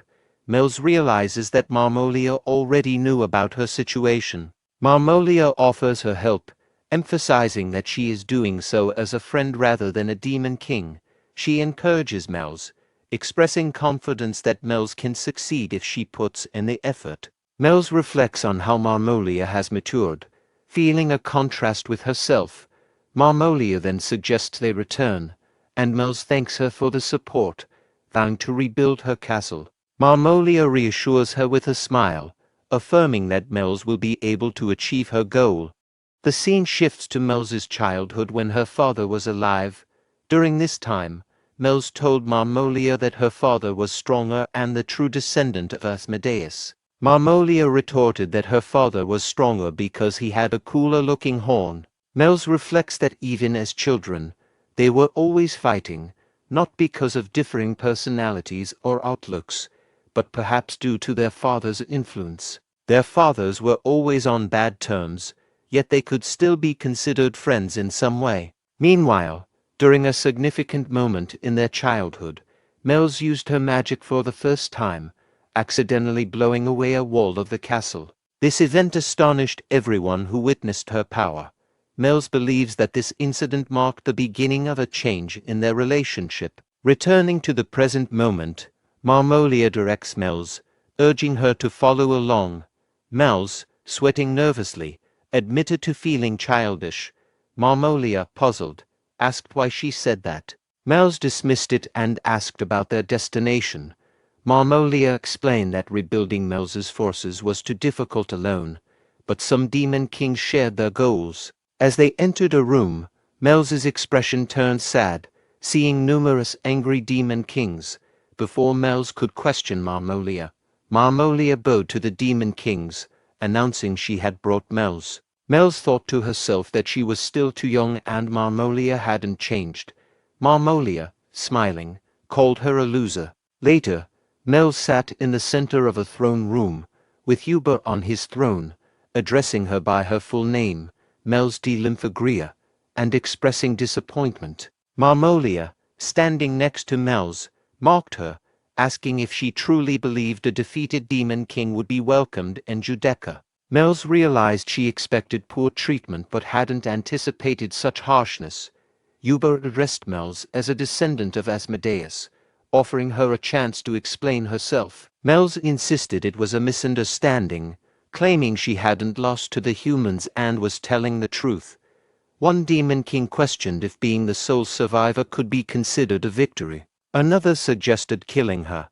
The first demon king pointed out her dire situation, challenging her assertion of not having lost. Mel's, realizing she had no rebuttal and that the loss of the army was indeed her fault, admitted it was all her fault. One demon king condemned Mel's as the disgrace of their race, while another criticized her audacity in coming to Judeca. They agreed she should be stripped of her demon king title to prevent further shame.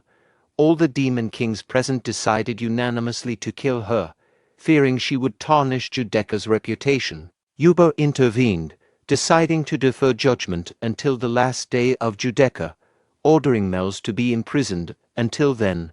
Meanwhile, Swallow and Renee attempted to enter the massive building Mel's likened to a demon castle. The guard initially stopped Swallow and Renee, citing the area as restricted and requiring an insignia for entry.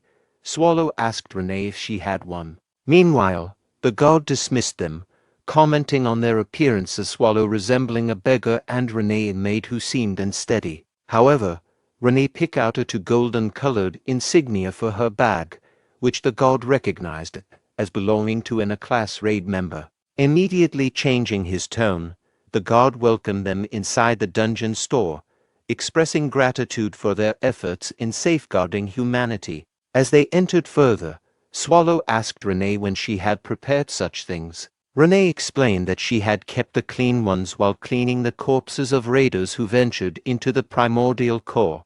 Swallow agreed, noting there should have been plenty lying around. Renee approached a notice board displaying comprehensive dungeon information, remarking on its thoroughness. Swallow expressed concern about whether they could read through all the information in time, asking Renee what they were specifically looking for. Renee replied that they were searching for a powerful monster that humans had been unable to defeat no matter how hard they tried. Swallow pondered aloud about bringing a monster from the great evil dungeons but quickly dismissed the idea, realizing it wouldn't work. Turning to Renee, Swallow suggested considering monsters just below the great evil dungeons level. Renee agreed after a moment of thought, confirming those would be suitable. However, Their discussion was interrupted by a staff member approaching them, requesting them to leave as they needed to start cleaning. Renee asked if they could stay longer, but the staff member explained that everyone else had left, and they couldn't keep the place open just for them. Swallow, frustrated at the idea of having to return tomorrow and potentially disrupt Renee's plans, briefly considers drastic action, but is interrupted when Renee signals to a staff member and inquires about more raid requests. The staff member, noticing the extensive pile of requests already on their table, wonders why they would need more. Renee directs them to a specific set of raid requests. Later, Swallow and Renee sift through the papers but find that most of them lack information on useful monsters, disappointing their search for formidable monsters. Swallow suggested considering an ancient metal slime from one of the raid requests. Renee agreed it sounded promising, but noted the dungeon's distant location as a drawback. Swallow lamented not recruiting Mel's instead.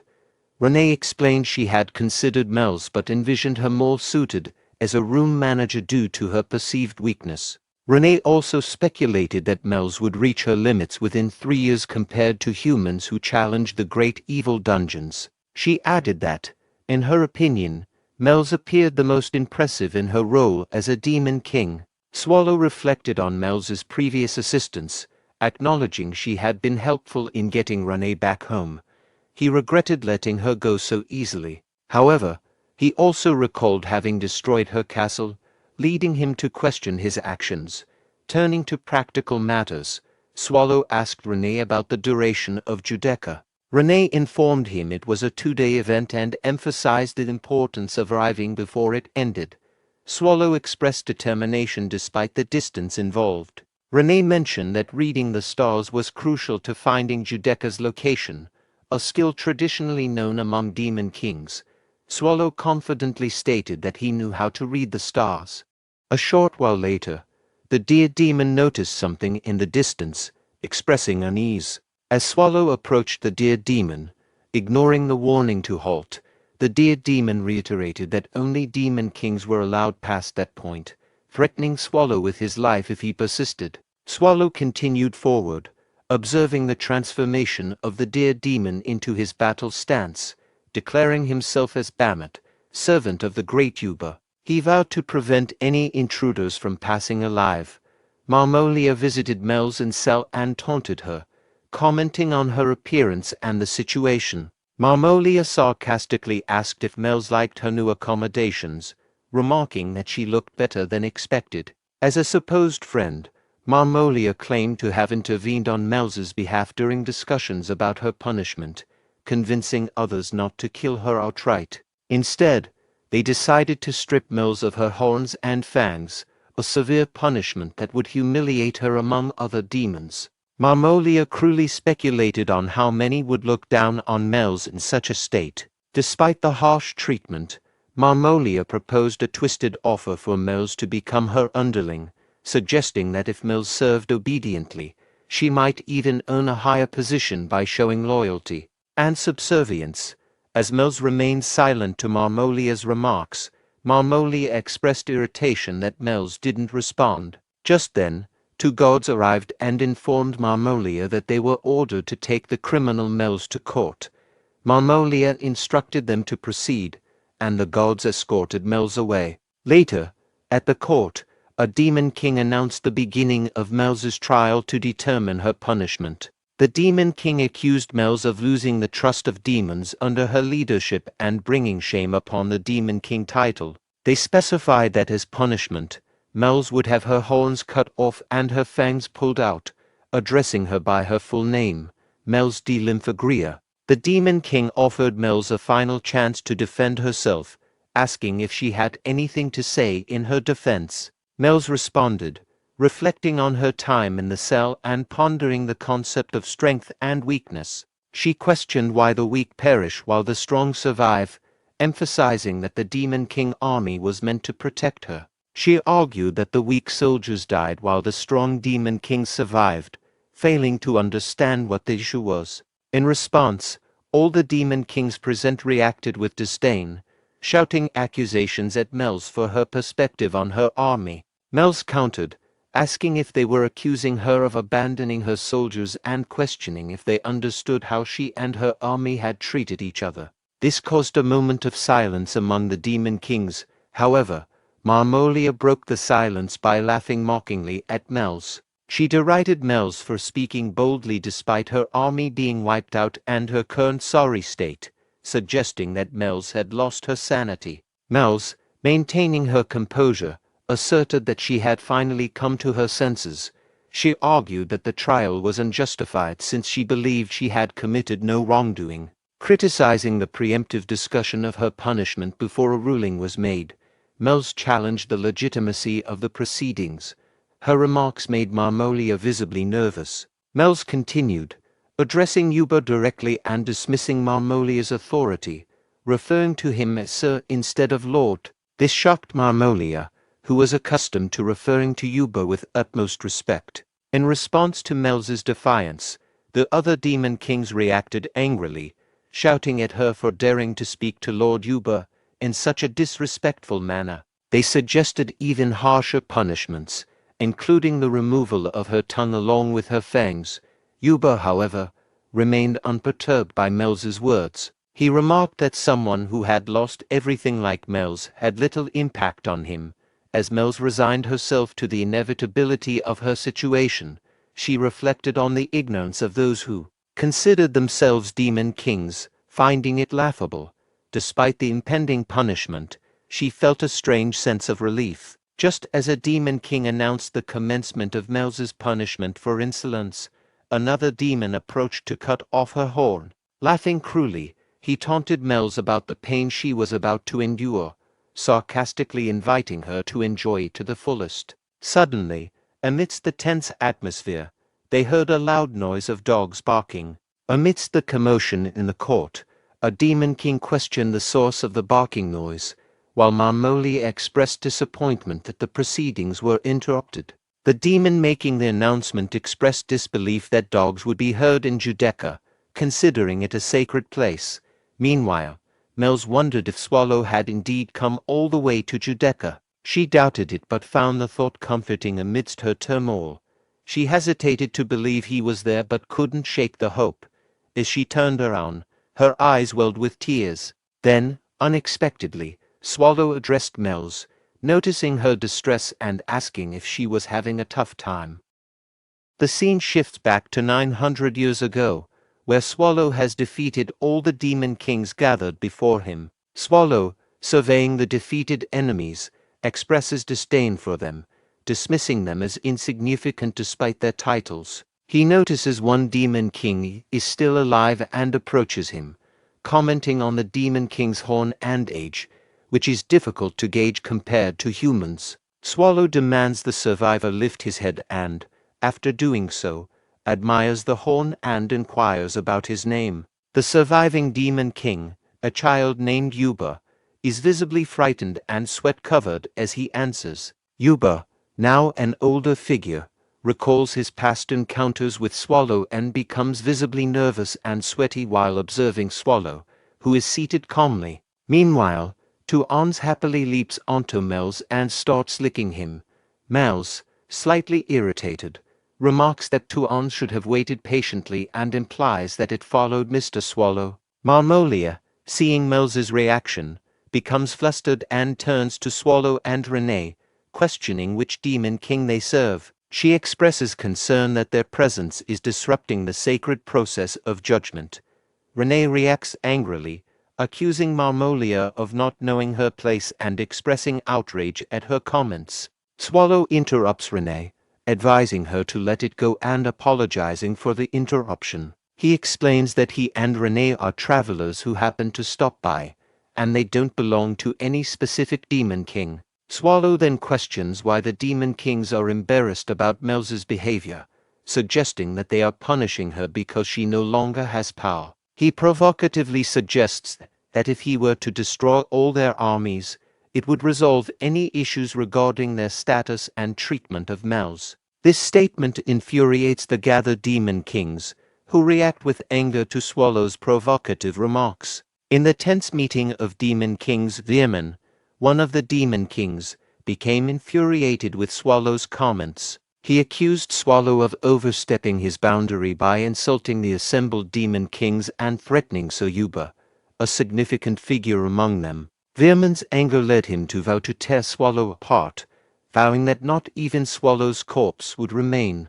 As Veerman prepared to attack, he used magic to control multiple weapons, launching a ferocious assault on Swallow with the intent to kill him. Despite the threat, Swallow remained calm and even yawned, seemingly indifferent to the danger. Just as Veerman was about to land his strike, Swallow's calm demeanor was abruptly interrupted by a defensive magic spell that blocked Veerman's attack. The spell caused significant damage, causing Veerman to collapse to the ground, shocked and injured by the unexpected defense. As the Demon Kings gathered and Judeka observed the scene, their attention shifted to Swallow. He, noticing their focus, nonchalantly remarked that he hadn't done anything, despite the recent magical interference.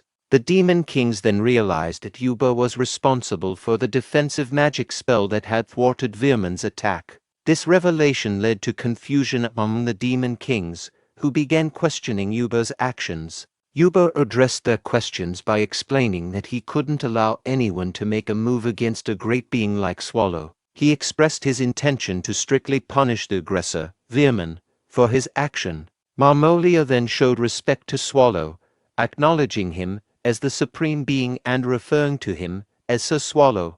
This recognition prompted a discussion among the Demon Kings, who identified Swallow as the Swallow from Primordial Core. As Yuba continued to kneel in deference to Swallow, Veerman, having regained consciousness, inquired why Yuba had intervened to stop his attack. Yuba was internally frustrated, thinking that Veerman's lack of understanding was dangerous. He reflected that if he hadn't intervened, Veerman would have been swiftly killed by the maid in the back, potentially leading to the slaughter of all the Demon Kings present. Swallow, on the other hand, noticed Yuba and felt a sense of familiarity.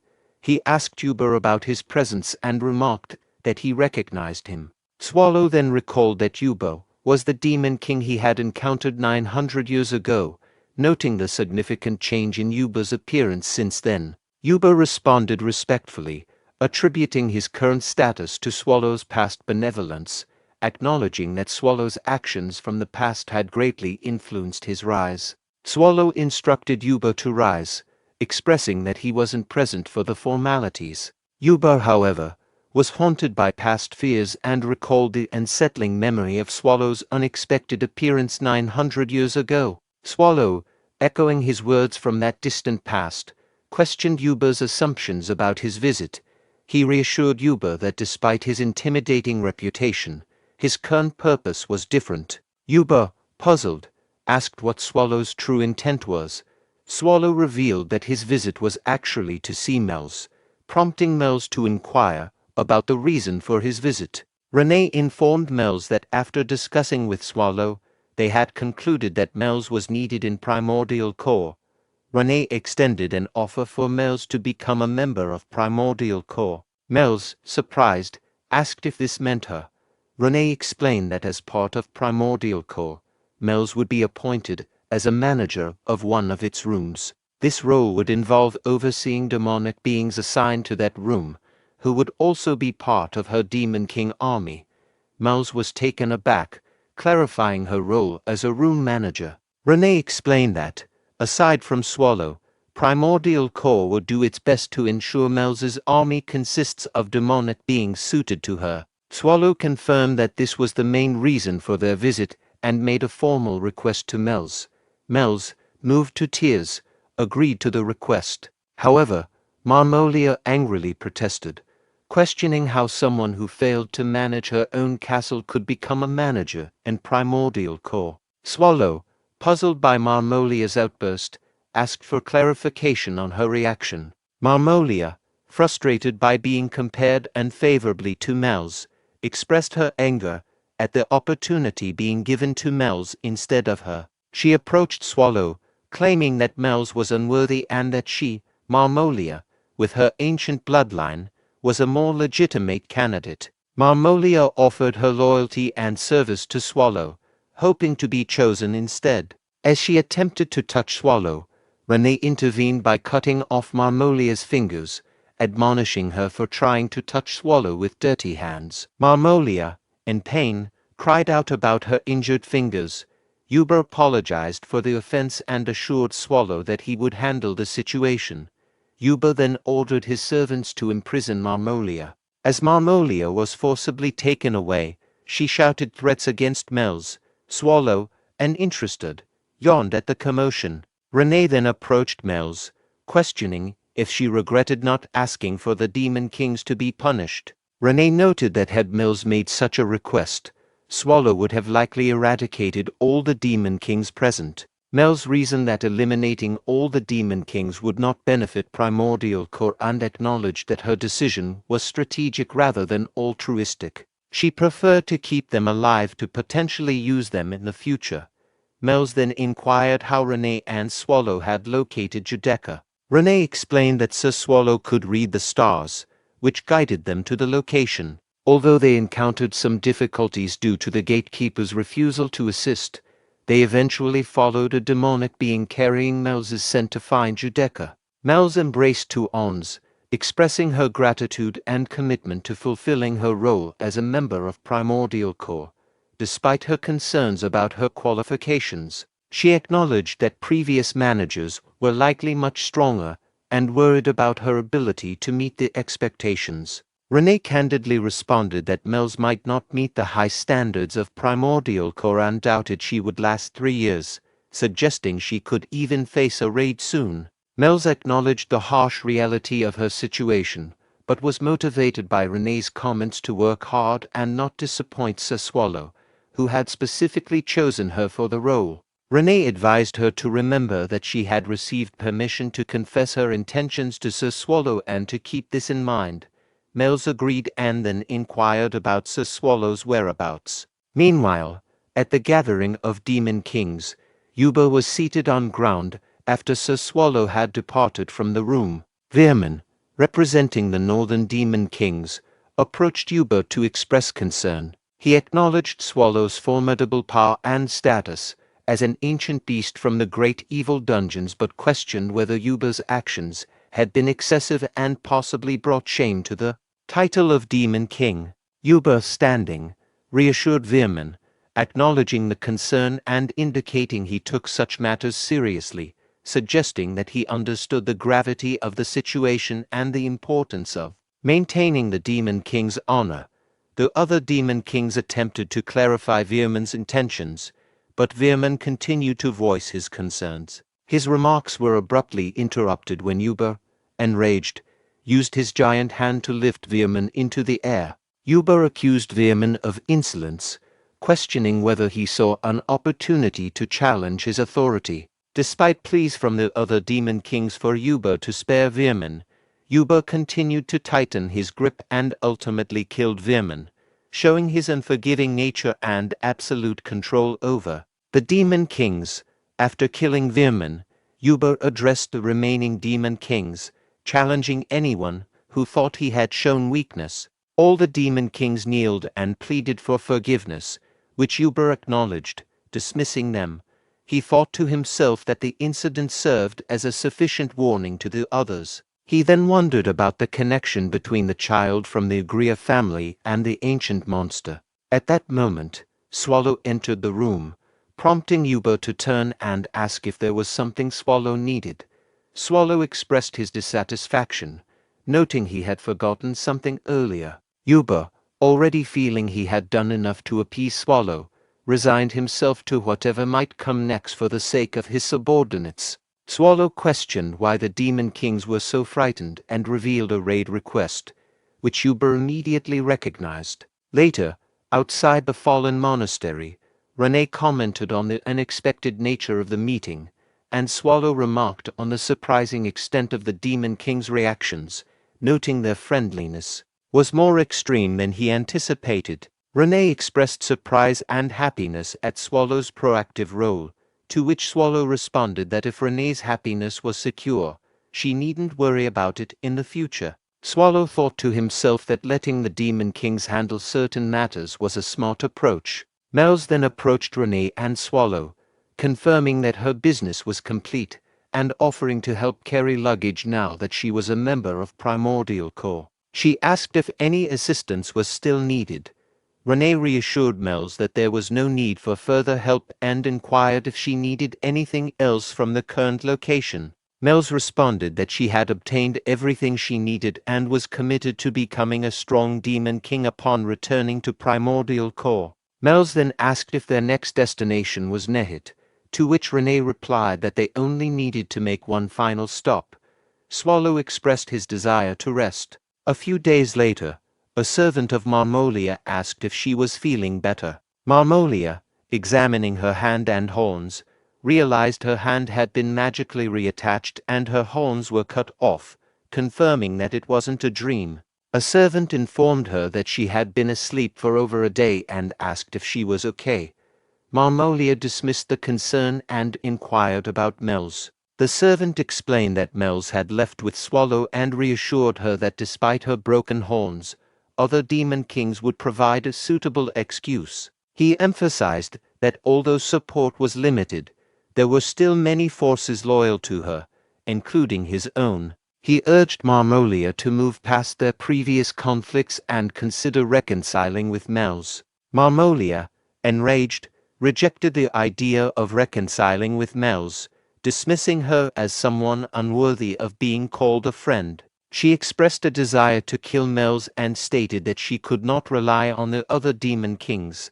Marmolia declared that she needed a more powerful ally who could challenge Primordial Corps. Laughing maniacally, she identified someone she believed could stand against Primordial Corps, indicating that she had found a potential powerful adversary. At the Nehitin, Mel's and Renee were reviewing various raid requests. Mel's noted that the requests were highly detailed, similar to those humans make, and attributed this to the efforts of the Demon Kings. Renee mentioned that, according to Swallow, the monsters selected were at least of a high level.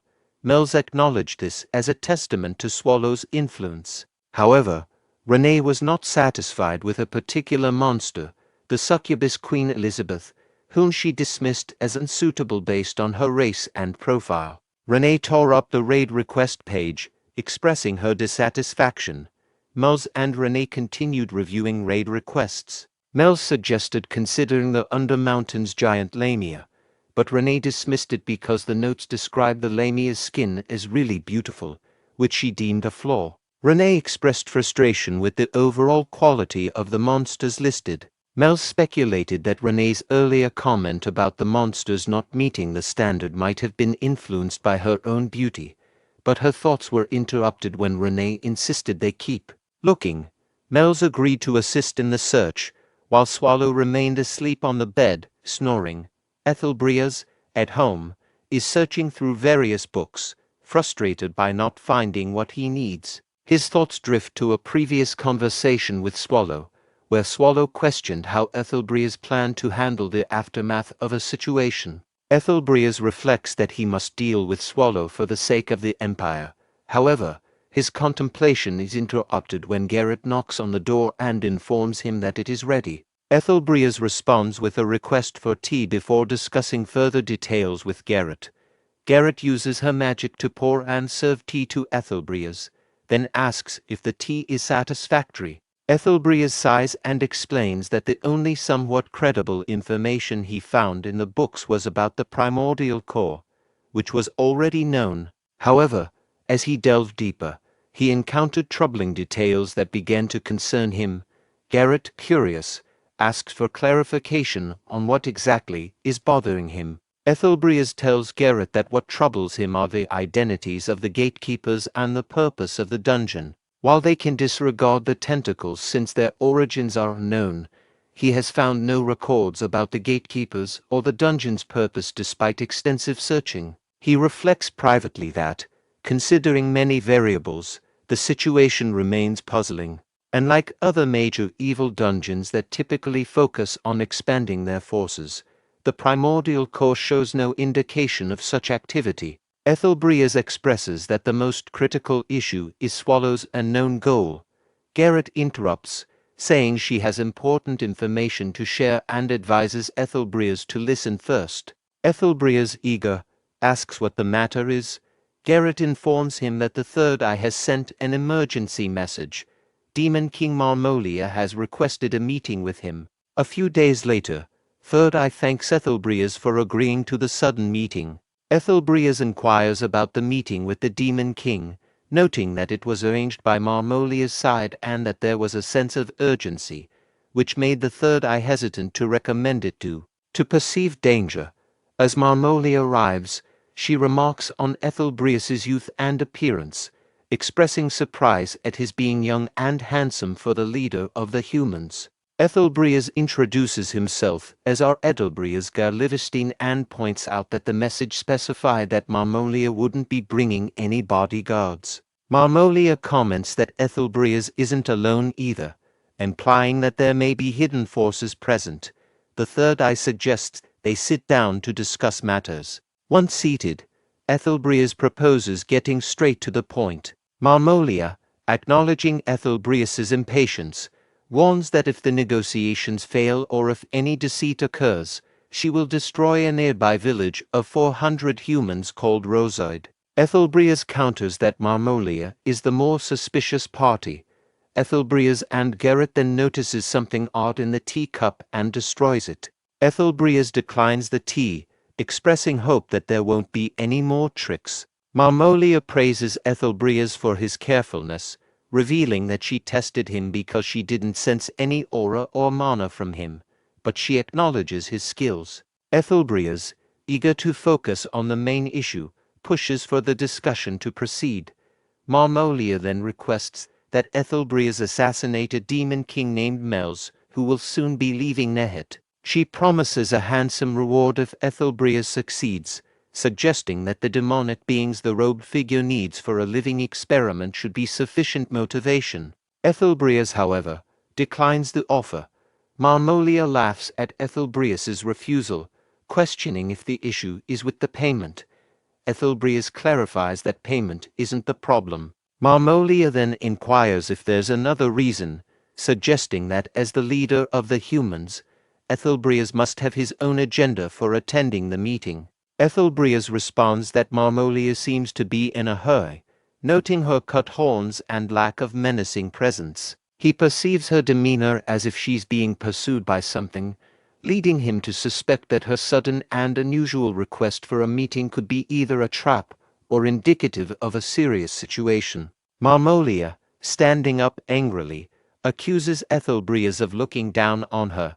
Ethelbreas, taken aback, responds that it seems she is the one concealing information. He questions whether Mels, the demon king she wants him to assassinate, has any powerful allies. Ethelbreas then stands and decides to leave, concluding that he has no interest in involving himself in the internal conflicts of the demon kings. He tells Garrett to prepare to leave, and she agrees, responding with a simple, "Yes, Captain." Marmolia shouts for Ethelbreas to wait, confirming that there is indeed someone behind Mels, as Ethelbreas suspected. Ethelbreas responds that if that's the case, they can consider the meeting over. Marmolia reveals that the entity behind Mels is the ancient monster from the primordial core, Swallow. Ethelbreas, surprised, immediately turns down. Marmolia then suggests that there must be a way to evade Swallow's notice and kill Mels. Ethelbreas agrees to take on the task, stating he will accept Marmolia's offer and will indeed kill Demon King Mels, specifically mentioning Mels's full name, Lymphagria. Marmolia is confused by Ethelbreas's sudden agreement and asks for clarification. Marmolia is surprised that Ethelbreas knows Mels's full name, questioning if he was already aware of the Demon King. Ethelbreas responds that it's impossible not to know of Mels, given the Demon King's presence near Rias.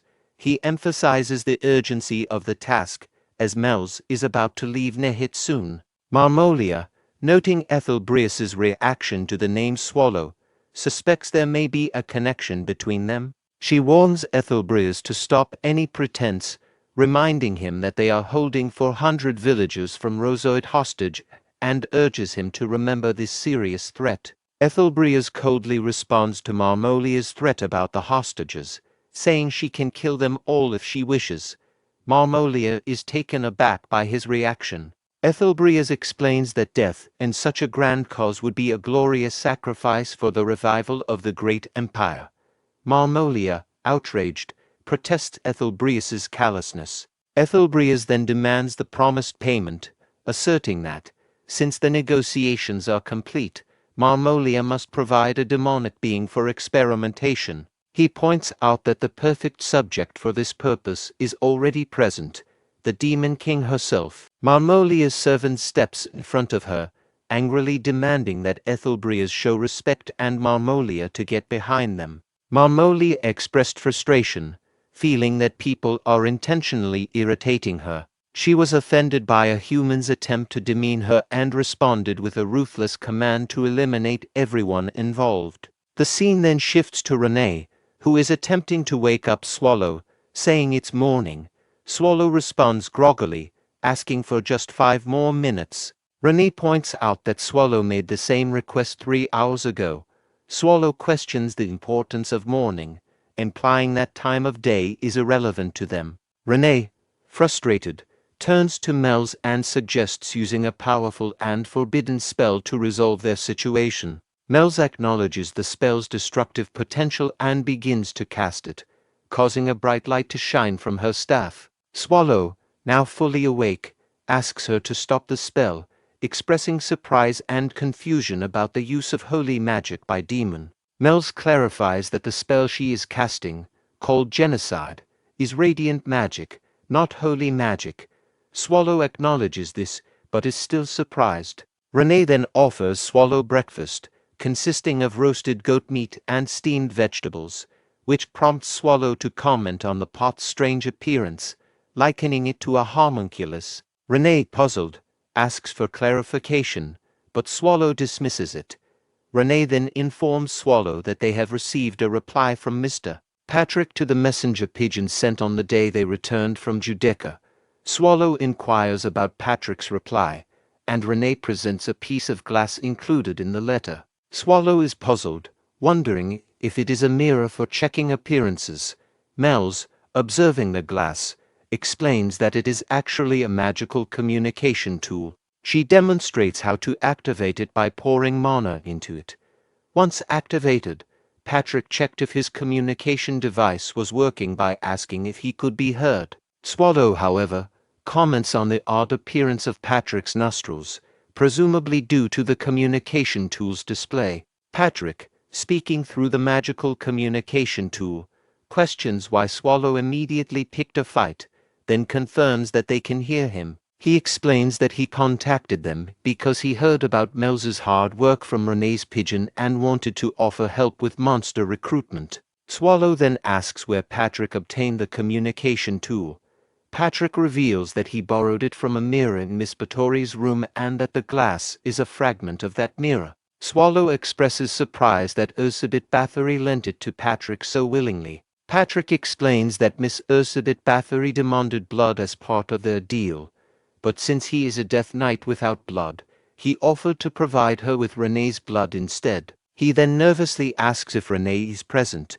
Renee, angered, responds that she is indeed there. The communication briefly cuts off, then reconnects with Patrick, introducing himself as the real Patrick. However, before he can continue his message about Mel's, Renee interrupts, declaring that it is too late for negotiations, as she has already prepared her blade to deal with him. Mel's agrees with Renee that it might be too late for Patrick, implying that the situation is dire. Patrick then shifts to the main topic, stating that he reviewed the extermination request Renee sent and agrees that it does not list any particularly noteworthy monsters. He mentions that he compiled additional information on monsters he has prepared and sent it. Renee is surprised, as she doesn't recall seeing such information. Mel's points out that there is something attached to the back of the letter. Upon reviewing it, Renee finds that the attached information includes details about monsters not listed in the original extermination request.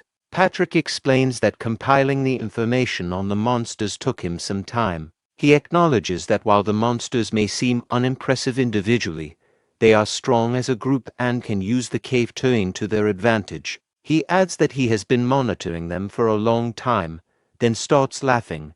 Swallow questions whether Patrick's long time refers to the period before he and Renee began recruiting monsters. Realizing that Swallow might be onto him, Patrick quickly cuts off the communication. Meanwhile, Swallow's frustration and anger become evident. Mel's concludes that Patrick has genuinely disconnected this time. Renee agrees with her assessment. Swallow, determined not to let Patrick evade responsibility, expresses his anger. Meanwhile, Third Eye Organization remarks on the untrustworthiness of demons, noting the large number of soldiers prepared by them. He asks Sir Ethelbreas if he can have a monster that appears to still be alive. Ethelbreas grants permission and then demands compensation from Demon King Marmolia. Marmolia responds with a threat, warning that any harm inflicted on her will provoke retaliation from other demon kings. Ethelbreas dismisses Marmolia's threat and expresses gratitude, stating that their current situation gives them a chance to eliminate Swallow. Marmolia finds this claim amusing and laughs, confusing Ethelbreas.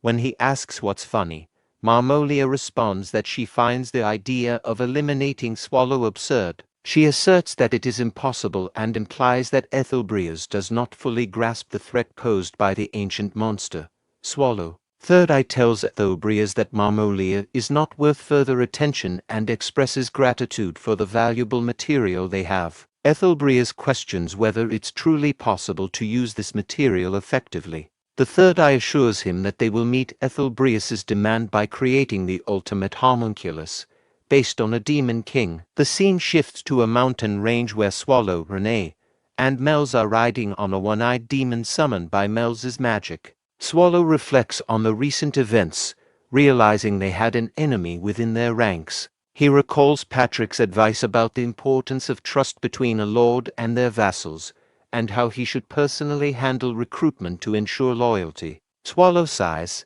feeling deceived by Patrick's manipulation. Mels informs Swallow that they have arrived at their destination.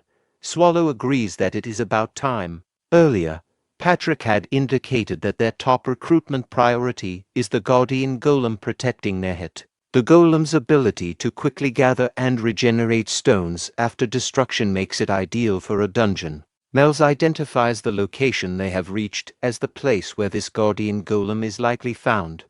Renee asks if the golem they are looking at is the one Patrick mentioned. Mels explains that the golem endlessly regenerates, and if it is a magic stone golem, its regeneration is dependent on the core magic stone remaining intact. Swallow suggests that finding and taking the magic stone should solve the problem. Renee raises a concern about whether the golem can fit into the cave. Swallow responds, noting that if he can fit, the golem should be able to as well. Mels observes that the golem appears very strong and decides to restrict its movements, so they can retrieve the magic stone before it regenerates. She begins to cast a spell, but Swallow interrupts her. Swallow thanks Mels for bringing him to the golem and insists on handling it quickly. He then jumps down towards the golem, which attempts to punch him. The golem successfully lands the punch on Swallow.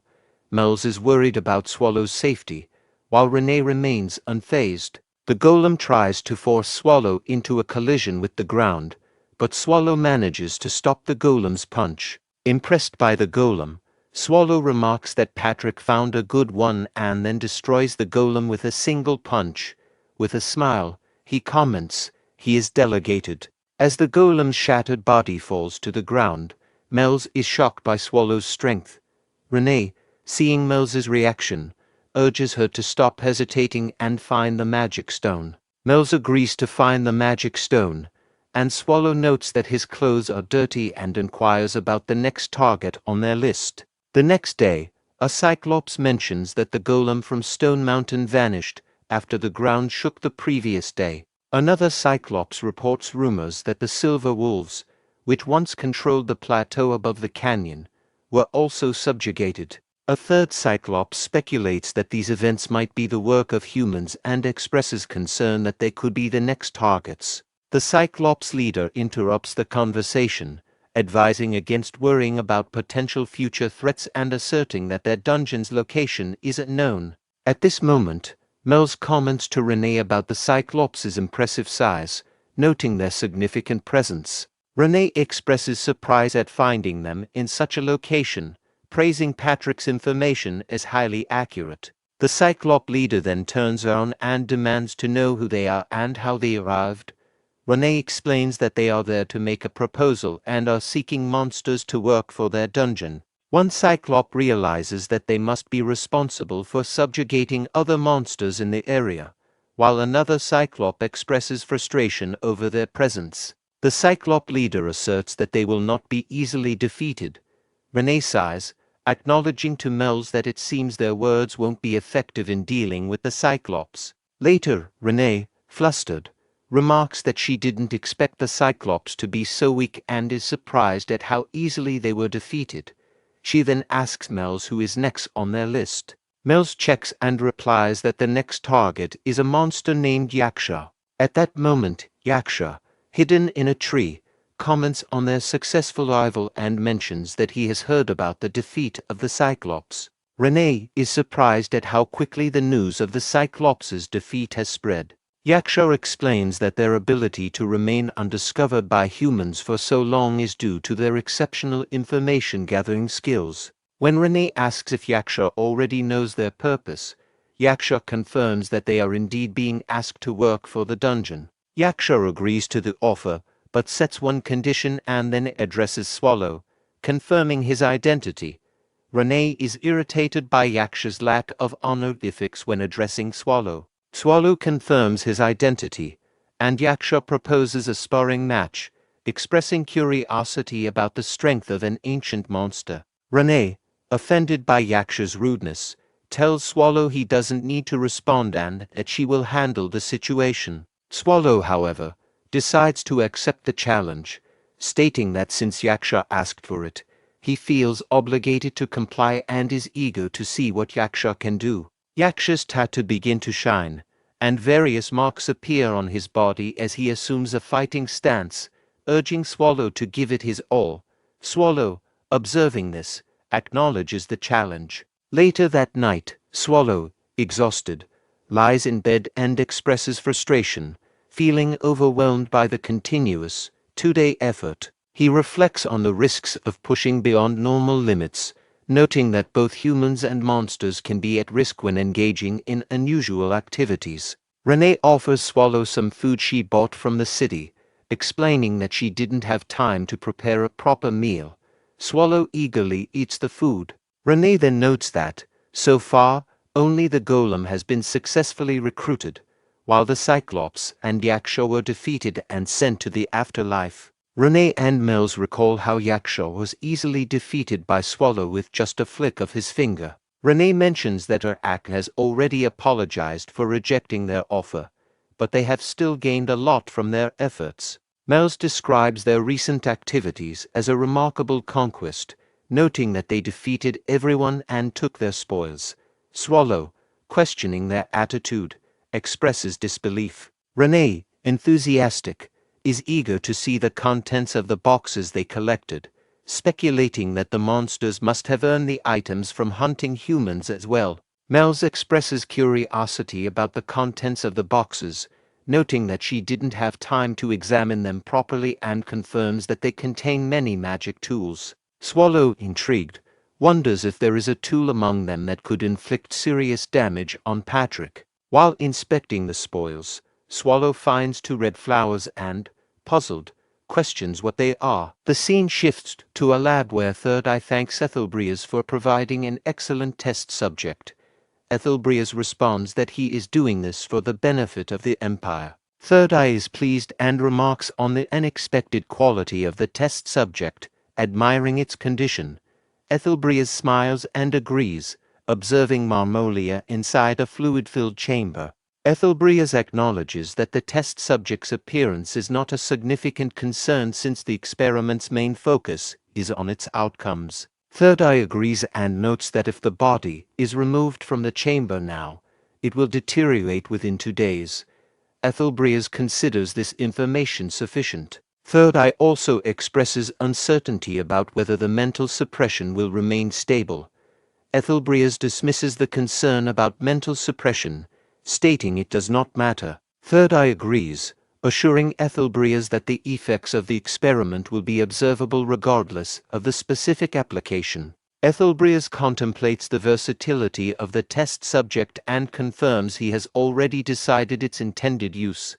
Meanwhile, Swallow asks Melz if a particular item is also a magic tool. Melz explains that the item Swallow is referring to is indeed a magic tool, but it appears to have been used and is no longer functional, with only the preservation spell still active. Renee comments on the flower's beauty, to which Melz agrees.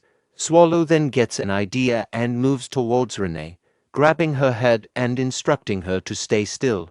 Renee, confused by his actions, wonders what he is doing, but Swallow insists that she remain still. A short while later, Swallow places the flower in Renee's hair, commenting that it looks good on her. He reflects on Renee's hard work and notices a change in her since arriving in Nehit.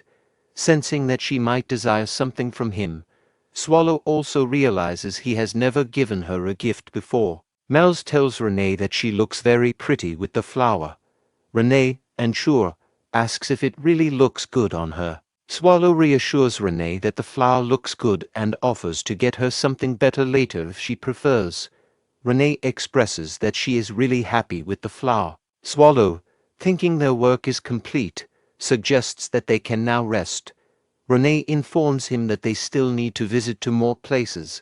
Swallow protests, saying he doesn't want to go. Meanwhile, heroine Historia, who has been recuperating at Ethelbria's house after an injury, grows bored of her prolonged rest and inactivity. Woman Historia recalls Ethelbria's advising her to rest and avoid appearing too well, especially in the presence of nobles, to prevent being sent back to the front lines too soon. Despite understanding Ethelbrias's concern for her safety, Woman feels that doing nothing is worse, as there may be people in danger. She wants to ensure that Rios is peaceful. Deciding to act, she prepares to sneak out of the balcony, convincing herself that it should be fine to leave briefly. At that moment, Ethelbrias appears behind Woman Historia, startling her. He asks where she thinks she is going and requests to talk. Woman, surprised, remarks that he should have announced himself before entering. Ethelbrias explains that he didn't announce himself because he suspected she might try to sneak out.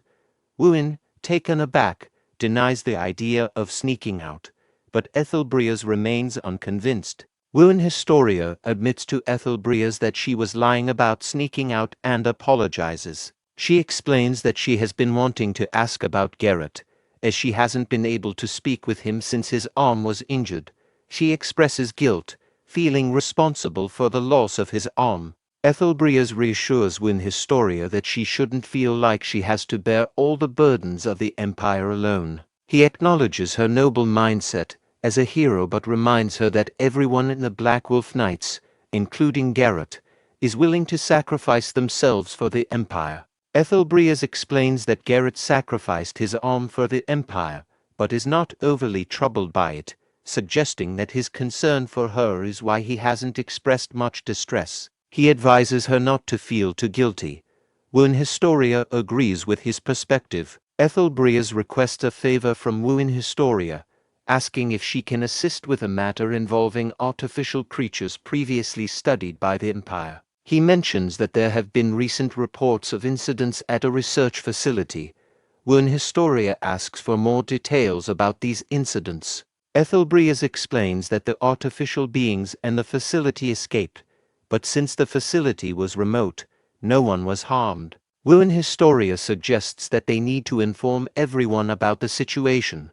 She then realizes that this incident is something Ethelbrias likely needs to handle discreetly. Ethelbrias explains that the situation must be managed secretly and with minimal personnel involved. He adds that Woman Historia cannot go to the front lines at the moment because it would raise suspicion among the imperial family and their close associates. Woman Historia asks Ethelbrias what he wants her to do in light of these constraints. Ethelbrias informs Woman Historia that he has already arranged with the security at the palace's Westgate teleportation hub and has provided them with the coordinates. He instructs her to arrive exactly in 3 hours. Woon Historia agrees and says she will prepare immediately. Ethelbrias reiterates the importance of arriving precisely in 3 hours. Ethelbrias quickly finished his tea and realized he needed to hurry as 3 hours is a short time. When he opened the door, he was unexpectedly greeted by Popia Anesia, who warmly remarked on how nice it was for Ethelbrias to open the door and noted that it had been a long time since they last saw each other. The 12th part of this manhwa concludes here. The 13th part will be shared once there are at least 3 to 4 new chapters released. To show your support, consider subscribing to the channel. Catch you in the next episode.